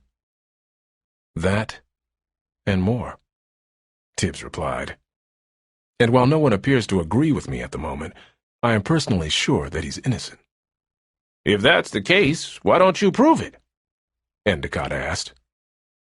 When Tibbs looked up, there was a subdued fire in his eyes. Endicott was startled to see the slender Negro show such a sign of inner vitality. "That is exactly what I am trying to do," he said. "And that is why I am asking you these questions." Endicott stood up and walked over to the window. There was quiet in the room until he spoke. "Will Gillespie let you prove it?" he asked, without looking around. "My job right now," Tibbs answered evenly, "is to protect him from his own mistakes. Sam Wood is one of them. After I do that, I will deliver the person who caused all this to him in such a manner that even he will finally know the truth.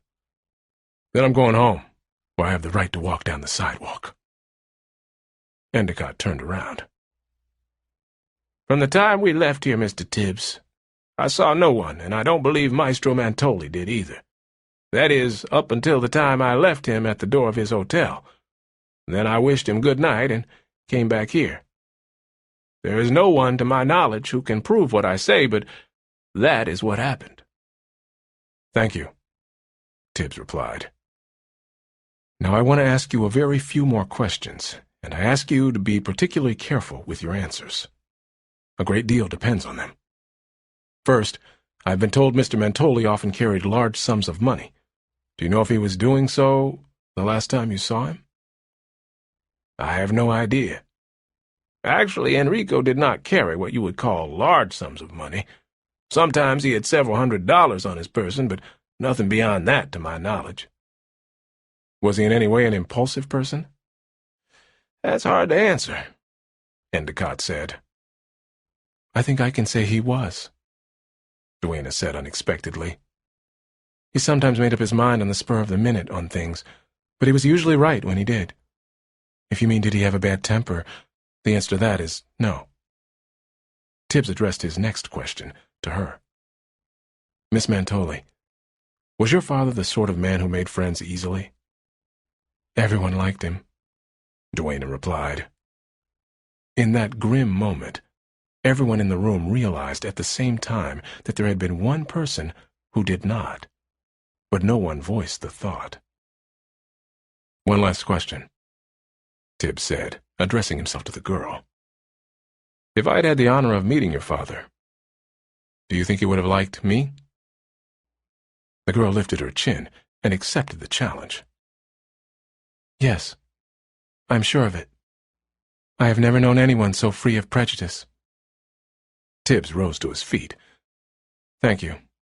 Whether you realize it or not, you have been a great help to me. In a little while, I believe you will know why. That's good to know, Endicott said. Then the girl stood up. I want to go down to the city, she announced. Perhaps Mr. Tibbs will be kind enough to take me. My car is very modest, Tibbs said, but you are welcome. Please wait for me for a moment, she requested, and left without further explanation. When she returned, and they stood at the doorway ready to leave, George Endicott rubbed his chin in thought for a moment. How will you get back? He asked. If I don't get a convenient ride, I'll call you, she promised. Do you think you will be safe enough?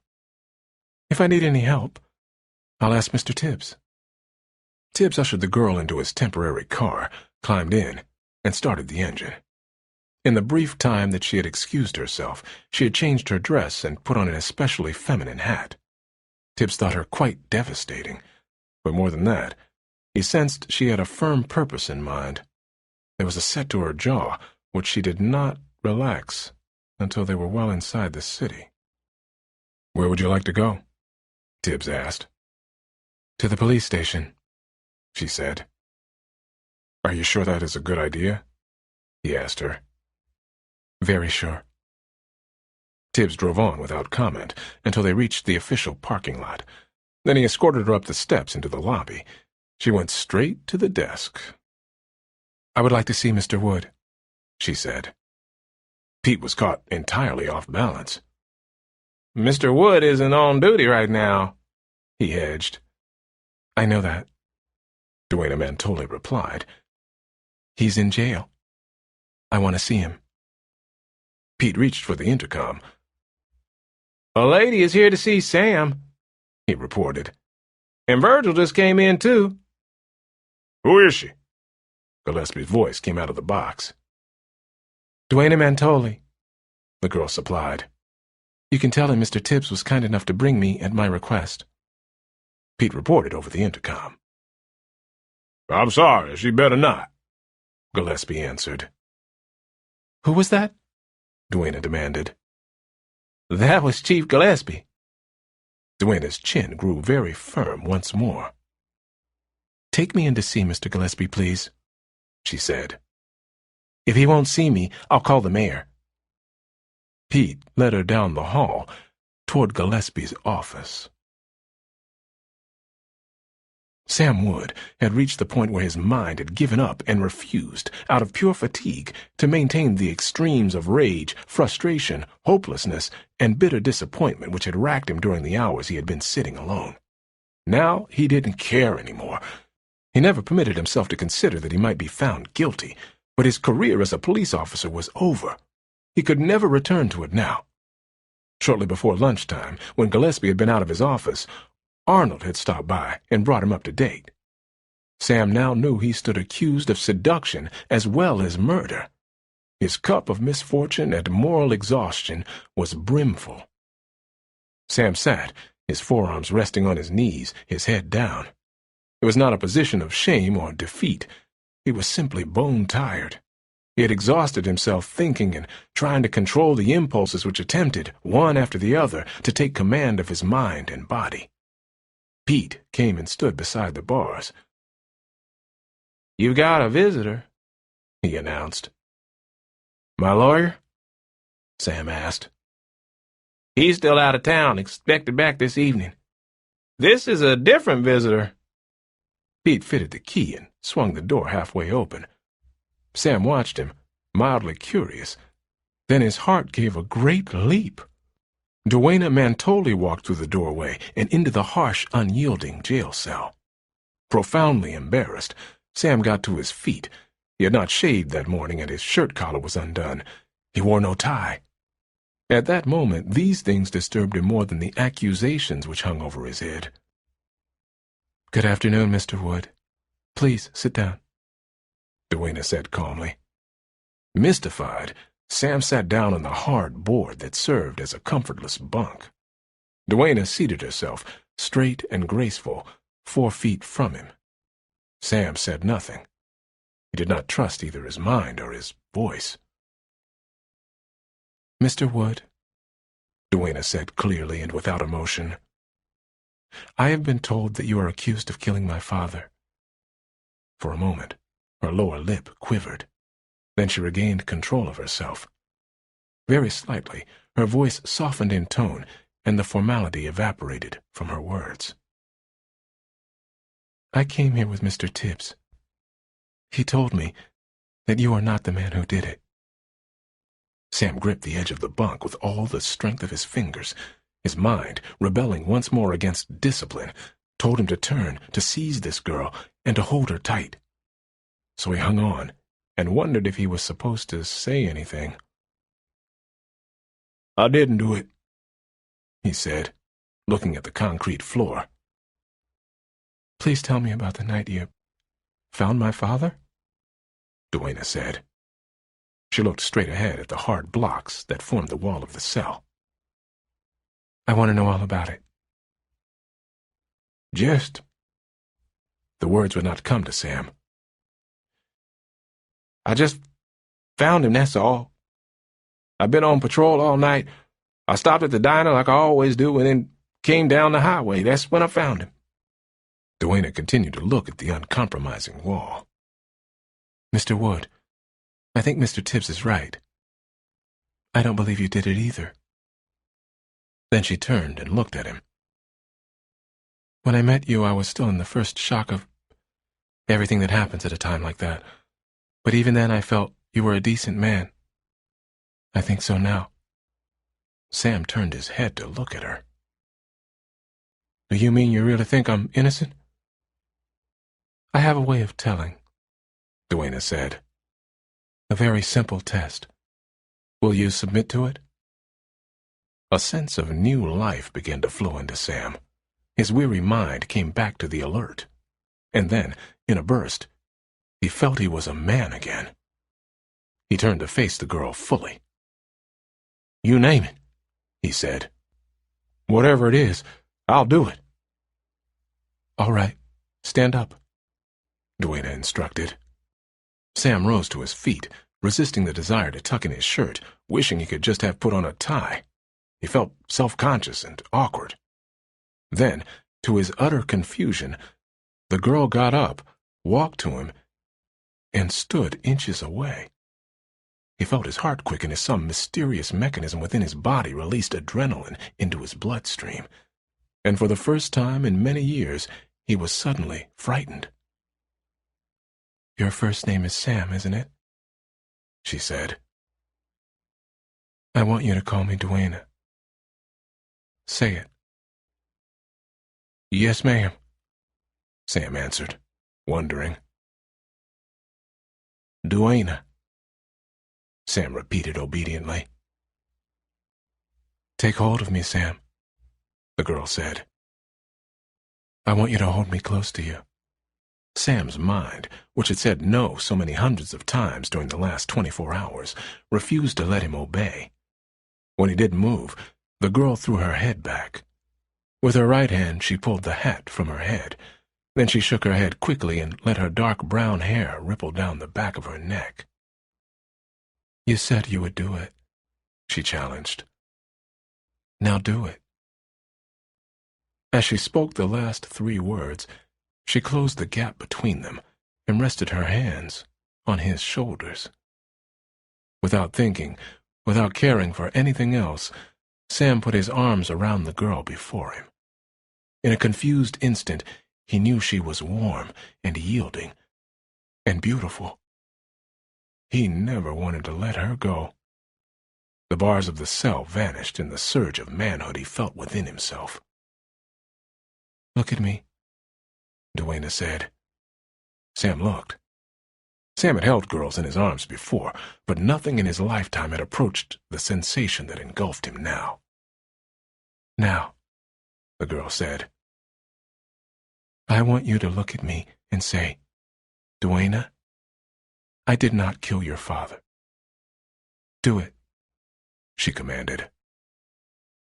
Sam spoke through the lump that crowded his throat. Duana? He tried again. Duana? I didn't kill your father. Sam's arms let go. They fell to his sides, and strong and courageous as he was, he suddenly wanted to cry. The reaction had been too much. While he stood there, fighting to regain his composure, he felt the pressure of her hands on his shoulders grow stronger. Then they moved and locked behind his neck. I believe you, she said. And then, before he realized what was happening to him, Sam felt his head being pulled downward, the warmth of Duana's body against his own, and then a cool, electrifying pressure as she pressed her lips against his.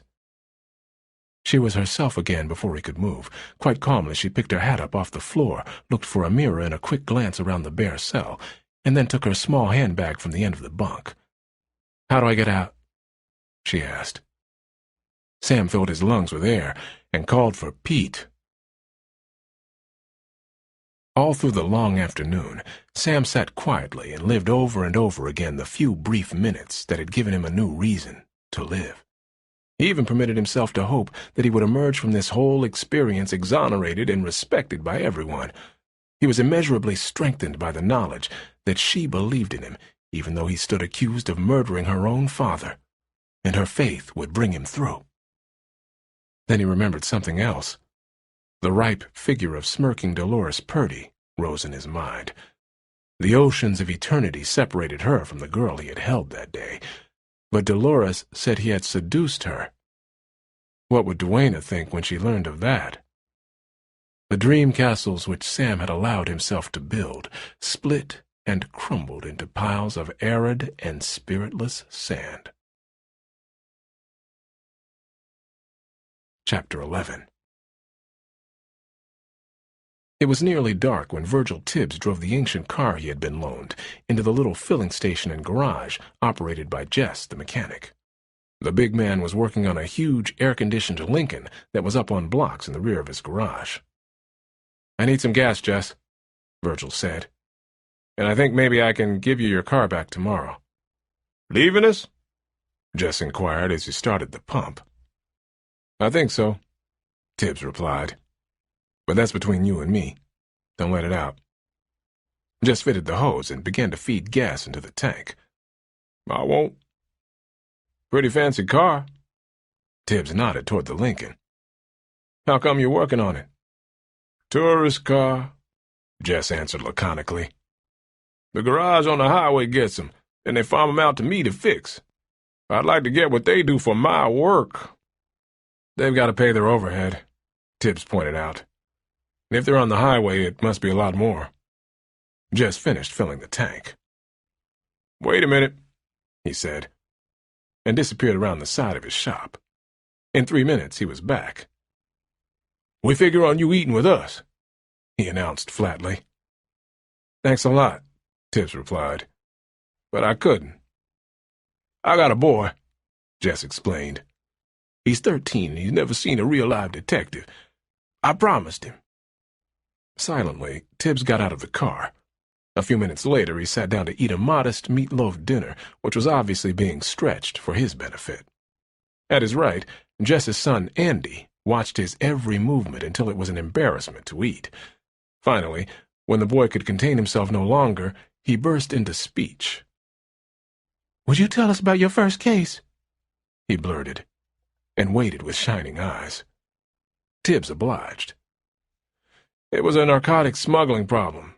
Somewhere in Pasadena, little capsules of heroin were being transferred and sold. I was assigned to the case along with several officers. "Were you a detective then?" the boy interrupted. No, I wasn't. But I had 5 years' service on the force, and they decided to give me a chance. Then one day at a downtown shoe shine stand, a man who was getting his shoes shined finished his newspaper and offered it to another man who was waiting for service. The point was that the first man had on a new pair of shoes that didn't really need shining. "How did you find that out?"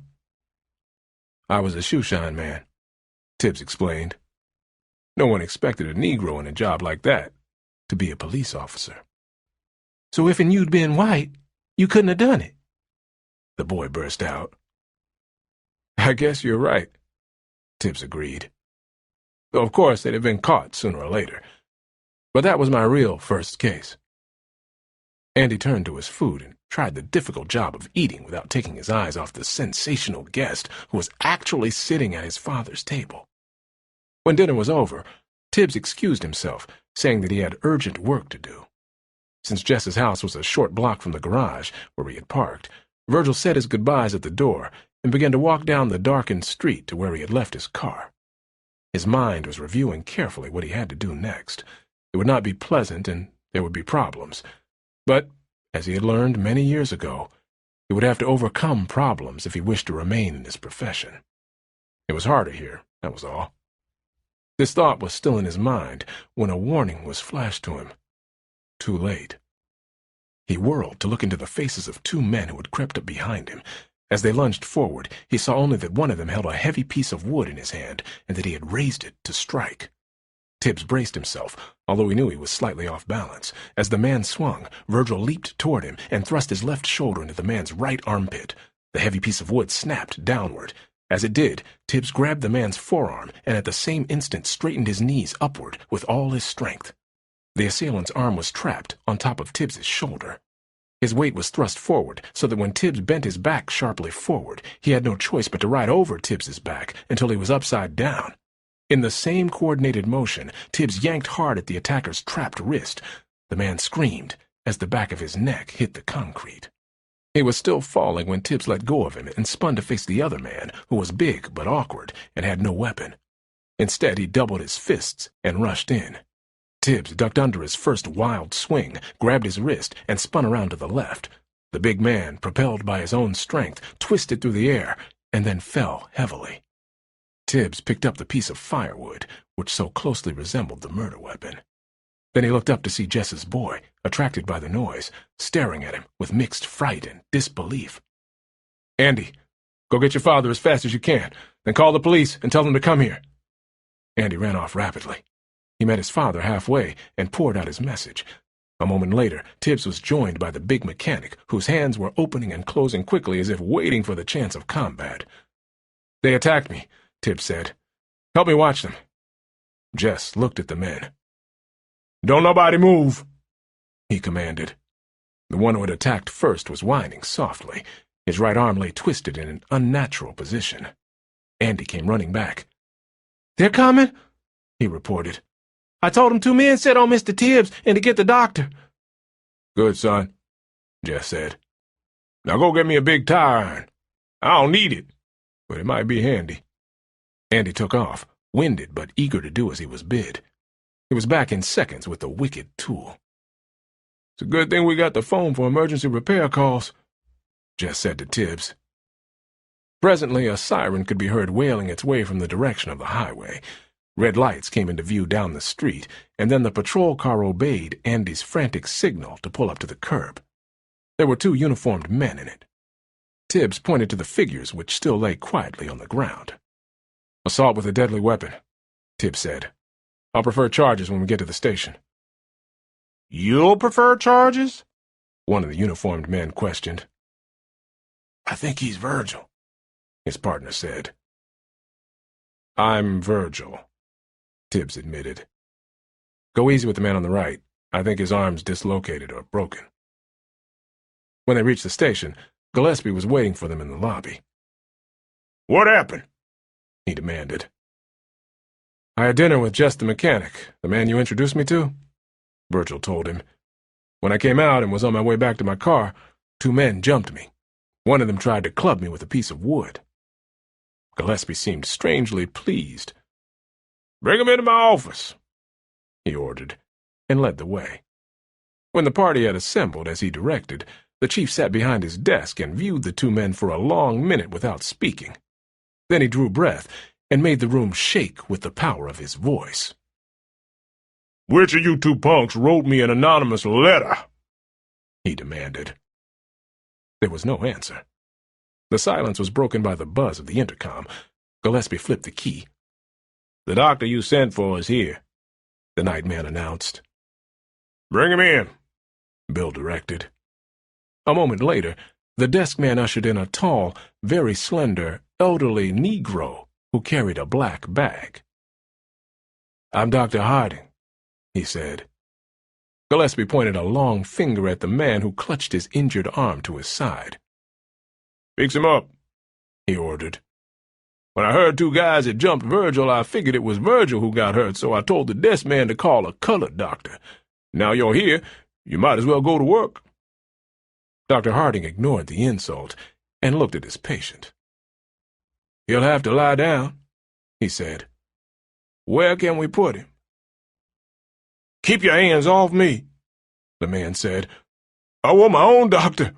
"Shut up," Gillespie barked. "I don't like people who write me letters and tell me what to do. We're providing you with a doctor like the law says." "You won't last long in this town," the man retorted. "Long enough," Gillespie said. "Take him in a cell and let the doctor work on him there." The injured man was led away. Gillespie directed his attention to the other man. "All right. Whose idea was this? Talk, or you'll be in one heap of trouble." "I ain't worried," the man told him. "I demand a jury trial. You know what that means?" "Sure, I know what that means," Gillespie told him. "So I'll tell you what I'm going to do. I'm going to call the paper and tell them how you and your pal jumped a little colored guy and that he beat the both of you up. Then you can have your jury trial. My story is that he and his big black pal jumped us with clubs," the man said, still unshaken. "We was minding our own business." "Sure, in nigger town, you and your pal were on your way to a nice black whorehouse, just two respectable citizens, when you got mugged. Wise up. Either way you lose." "I ain't talking," the man maintained stubbornly. Gillespie turned toward Tibbs. "You aren't a white man, but I guess you can fight," he conceded. "The credit goes to the man who taught me," Tibbs said. "His name is Takahashi, and he isn't Caucasian either." He turned toward the door. "I've got a job to finish, and I'm getting near to the end. If you'll excuse me, I've got to go back to work." To Tibbs' surprise, Gillespie got up and walked down the corridor with him.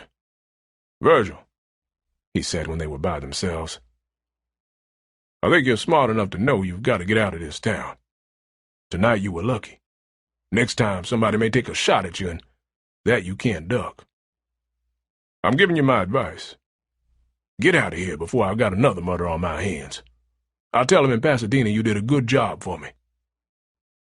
"I'll get out, Chief Gillespie," Virgil answered. "But not until I have delivered Mantoli's murderer to you together with the proof of his guilt. I've got to do that first. Perhaps you understand why." "I won't be responsible," Gillespie said. "That's all right," Tibbs acknowledged, and hurried through the lobby. Duana Mantoli sat in the quiet of the early evening in the high lookout where, a few days before, Sam Wood had perched stiffly beside her. Now she was alone, looking out over the silent parade of the mountains, trying to sort out her thoughts. She knew now that Sam Wood stood accused of seducing a 16-year-old girl, the daughter of an almost illiterate laborer. Although she did not want to do so, she coldly compared herself to what she imagined the other girl to be. Then, with mounting shame, she saw herself standing on tiptoe in a jail cell to press her kiss on the lips of the man in whom she had found a sudden faith. That faith was gone now, which made her action, in retrospect, something cheap and vulgar. She folded her arms about herself and knew that she had been a fool. It was hopeless to assume that breeding and what is called common decency could ever stamp out the basic instincts of sexual drive. Sam Wood was a big, strong man, and he was unmarried. The girl, whoever she was, had been able to give him animal gratification. Duana shuddered, and tears of anger came to her eyes. She continued to sit there until Endicott, worried, came down to find her and take her back. It was a little after 9 on Saturday morning when Dolores Purdy answered the doorbell. She preened herself for a moment first, because a girl could never tell who might be there.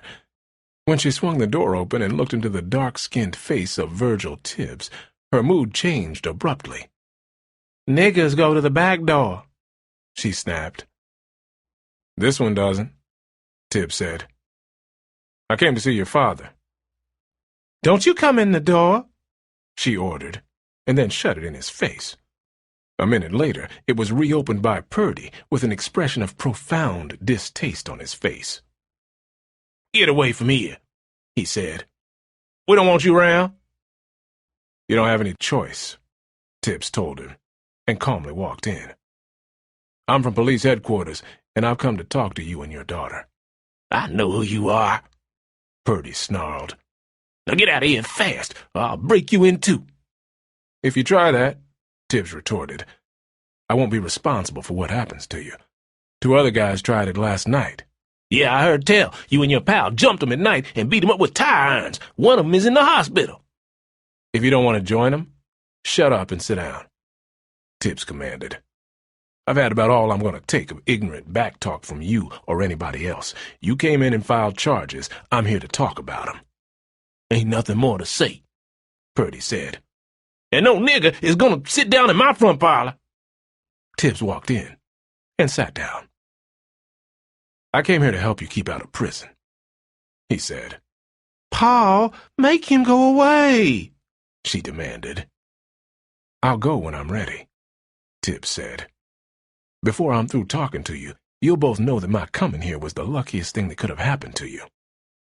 "Niggers bring bad luck," Dolores said.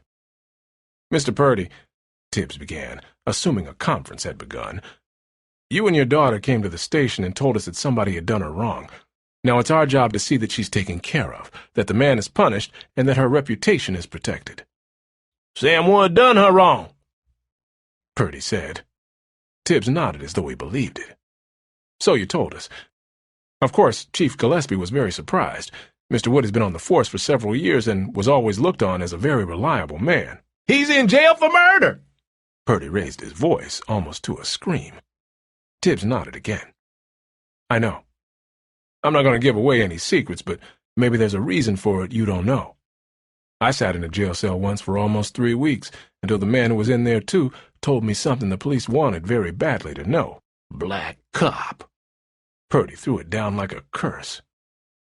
"Now about the case of your daughter," Tibbs said quietly. "Whenever this happens and the man admits his responsibility, that's all there is to it. But Wood is a stubborn man. He won't admit that he did it. So now all the tests will have to be given.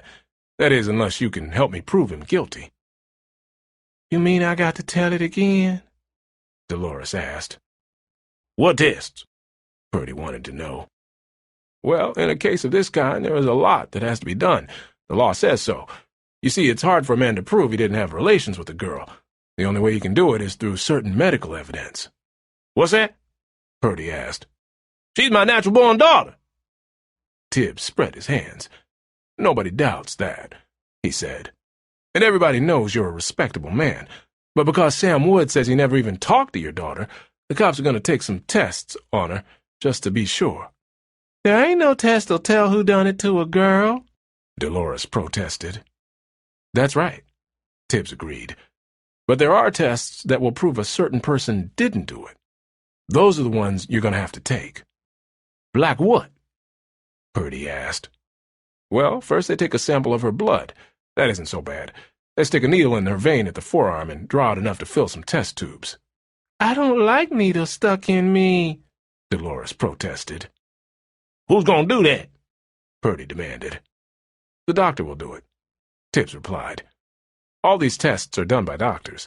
Nobody else will touch your daughter." "They better not," Purdy said. "Then, after that," Tibbs went on, "they have to make an examination to make sure that she was violated, as she says. Also, they have to find out whether or not she is going to have a baby." Purdy sprang to his feet, his face twisted in a rage. "Ain't nobody gonna look at her secrets," he thundered. "I'll shoot the man who tries to look at her secrets. You get out of here." Tibbs continued to sit still. "All I'm doing is warning you," he explained. You want to know these things before they come and do them when you're away, don't you? Nobody's gonna look at her secrets, Purdy persisted. The only thing that will save her is if the man confesses, Virgil emphasized. He says he's innocent. You filed charges, so the doctors have to examine her. Gillespie can stop it, Purdy said. You'll see. Tibbs shook his head. He'd like to, of course, but the law won't let him. Wood can get a court order through his lawyer, and then you have no choice. Tibbs locked his hands together and stared at them as he made his next statement. Now, I want to tell you something that's very important, but I don't want you to tell anyone I told you. I just don't want to see an innocent man like you framed and put into trouble. They can't do nothing to me. I didn't do it. Purdy let his voice reach for hysteria. I told you, she's my natural-born daughter. Of course she is, Tibbs said, putting sudden authority in his tone. But suppose you get up in court and say that Sam Wood is the man who got her into trouble. Then suppose the doctor makes a mistake and says he isn't. That leaves you guilty of perjury, swearing falsely in court, and for that you can go to prison. That's what I want to warn you about and tell you how to protect yourself. Doctors don't make mistakes like that, Dolores protested, but heavy strain showed in her voice. Sometimes they do, Tibbs said, and juries believe them. Now suppose you tell me just how it happened, then I'll try to get Sam Wood to confess. If he does, you both have nothing to worry about. You mean then they'll leave us alone? Purdy wanted to know.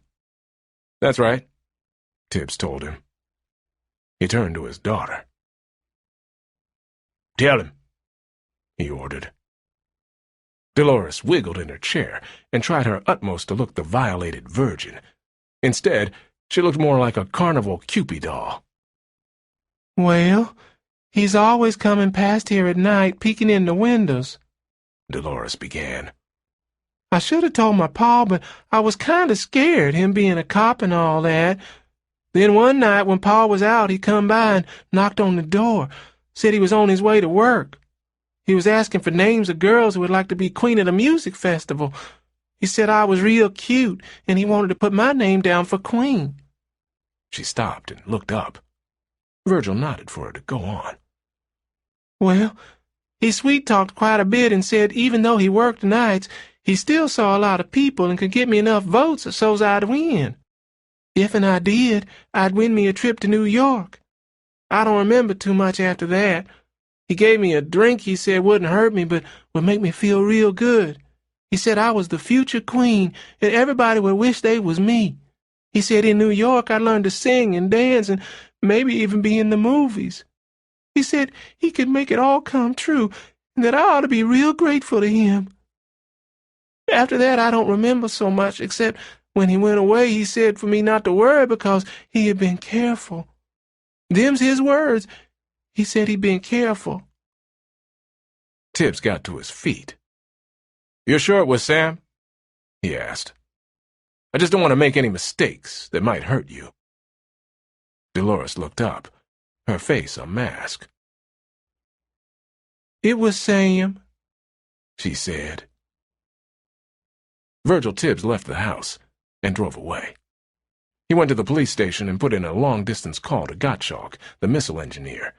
Then he paid a visit to Harvey Oberst, who hated to be seen with a Negro, but who remembered that this particular Negro had gotten him out of jail.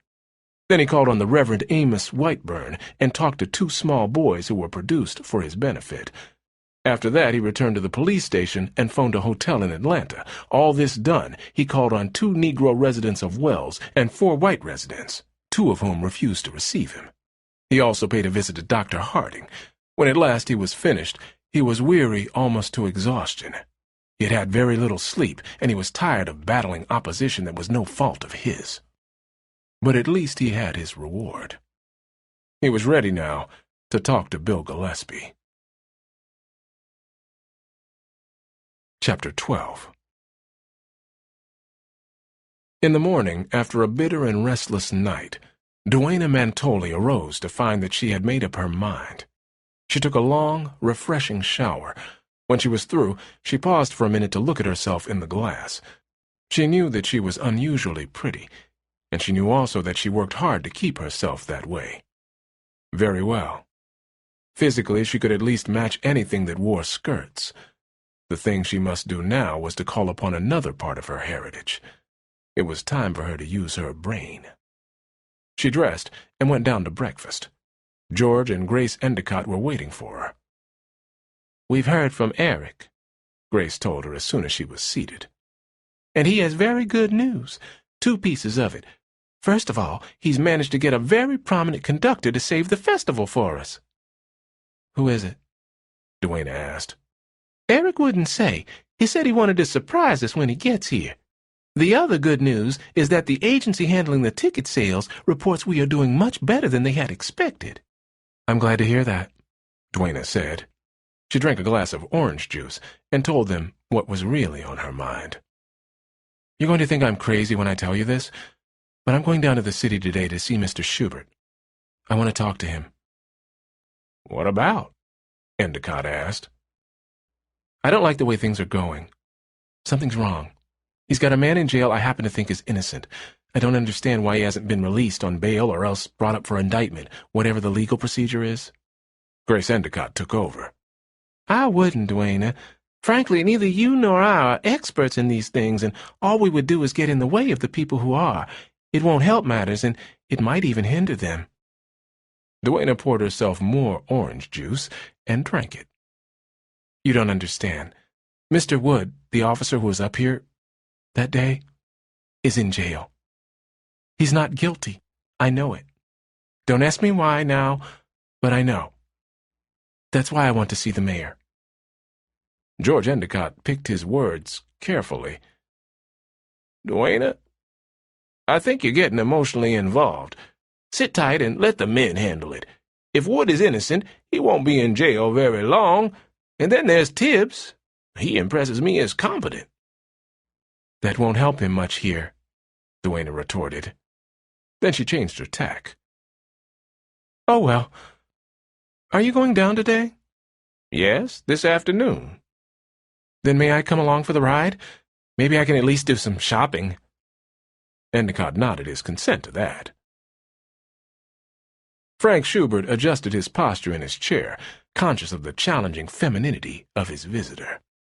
He wondered how she had talked George Endicott into bringing her here, but it was evident that she had. "Miss Mantoli," he began, "I'm going to be very truthful with you. In fact, I'm going to give you some confidential information. Will you promise me to keep it strictly to yourself?" "I promise," Duana said. "All right. I don't know how much you know about the economy of the South, but certain areas have been very hard hit. Wells is one of them. We aren't on the main highway, only on an alternate route that perhaps 1 car in 50 chooses to take. That means that we lose a lot of tourist revenue. Agriculture is on the decline in this vicinity. Industry so far has refused to move here, and putting it bluntly, both the city itself and many of the people in it are close to being on the rocks." Duana, who was listening carefully, nodded. "We realized, the council members and myself, that something would have to be done about it or we would be in a very serious situation. So George here came up with the music festival idea. It didn't go over too well at first, but he convinced us that it would put us on the tourist map. If that were to happen, it would be a tremendous help. So, with some misgivings, we went ahead. I understand now that ticket sales are very good, so George appears to have proved his point. Now, this brings up another matter, one that concerns you directly, or indirectly. The job of police chief came open, and we had to fill it. None of the men on the force were anywhere near to being ready to step into the job, so we had an idea. We thought that if we advertised the opening, we might attract a good lawman who would take the job even at a very small salary for the sake of the title and the experience. Then when we got on our feet, we could raise his salary enough to keep him or else hire a replacement if we wanted to. Well, it worked out that our thinking, as far as it went, was correct. We had several applicants willing to work for the salary for the sake of the career advancement it would represent. One of them was Bill Gillespie. Certain members of the council, and I'm mentioning no names, insisted on a Southerner who would at least do all he could to maintain our traditional race relationships. Someone from the North might shove integration down our throats long before we were ready to accept it and, if possible, make it work. So you hired Gillespie, Duana said. We did. His record looked very good, as much as we could hope for what we had to offer. Personally, I will tell you in strict confidence that I consider we made a bad choice, but at least the certain council members I spoke of a moment ago were satisfied. Schubert looked about him, as if to make sure that no one else was within earshot. Then he leaned forward to make his words more confidential. If he has the wrong man in jail, he will be out before very long, I promise you that. But you must understand there is strong evidence against him. Now, I have talked to some of the council members, and I'm telling George here now that if Gillespie doesn't get this thing straightened out in the next few days, we're going to recall him. He's under contract, but there's a trial period, and it isn't over yet. So don't worry. We'll handle that end. It was a few minutes before 4 when George Endicott and Duana Mantoli left the mayor's office. They had received word that Eric Kaufman was coming by early in the evening. When George Endicott had suggested staying down for a quiet supper and then picking up Kaufman afterward, Duana had had her chance. It was still too early to eat, but she had another idea. "I have to see Mr. Tibbs," she explained. "I think you had better postpone that," Endicott advised. "If you went over there now, you might make an inadvertent slip, and that could be serious." Duana looked up at him with an expression which combined disappointment and reproach. George Endicott suddenly decided that perhaps in his capacity as councilman he ought to exchange a few words with Bill Gillespie. Arnold spoke through the bars to Sam Wood. "You got another visitor." He swung open the door to admit Virgil Tibbs. The Pasadena detective walked in without an invitation and sat on the edge of the hard bunk. "Well, Virgil," Sam asked wearily, "what is it now?" "I just wanted to tell you," Tibbs replied, "that I'm going in to see Gillespie as soon as he gets back here. When I do, I'm going to prove to him, so that even he can see it, that you're innocent. I think I can make him let you go." Sam spoke without inflection. "Why don't you just give up and go home? I thought you were smart." "I haven't finished my job," Virgil answered. "The world is full of a lot of people who never accomplished anything because they wouldn't see it through. I have 2 things left to do here: to get you cleared and out of here, and to deliver a murderer to Gillespie. Then I can go home." "I wish you luck," Sam said. He didn't look at Virgil as he spoke. "Before I go in to see Gillespie, I want to clear up a point or two with you," Tibbs said. "I'm pretty sure I know the answers, but the less I have to guess, the stronger my case is going to be." Sam shrugged his shoulders. "What's on your mind?" he asked. "On the night that we rode together on patrol, you made a slight change of route, and you made it on purpose. At the time, I didn't know why. I think I do now. You wanted to avoid going past the Purdy house. Is that right?" Sam showed some signs of life. "Virgil, I wish you wouldn't mess in this. I know you're trying to help, but—" "Also," Virgil continued, "I think I know why you didn't want to go past the Purdy house that night." "Have you been driving past there?" Sam asked suspiciously. "No," Tibbs answered. "I didn't have to. Harvey Oberst told me all I needed to know the day he was here at the station." He stopped then, and there was silence for a while. Sometimes he found it best to let someone have the opportunity to collect his thoughts.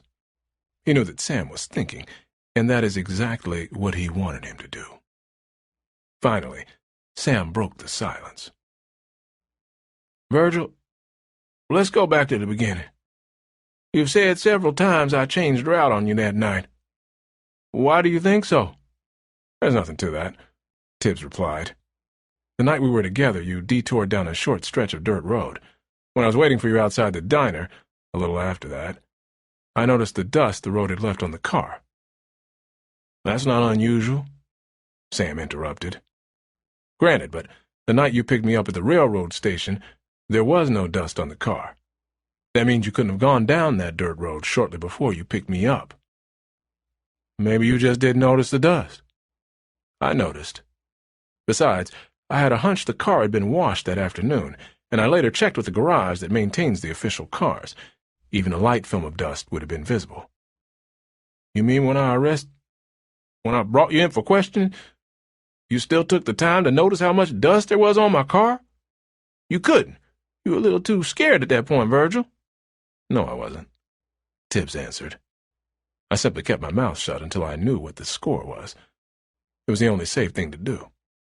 But I kept my eyes open because I'm trained to do that.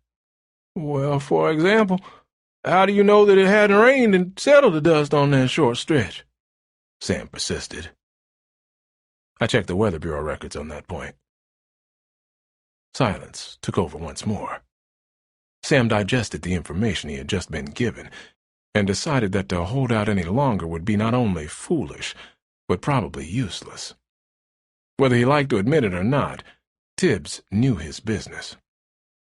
Then Sam reflected that at least the man whose race had created a barrier he had found almost impossible to climb was on his side. That was a comforting thought. He decided to give Tibbs his reward. So far, he admitted. You're right.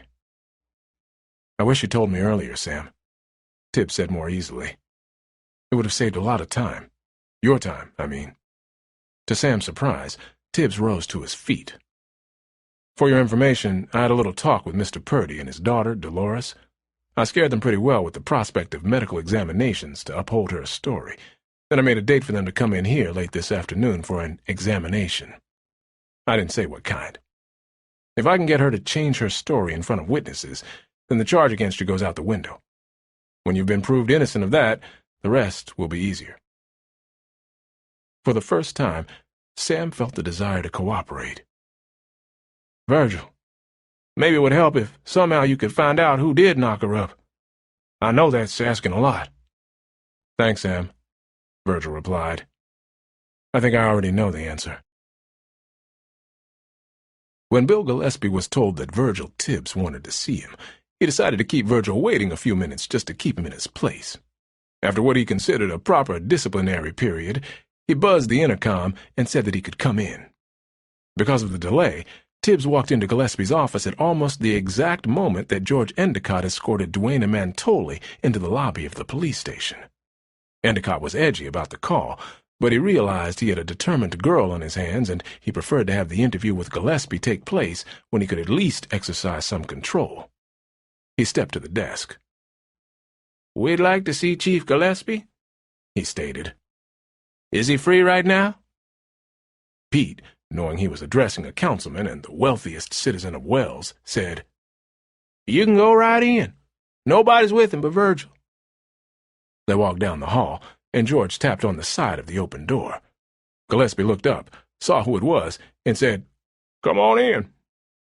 Then he stood up when he saw Duana also appear in the doorway.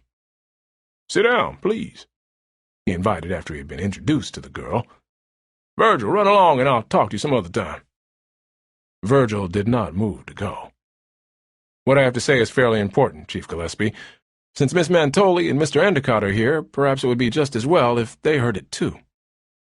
Gillespie raised his fist to bang it on his desk. Backtalk he would not take from anyone, least of all a man who stood on the wrong side of the color line. Endicott saw it and quickly spoke first. "This sounds interesting. With your permission, Bill, I'd like to hear what Mr. Tibbs has to say." "So would I," Duana added. Gillespie could see no way out.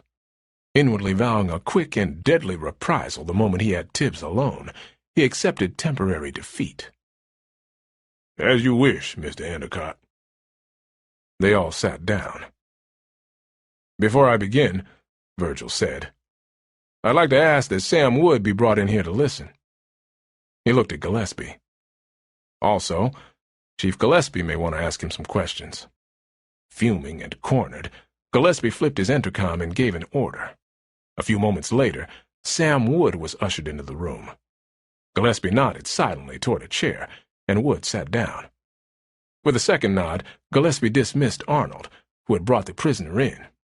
Still holding down a dangerous inner pressure, he stared hard at Tibbs. "All right, Virgil. You better make it good." Tibbs laced his fingers together and pressed them tightly. He stared at them for a second or two before he began speaking. "I'm going to start with the personality of a young woman, Dolores Purdy." He looked up. Miss Purdy is the daughter of a visibly retarded man, whose intellectual level and education are both substandard. I haven't met her mother, but her family background, at the best, is lacking. "I know all this," Gillespie snapped. Tibbs waited a moment, and then went on. "Dolores Purdy is 18 years old. She passes for 16, so she will not be scoffed at in school for being 2 grades behind the point where she should be. The fact that she is actually 18 puts her over the age of consent, so any question of statutory rape is eliminated right there. Now, Miss Purdy has one characteristic which has appeared on the police records quite clearly. She is an exhibitionist. For some reason, she has the idea that her body is enchanting and likely to produce an unqualified thrill to anyone who sees it, anyone male, that is. It is fairly common in girls of her age who feel, in one way or another, that they have been deprived of social acceptance. They believe they can overcome this handicap by sensational conduct, irresistible to males." He looked up to see how Duana was taking his words. She showed frank interest. So did the other 3 men. He went on. "The most common thing that happens is that a girl in these circumstances gives herself to a man in the hope of attaching him to her for the sake of her physical advantages. Sometimes it works, sometimes it simply brings along a further rejection.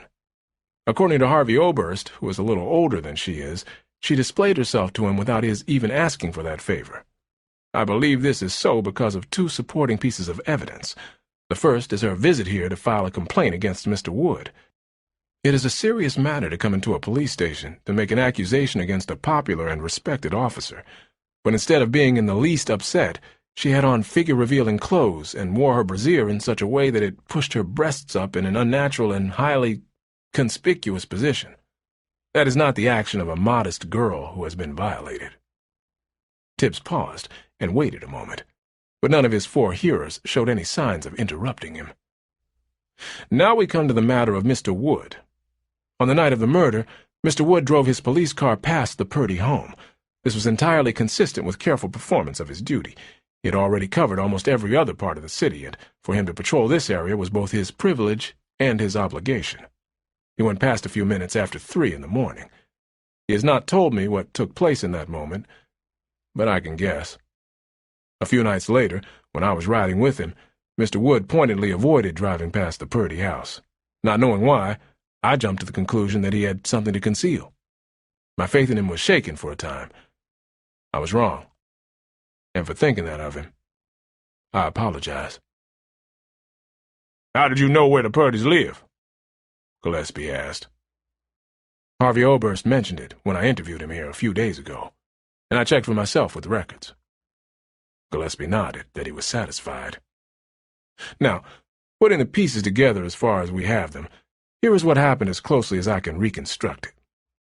At some time in the recent past, Miss Purdy was indiscreet with a man of her acquaintance and ended up either pregnant or believing she might be. Who that man is not important at the moment, except that she couldn't or didn't want to marry him. Believing herself to be in trouble, she did what many young women have done. She looked around for someone to blame who would be unable to defend himself positively and who would be a more desirable temporary husband or source of obstetrical and child care expenses. Fortunately, this variation on the old badger game is thoroughly understood in police circles, so that the unsupported word of the girl is seldom taken at its face value without some sort of supporting evidence. Of course, Mr. Gillespie knows this well. Miss Purdy knew that Mr. Wood patrolled the city at night on the graveyard shift, and therefore it could be believed that he had made 1 or more stops at her house during the year that the Purdys have lived in Wells. Secondly, she knew that he was unmarried and therefore might be trapped into marriage. Lastly, she was attracted to him, at least to a degree, as evidenced by the fact that she revealed herself to him at least once during his nightly rounds. probably in such a way as to make it appear an accident. It would be my guess that this had happened more than once, but not often enough to arouse the suspicion of a conscientious police officer. Tibbs looked at Sam Wood. "I don't want to embarrass you, Mr. Wood, especially in Miss Mantoli's presence, but can you confirm that?" Sam took a minute to find the words. Then all he said was, "Yes." "Now comes a matter of probability," Tibbs went on. "If Mr. Wood were guilty of accepting the attentions of such women, or inviting them, this tendency probably would have been visible at some time during the 3 preceding years that he has been guarding this city at night.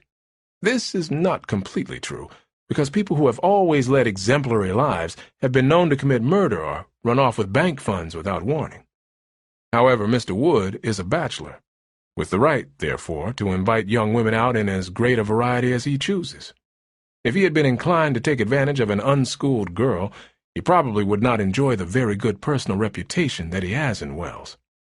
No one knows a man's standing better than his bank, and the bank where he transacts business thinks very highly of Mr. Wood. They told me so." "Summing up," Virgil said, taking a deep breath,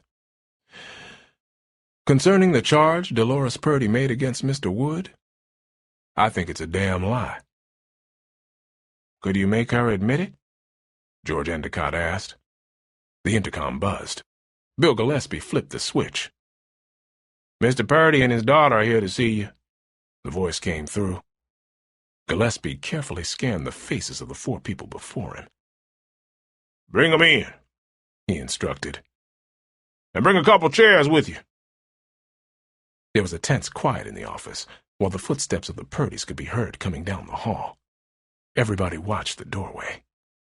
Dolores came first. Her steps were short and slow. Her father's face was as hatchet-hard as before, and the lines around his mouth seemed to have been etched even deeper. Arnold, who was behind them, came through the doorway sideways, juggling 2 chairs, which he set in position. No one spoke until he had left. "Sit down," Gillespie invited. Purdy nodded toward Tibbs. "Get him out of here," he ordered. Gillespie appeared to grow taller in his chair. "He stays," he said, and motioned toward the chairs. The Purdys sat down. "I ain't gonna talk with no nigger in the room," Dolores announced. Gillespie ignored her. "We have quite a bit of routine to put both of you through," he told the Purdys. "The medical part of it may take some time. Is there anything you'd like to tell me before we get started?" There was a long silence. Gillespie leaned back and his chair creaked under his weight. Then the room was quiet again. Dolores squirmed in her chair and smoothed her skirt with her hands. "I guess maybe I made a mistake," she said finally. "You told us about that last time," Gillespie answered. Dolores waited for her slow mind to find the words she wanted. "I mean, I guess maybe it wasn't him."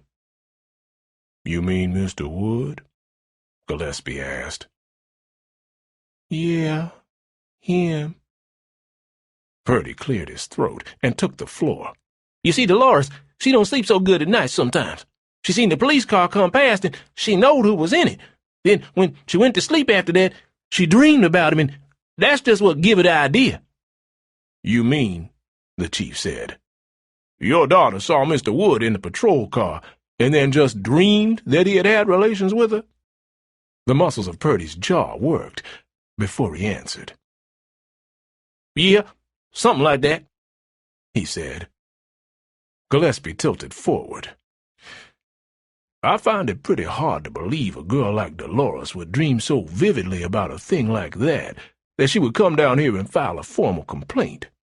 If she'd been a few months younger, she could have put a man in danger of his life." "Well, she ain't," Purdy snapped. "She's old enough to do as she pleases." "Now I don't have to be examined, huh?" Dolores asked. "No," Gillespie answered. "If you and your father state here before witnesses that the charges you placed against Mr. Wood were in error, then there is no need for a physical examination. You couldn't now anyway, Dolores added. Duane and Mantoli made a slight noise. Then the room was quiet again. It was Virgil Tibbs who broke it. "You showed great courage in coming here this evening," he said to Dolores. "Lots of girls wouldn't have been willing to do it." Paul made me do it, Dolores admitted candidly. "There's something you can do to help, if you will," Tibbs went on. "It's more important than you might think. Could you tell us how you happened to dream about Mr. Wood?" I said she seen him come past, and that put her mind to it," Purdy said angrily. Tibbs ignored the remark and kept his eyes on Dolores. Finally, she took notice. She smoothed her skirt again, and for the first time showed the beginning signs of embarrassment. "Well," she said slowly, "he's a real okay guy. I never got to meet him, but I heard talk. He's got a real good job, steady, and a car, and I thought about him. I thought maybe he'd like me, especially 'cause I heard he didn't have no girl." "I'm his girl," Duena said. Sam Wood looked at her with wonder and disbelief. Dolores, too, looked at Duena. When she had finished, she turned listlessly back to face Bill Gillespie. She was inert, ready to topple whichever way she was pushed. "He can't have my girl. He's too old for her," Purdy said. Bill Gillespie made a decision. "Since you both came forward with a statement that clears Mr. Wood, as far as my department is concerned, we'll call it a closed incident. That doesn't mean that Mr. Wood won't sue you for defamation of character. I imagine he probably will." "I don't want to sue anybody," Sam said. Purdy turned toward his daughter. "We'll go home," he said, and rose. Dolores got up after him. Then she turned and tried hard to smile at Sam. "I'm real sorry," she said. Sam remembered he was a gentleman and got to his feet. So did Virgil Tibbs. George Endicott remained seated. With no further remarks, the Purdys filed out. It took a few moments after they had gone for the atmosphere to clear. "Now what happens?" Gillespie asked. Virgil Tibbs answered him. "We finished clearing Mr. Wood. Is there any other point you want settled before you release him?" "Yes," Gillespie replied. "I want him to tell me how come he had $600 plus in cash to use in paying off his mortgage." Tibbs spoke before Sam could. "I think I can answer that. The bank told you he had that amount in cash, but they didn't tell you what kind of cash." "Cash is cash," Gillespie said. "Not in this case," Tibbs replied. "When I asked about it, they told me the money was largely in coins, quarters, halves, and even nickels and dimes. There were some bills, too, but the largest one was $5.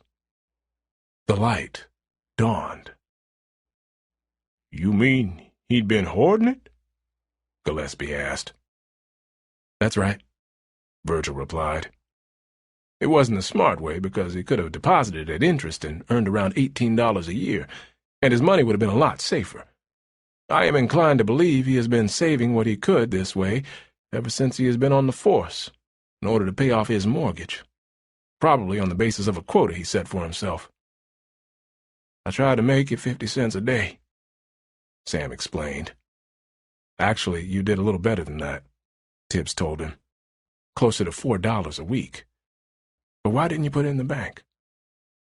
"I didn't want to spend it. That was my mortgage money. I kept it by itself, and I never took a nickel out of it till I paid for my home." "Anyhow, I think that clears that one up," Tibbs said, speaking to Gillespie. "Is he a free man now?" Gillespie looked at George Endicott before he answered. The spirit seemed gone out of him. "I guess so," he said. "Then," Virgil said, "I want to ask you to restore him to duty immediately so he can make his regular patrol tonight." "I'd like to spend the night at home first," Sam said. "I think it's important that you drive tonight." Tibbs answered. "And if you don't mind, I'm coming with you." Tibbs turned to face Gillespie. "I'm going to give you a guarantee," he said. "Unless something radical happens, before morning Mr. Wood will arrest the murderer of Enrico Mantoli." Chapter 13. When Sam Wood walked through the lobby of the police station and out into the open air, he had the strong feeling that he had just lived through a bad dream. The extremes of anger, outrage, and hopelessness he had felt were all spent now, and he was back exactly where he had been before it had all started. Except for one thing. He had held Duana Mantoli in his arms, and she had kissed him. And in the presence of witnesses, she had stated she was his girl. Of course she wasn't. Sam knew that. She had said that simply to embarrass Dolores Purdy, and she had succeeded. For a few precious moments, Sam allowed himself to imagine that she had meant it. Then he snapped out of it and remembered it was time for dinner. He drove to the cafe that offered the only acceptable steaks in town and ordered one. He felt he had it coming. The manager came over to exchange a word with him. "I'm glad to see you, Mr. Wood," he said. Sam knew exactly what he meant. "I'm glad to be here," he answered in the same vein. "Tell the cook to make that a good steak, will you?" "I did." Before we turn the next page of this journey, take a few moments to unwind with this gentle piece of music. We appreciate your time and trust.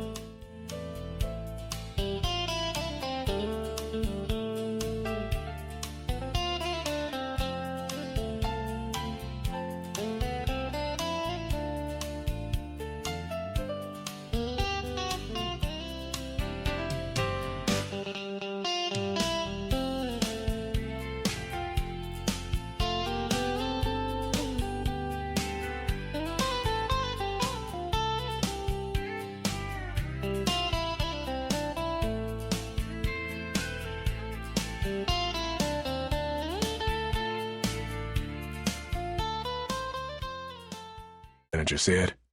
"Say, I wanted to ask you something. Don't talk about it if you don't want to, but the whole town is wondering. What goes with this black cop you got working?" "Virgil?" Sam asked. "What about him?" "Well, how come?" "He's a murder expert," Sam said. "He happened to be on hand, and the chief put him to work, that's all." "Must be pretty hard on you," the manager ventured. "Not on me, it isn't," Sam answered shortly. "He's smart as hell, and he got me out of a jam." Sam was instantly proud of himself for standing up for the man who had stood up for him. "Yes, but he's a nigger," the manager persisted. Sam put his hands flat on the table and looked up. "Virgil isn't a nigger. He's colored, he's black, and he's a Negro, but he isn't a nigger. I've known a lot of white men who weren't as smart as he is." The manager made peace at once. "Some of them are smart, I know. One of them even wrote a book. Here comes your steak." The manager saw to it that it was served with gestures. He even personally brought the bottle of catsup. Then he told himself that Sam Wood should be excused for anything he said, because he had just been through a hell of an experience. When he had finished eating, Sam drove home and threw up the windows to clear out the musty air inside. He got out his uniform and checked it over. Then he took a shower, ran over his chin with an electric razor, and lay down to get some rest. He remembered briefly Virgil's promise that he was to arrest a murderer that night. It seemed a little unreal as the desire for sleep grew on him. His mind went blank, and he slept deeply until his alarm jangled at 11. Virgil Tibbs was waiting for him in the lobby of the police station when he got there. Sam checked in as he always did. The desk man struggled to pretend that nothing had happened. With his report sheet under his arm and the keys to his patrol car in his hand, he nodded to Tibbs. "Let's go," he invited. They set out together as they had once before. "Where to, Virgil?" Sam asked. "You're doing the driving," Tibbs answered. "Anywhere you like. Doesn't make any difference to me. Only let's stay away from the Purdy place tonight. I don't want to go through that again." Sam asked the question that had been in his mind for the last hour. "Do you think the murderer of old man Mantoli will be out tonight?" I'm almost sure of it, Tibbs replied. Then maybe we had better check up on the Endicott's, see that everything is all right. I'm sure she is, Virgil answered. Go up if you like, but there is better reason to stay down here. Do you want to tell me about it now? I'm supposed to arrest the guy, you said. I'd rather not, Sam. If I did, you might betray something at the wrong time. Keeping something to yourself, to the point where everything you say, every movement you make, is still just the same as though you didn't have that knowledge, is very hard to do. Until the time comes, the fewer who know, the better. Can't we do something about it now? Tibbs looked out the window. Sam, without giving offense, would you trust me and let me handle it? I promise you, you'll be there when it happens. In fact, I'm trying to arrange it so you will make the arrest. Okay, Virgil. Sam was disappointed. The night had never seemed so long. They talked of California and what it was like on the Pacific coast, where Sam had never been. They discussed baseball and prize fighting. It's a tough way to earn a living, Tibbs commented. I know some fighters, and what they have to take is pretty rugged. It isn't all over when the last bell rings. When the cheering stops, if there is any, it's down to the dressing room where the doctor is waiting. And when he has to sew up cuts over the eyes or in the mouth, it hurts like hell. Virgil, I've wondered, how come there are so many colored fighters? Are they just better, or is it maybe easier for them? If it's any easier, I don't know how. I talked to a fighter once who had had a bout in Texas. He took an awful whipping, although he fought hard. He was overmatched. Anyhow, when the doc came around to fix him up, the needle in his bruised flesh hurt so much he let out a yell. Then the doctor told him he'd presumed it didn't hurt him because he was a Negro. Sam flashed back mentally to a conversation he had had with Ralph, the night man at the diner. It seemed to him it had been weeks ago. Actually, it had been the night of the murder. How about those two guys who jumped you? Sam asked after a while. I didn't hear what happened to them. A guy named Watkins, a councilman, got them off. He told me if I knew what was good for me, I'd shut up about it. Otherwise, I would be booked for breaking the man's arm. Do you think Watkins hired him? I hope so, because if he did, he'll have to foot the medical expenses for the guy who got hurt. There are supposed to be some others out looking for me now. Tibbs said it calmly, as though he were commenting that it might rain in the next day or two. I just hope they try it when I'm along, Sam offered. So do I, Virgil admitted quickly. It won't be so easy next time. Judo is a good system, but it can only go so far. After that, you're licked, and there's nothing you can do about it but take one or two out on the way down. Does anything beat Judo? Sam asked. Aikido is very good, especially for handling belligerent suspects when you don't want to do them any physical harm. The Los Angeles police use it extensively. In a real fight, when the chips are down, then karate is the last word. A good karate man is a deadly weapon. Are there any in this country? Tibbs paused before answering. Yes, I know some of them. A lot of the things you hear about karate aren't true. It doesn't ruin your hands, for instance. But as a method of protecting yourself, karate is the best thing there is in the way of unarmed combat technique. The training is severe, but it's worth it. Sam swung the car down Main Street and let the soft purr of the engine blend with the stillness of the night. He watched the picket fence of parking meters go by, and then he paused to draw up to the curb across from the Simon Pharmacy. Is it safe to stop here tonight? He asked. I think so, Virgil answered him. Sam touched the brake gently and let the car drift almost by itself over to the curb. When he stopped, the wheels were an even 2 inches away from the concrete facing. He picked up his clipboard to write. We've got company, Virgil said. Sam looked up, startled. Then he saw movement in the thick, silent shadows which filled the store entrance. A figure stepped out of the blackness and walked toward them. It was a very tall man, but he walked without making much noise. An instant later, Sam recognized Bill Gillespie. The police chief bent down and rested his forearms on the windowsill of the car. How's it going with you guys? He asked. Sam found his tongue thick. It was hard to answer. All right so far. Nothing unusual. Couple of lights on, but no indication of any trouble. Gillespie reached down and pulled the rear door open. I think I'd like to ride along for a while, he said. He climbed in and shut the door. Not much room back here, he added as his knees pressed against the rear of the front seat. Sam reached his left hand down and notched the seat forward an inch or two to make more room in back. Where would you like to go? he asked. I don't care, Gillespie said. Virgil said he was going to point out the murderer to you tonight, and I'd like to see him do it, that's all. Sam stole a look at the silent man beside him. The realization had just come that, for the first time in his police career, he had a partner. And despite his color, Sam felt he could rely on him. Virgil could think, and he could handle himself. Both might be necessary before the night was over. Sam slipped the car into gear, crossed the highway, and entered the Shantyville section of the city. He drove slowly and looked as usual for dogs that might be sleeping in the street. He saw one and made a careful detour. The garage of Jess the mechanic was silent and dark. So was the little parsonage of Reverend Amos Whiteburn. There was a nightlight showing in the combination office and residence of Dr. Harding, who ministered to the physical needs of the colored citizens of Wells. The car bumped across the railroad tracks and started up the street that led to the Purdy house. Sam debated what to do. Then he went ahead. After what had happened, everything should be quiet tonight. The Purdy house was dark and still. There's an odd feeling to this time of night, Gillespie said. Sam nodded his agreement. I always notice it, he answered. It's a miasma in the air. A what? Gillespie asked. I'm sorry. A certain feeling, a kind of atmosphere. That's what I meant, Gillespie commented. Don't the Birdies live around here somewhere?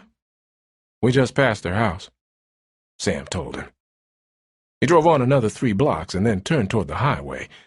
He slowed up for the stop that he always made, even though the street was usually deserted at this hour. This time, there was a car coming, and he waited for it to pass. As it did so, the overhead streetlight outlined it enough so that Sam recognized it. It was Eric Kaufman's, or one exactly like it. Sam turned and followed in the direction of the diner.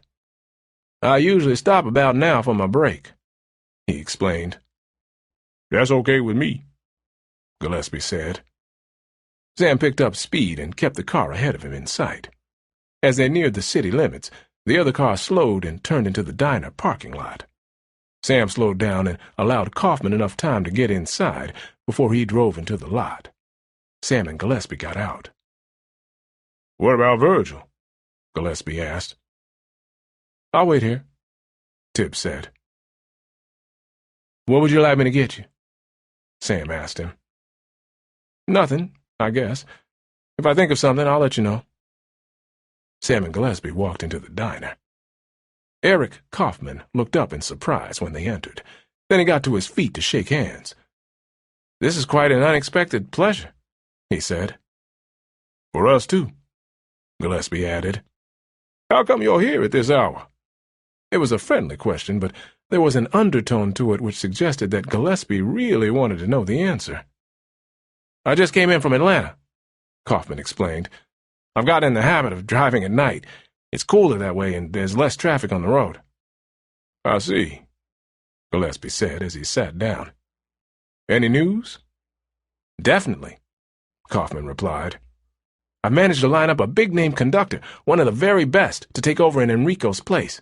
I'm not telling you who he is because I want George Endicott to be the first to know. And the ticket sales are excellent.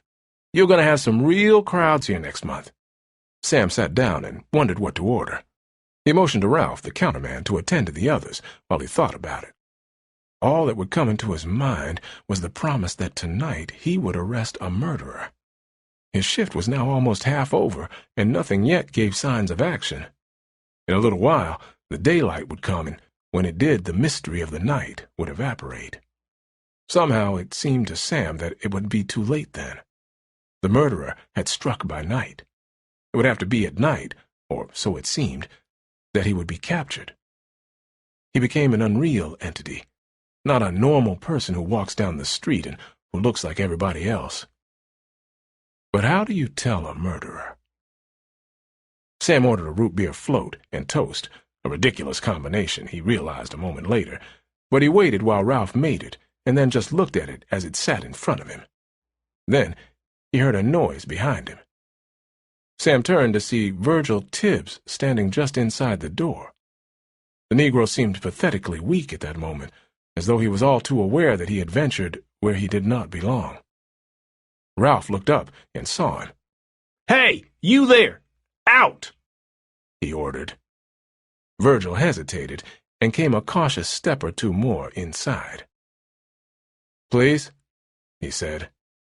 "I'm awfully thirsty. All I want is a glass of milk." Ralph looked quickly at his guests and then back at Tibbs. "You can't come in here, you know that. Go back outside. When these gentlemen get through, maybe one of them will bring a carton out to you." "I will," Sam offered. Instead of retreating, Virgil walked farther into the forbidden room. "Look," he said, "I know you have rules down here, but I'm a police officer just like these gentlemen. I don't have any diseases. All I want is to sit down and have something like the others." Sam drew breath to arbitrate. Virgil was out of line for the first time since he had known him, and Sam was suffering acutely from secondary embarrassment. Then, before he could speak, Ralph walked around the end of the counter and over to where Virgil was standing.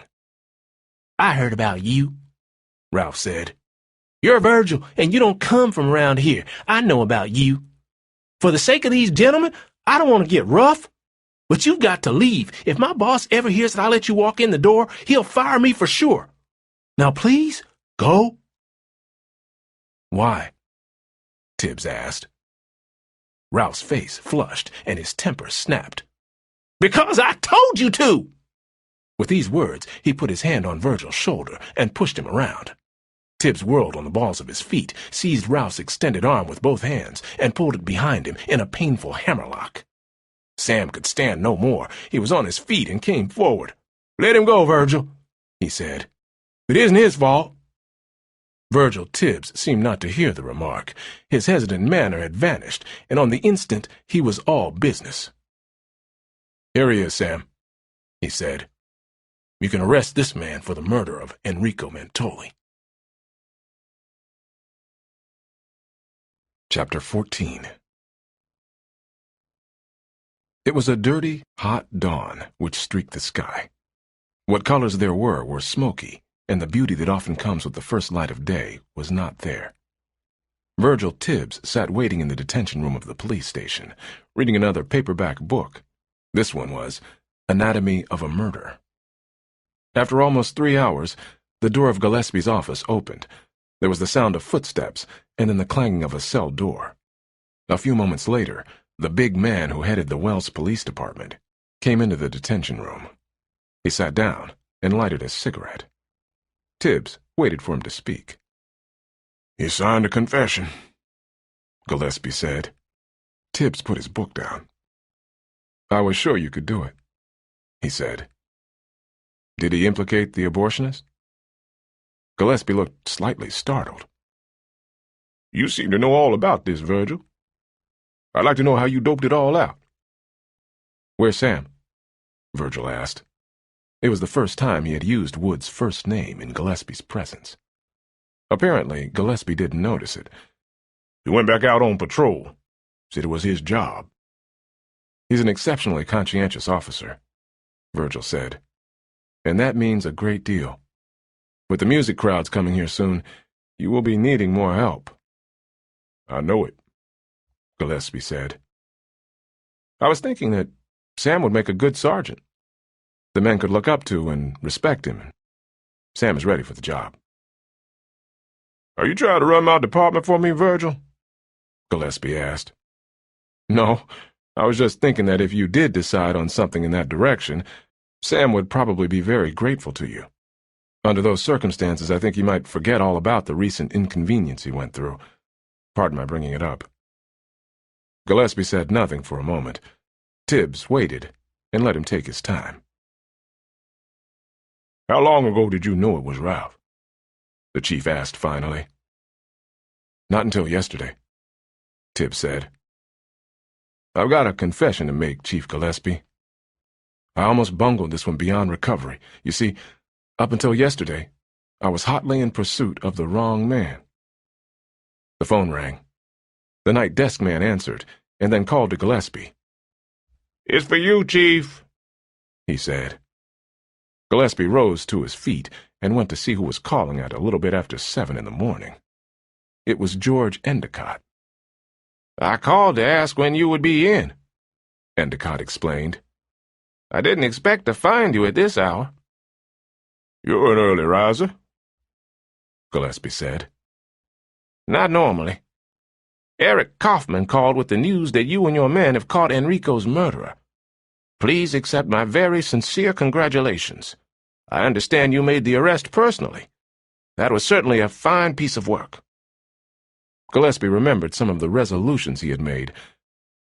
The actual arrest was made by Mr. Wood, Gillespie said. I was there, that's all. My part came later when I questioned him until he broke down and confessed. I still can't believe you were there by accident, Endicott said. The chief drew a deep breath and did what he had never done before. You will have to give credit to Virgil. He had a lot to do with it. Now that it was over, it hadn't been so bad. And Endicott was from the north, which made it easier still.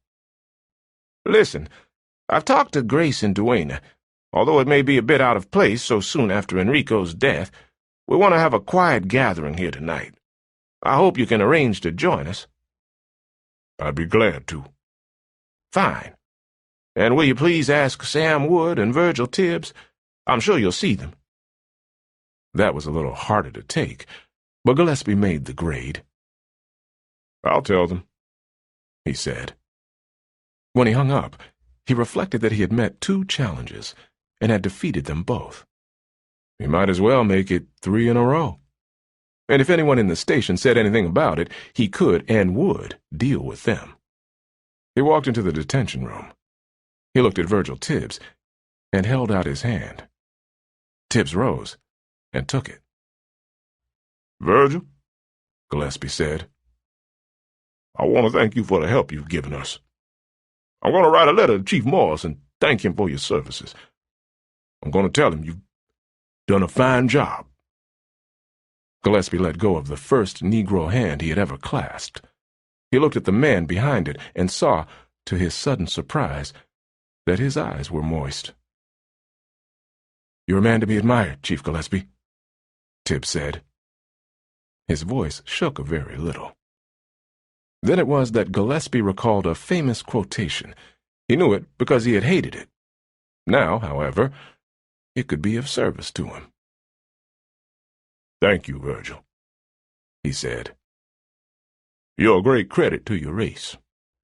He paused. I mean, of course, the human race. At 7:30 that evening, Bill Gillespie picked up Sam Wood and Virgil Tibbs at the police station in his personal car. The 2 men climbed in. Tibbs sat in the back. There was little conversation as they drove up the mountain to the Endicott house. None of them had had very much sleep, but the summons to the gathering had to be obeyed. Gillespie wondered how he would feel at a social function where a Negro was a guest. When they arrived, Grace Endicott met them at the door and led them into the big living room. Gillespie first, Sam next, and Virgil bringing up the rear. The room was comfortably full. Eric Kaufman was there, Jennings, the banker, and his wife, Duana Mantoli, and the Schuberts. Sam Wood was vaguely aware of them all. He was acutely aware of Duana, whose beauty tonight almost literally took his breath away. He stood awkwardly in the middle of the floor, looked at her, and told himself once more that he had held this girl in his arms, and that she had kissed him. Vivid as the memory was, it was clouded with a veil of unreality. George Endicott called for order. When it grew quiet and everyone was seated, he took the floor. He held a drink in his hands, which he looked at as he spoke. This is a rather strange affair, he said. But Grace and I wanted you all to come because, on top of crushing misfortune, we have many things to celebrate. We have a conductor for our festival. You all know now who he is. Our tickets are already almost sold out. The orchestra is in rehearsal. Mr. Kaufman conducted the session yesterday, and he tells me that our concerts are going to be of very high quality. So I want to announce that I am asking Mr. Kaufman if he will favor us by appearing as conductor on at least one of our programs. There was a little ripple of applause. Kaufman colored and recovered himself. "I'd be proud to," he replied. "Next, we have been looking around for a suitable name for our outdoor theater, in recognition of the fact that it was one man's energy, ability, and enthusiasm that made it possible. The trustees voted this afternoon to name it the Mantoli Bowl." Everyone looked at Duana. She put her face in her hands and said nothing. "I'm sure Duana will consent to dedicate it for us on opening night," Endicott went on. "Now, we come to the third matter, the way in which our police force, augmented by the abilities of a most unusual man, found and arrested the person responsible for the disaster that overtook us. I don't know how this piece of work was done. I wish somebody would tell me. That is, if this is the proper time and place." "I'd like to know, too," Frank Schubert seconded. "Chief Gillespie?" Endicott invited. In a moment of rare clarity, Gillespie saw there was only one thing he could do. He couldn't tell the story because he didn't know it. To confess ignorance at this stage of the game was unthinkable, and he realized fully that if he passed the credit to the place where it belonged, his own standing would grow as a result. "Mr. Wood and Virgil made up the team who tracked him down," he said, keeping his voice moderated. "I suggest you ask them about it." That, Gillespie thought, should square him with Sam for some time to come. George Endicott looked at Sam. "Mr. Wood?" he said. "Ask Virgil," Sam replied with genuine humility. "He did it." "Mr. Tibbs?" Endicott looked over to where the quiet Negro sat by himself. "You have the floor. I understand you are leaving us later tonight. Please don't go without telling us the rest." Tibbs looked at Gillespie. "Go ahead, Virgil," the chief said. "This is extremely embarrassing," Tibbs said. He looked as if he meant it. "There's no need to be that modest," Endicott encouraged him. "I know your reputation on the coast. A successful investigation is nothing new to you." "It isn't that," Tibbs replied. "It's the fact that I can't conceal any longer how badly I bungled this one. It was only a stroke of pure luck that saved the day, and I can't take any credit for it." "Suppose you let us judge," Jennings invited. Virgil took a deep breath.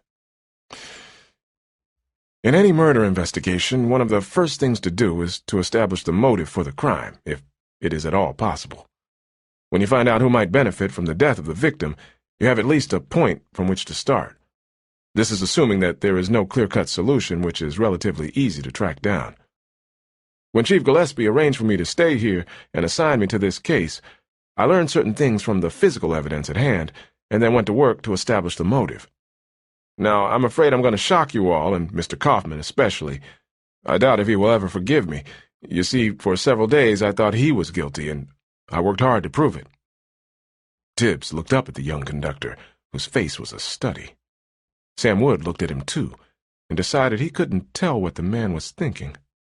But Sam was not surprised. He himself had been thinking about Eric Kaufman, though he couldn't exactly say why. "You see," Tibbs continued, "Mr. Kaufman had an immediate and powerful motive. Maestro Mantoli's tragic passing placed him in direct line to take over the music festival, and both the fame and financial rewards that would result.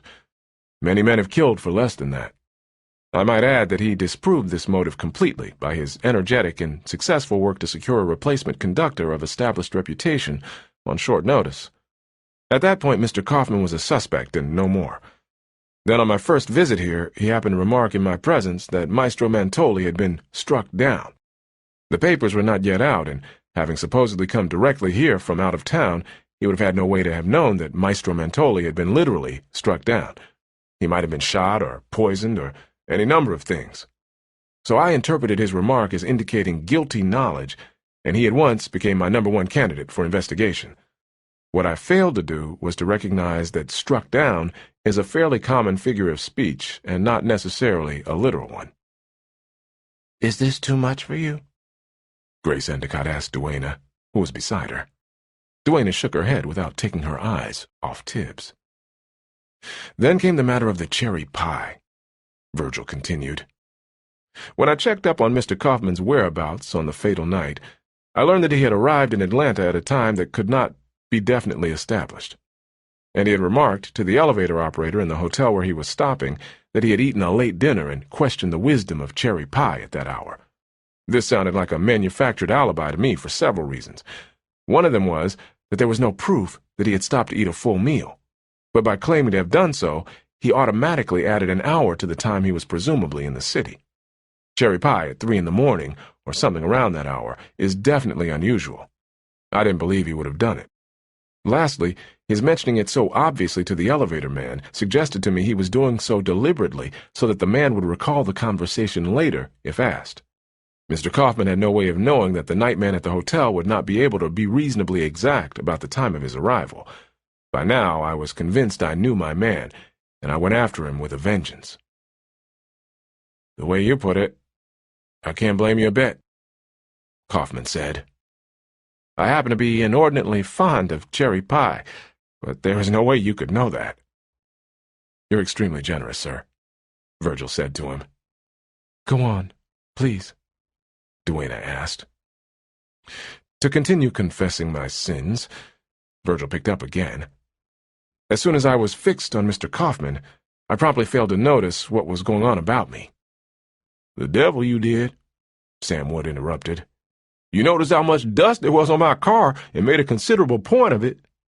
Bill Gillespie would not be outdone. You noticed that Harvey Oberst was left-handed, he added. Yes, but the important things I missed completely, Tibbs said. While I was chasing Mr. Kaufman, everything that actually concerned the case was taking place in a totally different direction. I kept trying to pin Mr. Kaufman down and made a fatal mistake. I tried to make the evidence fit the suspect instead of the other way around. That sort of thing is inexcusable. Go on with the story, Grace Endicott invited. I'll finish my confession by saying that I went after the murder weapon and eventually it was delivered to me. Tibbs took another deep breath and then plunged into the statement he felt he had to make. It was discovered at the edge of the concert bowl, and while it did not point directly, it suggested Mr. Kaufman again. I had, I thought, considerable evidence, but none of it would gel enough to hold water for 5 minutes in a court of law. The more I looked, the less I could find to aid my case because Mr. Kaufman was, of course, entirely innocent.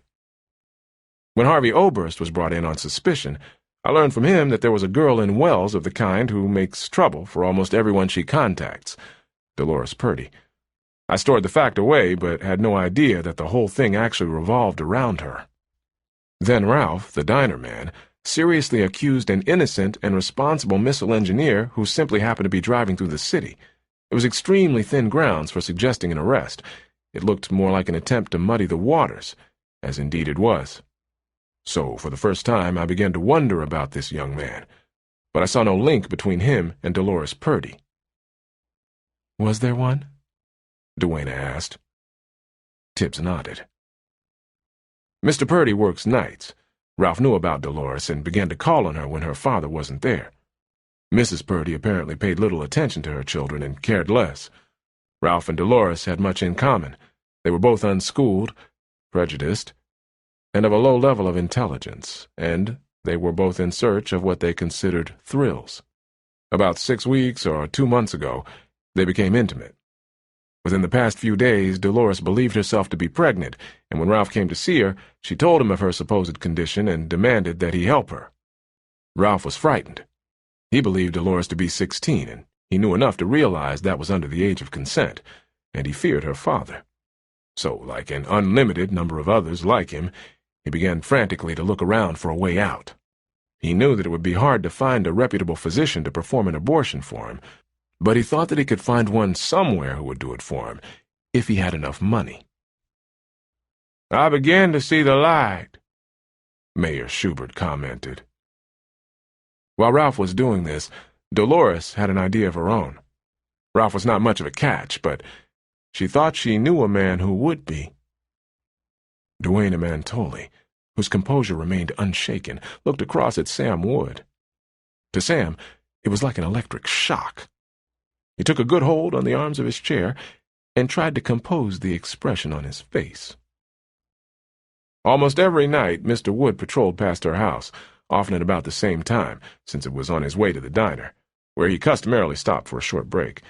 She arranged, therefore, to allow Mr. Wood to see her naked. She felt confident that he would take notice and probably stop to speak to her, possibly to warn her that she was visible from the street. In either event, she felt that her physical charms, when revealed that way, would be irresistible. Once Mr. Wood had compromised himself with her, she could claim him to be the father of her child and expect thereby to take a considerable step up the social ladder. But Mr. Wood was both intelligent and morally responsible. He obviously realized fully that if he even stepped to the door to caution her, he would place himself in jeopardy. So he very wisely drove on, and her little plan fell flat. Sam Wood discovered that everyone was looking at him. He knew that he had not thought it out quite that way, but there was clearly no point in saying so. At least he had behaved himself as he was credited with doing. He kept his breathing even, and his mouth firmly shut. Then the thing happened that finally forced me onto the right track. Chief Gillespie, on the basis of some evidence which he himself had uncovered, arrested Mr. Wood on suspicion of murder. Now, my prime objective was no longer to track down Mr. Kaufman, but to prove Mr. Wood's innocence and get him out of jail. Here, Miss Purdy came to my rescue. Believing Mr. Wood to be in trouble, she immediately accused him of intimacies with her, feeling that he was in no position to protest. "A nice girl," Jennings commented. "Yes, but there are lots like her," George Endicott added. His wife nodded her silent agreement. Virgil went on. Mr. Wood provided me with a clue that pointed to the Purdy house, and I began to take an awakened interest in that young woman. Thanks to Chief Gillespie's fast thinking, I listened in on a conversation that he had had with her and her father. In the course of that talk, she stated flatly that Mr. Wood used to call on her evenings on his way to work. That wasn't so, of course, but at that point, the lights went on. There was one other person who went to work at that hour, and a far more likely candidate for the doubtful distinction of being her boyfriend. Then I remembered how Ralph had tried to involve a clearly innocent man in an almost idiotic way. Now the pieces fell together fast. I checked and found 6 people who had seen Mr. Wood on his rounds on the night of that murder. The 4 of them, who had talked to me, in combination gave him a reasonably sound alibi. I found these people, incidentally, by calling at the houses where I had noticed lights on when I had covered the route with Mr. Wood in his patrol car. People who get up in the small hours of the night often do so reasonably regularly, and quite a few of them had noticed the police car on its rounds. Then I finally realized 2 more very important facts. The person who placed Maestro Mentoli's body in the middle of the main highway had to have an intimate knowledge of the probable traffic at that hour. Ralph met that qualification. And I saw the significance of the fact that it was a blazing hot night. "You mean the weather had something to do with this murder?" Frank Schubert asked. Definitely. In 2 different ways. Both of them tended to give Ralph a very good alibi, which he himself hadn't in any way planned. As soon as I remembered the heat of the night, a tremendous objection to Ralph disappeared, and I knew that this time I had my man. I knew the motive, I had established opportunity, and as an individual, he fitted perfectly into the pattern of conduct of the murderer. "Exactly what did he do?" Endicott asked. He left early for work in order to see Dolores. She made it clear that he must either take care of her or face the consequences. All he thought he needed to escape from his predicament was money. But he had no savings, and his salary was totally inadequate. He was cornered, or thought he was. But the girl really wasn't pregnant at all, Duana contributed. That's right, Tibbs said. How did you find out? The girl looked at him. The day I met her. Her relief was so evident it stuck out all over. She didn't want anything from anybody, only to be left alone. And she said she couldn't be examined. Go on, Gillespie said to Tibbs. On that night, Ralph drove up the highway on his way to work, thinking what to do. He decided he would have to rob somebody, and the question was who. A few minutes before, Mr. Endicott had dropped Maestro Mantoli at his hotel, which is second-rate and not air-conditioned. Excited and enthusiastic about the music project, the maestro probably realized he couldn't sleep immediately and decided to take a short walk. Do you recall my asking if he was likely to make such impulsive decisions? At the time, I inquired if he was able to make friends quickly and easily, and if he would be likely to discount someone because he was of a real or imagined lower social status than himself. And I told you he was impulsive and met people almost eagerly, Duana said. You did. Then I saw how it happened. Ralph, coming up the street in his car, saw and recognized the maestro. His appearance was very distinctive, at least in this city. Here, Ralph thought, was opportunity. He offered the maestro a ride, and Mr. Mantoli accepted. When I was first told the murder weapon had been found at the edge of the music bowl, I assumed that helped to implicate Mr. Kaufman. I was totally wrong. Ralph said he had not seen the bowl, and Maestro Mantoli offered to show it to him. He wanted to see it again himself, for that very evening plans for the festival had been settled. They drove to the bowl. Maestro Mantoli for the reasons I just stated, Ralph to rob him of enough money to solve his crisis. They got out at the edge of the bowl and stood looking over the setting. The spectators, or auditors is probably the word, will have to sit on logs for the first season at least. The last rows had been just put down and trimmings were scattered all about. Ralph picked up a piece of wood, tried to think of the best way to use it. Then he had the wild idea that he would stun the maestro and later claim they had both been jumped from behind by persons unknown. When he delivered the fatal blow, he intended it to be much less. Then it was partly an accident? Duana asked. Yes, assault with a deadly weapon and manslaughter, but not first-degree murder. I'm almost glad, the girl said quietly. When the maestro slumped to the ground unconscious, Ralph panicked. His first impulse was an honorable one, to get the man he had just injured to a doctor. He was in a cold sweat now and terribly afraid. He carried the maestro the few steps to his car, put him inside, and drove back to town. As he neared the center of the city, he finally realized what he had done. He stopped on a side street, took out his victim's wallet, removed enough money to solve his first problem, and then left the body in the middle of the highway, with the wallet nearby. Then he drove quickly to the diner and reported late for work, which he regularly did 2 or 3 times a week. But why in the middle of the highway? Grace Endicott asked, wide-eyed. He believed a hit-and-run driver would be blamed. That was a major clue, of course, the location of the body, but I didn't see the point for some time. And the temperature? George Endicott added. Oh, yes. That did 2 things for Ralph. First, it kept down the traffic to almost nothing and delayed the discovery of the body. Wait a minute, Frank Schubert interrupted. How about that engineer who drove through? While he was here, no one asked him the exact time he had passed through the city. Ralph said it was 45 minutes before Sam found the body, a statement Gottschalk didn't question because he didn't know when the body was found. He came through while Ralph was robbing his victim. Ralph noticed the unusual car when the man stopped at the diner on his return trip. Ralph called the police department, hoping that Gottschalk would be arrested for hit and run. Grace Endicott shook her head. What a dreadful warped mind that boy must have. I can't conceive of it. He's like an animal. The rest about the hot night? Gillespie prompted. Oh, yes. The unusual temperature gave Ralph a totally unexpected alibi. When the intern who came with the ambulance fixed the time of death, he did so in the usual manner, by estimating how much body heat had been lost, but he failed to allow for the unusual temperature and therefore was considerably off on his estimate. The hot night had literally kept the body warm. It wasn't until that major objection could be overcome, Ralph's apparent alibi, that I could be sure he was the man. Tibbs looked suddenly very weary. "That's about all," he concluded.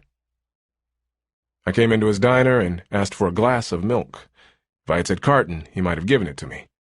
The idea of my using a glass disturbed him, and when I made a scene about being allowed to eat there, he was aroused to the point where he put hands on me. Then I was able to grab him. I shouldn't have done it that way, but I wanted the satisfaction. He so clearly despised me because of my ancestry, and considered himself so totally superior. I wanted to teach him a very important lesson. It was childish, I admit. Bill Gillespie drove Virgil Tibbs to the railroad station. After he parked the car in front of the platform, he got out and picked up Virgil's suitcase. Tibbs understood and let him do it. Gillespie led the way onto the train side of the platform and put the case down before the single bench that offered limited comfort to those who had to wait. "Virgil, I'd like to stay with you, but, frankly, I'm dead for sleep," Gillespie said. "Do you mind if I go on?" "Of course not, Chief Gillespie." Tibbs waited a moment before he spoke again. "Do you think it would be all right if I sat out here? It's a very nice night." Gillespie knew without looking that the bench was marked white. However, it was past midnight, and the station was deserted. "I don't think it would make any difference," he answered. "If anybody says anything, tell them I told you to." "All right," Tibbs said. Gillespie took 2 steps away. Then he turned. "Thanks, Virgil," he said. "It was a pleasure, Chief Gillespie." Gillespie wanted to say something else, tried, but couldn't. The man before him was black, and the moonlight accentuated the contrasting whites of his eyes. "Well, good night," he substituted. "Good night, sir." The chief thought of shaking hands with him, but decided not to. He had done it once, and that had made the point. To do it again now might be just the wrong action to take. He walked back to his car.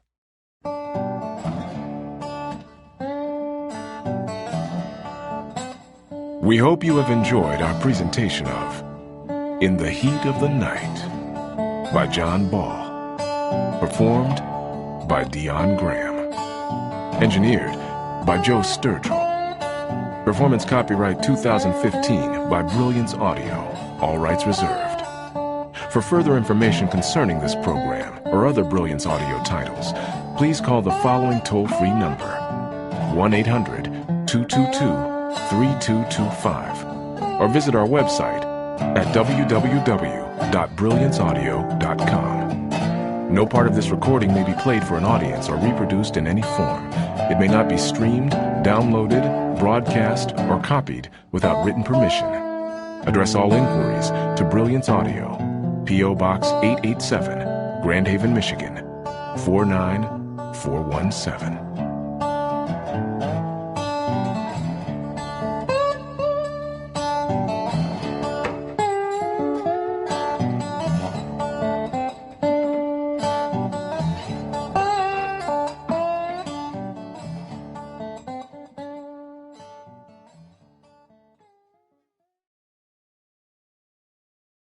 Audible hopes you have enjoyed this program.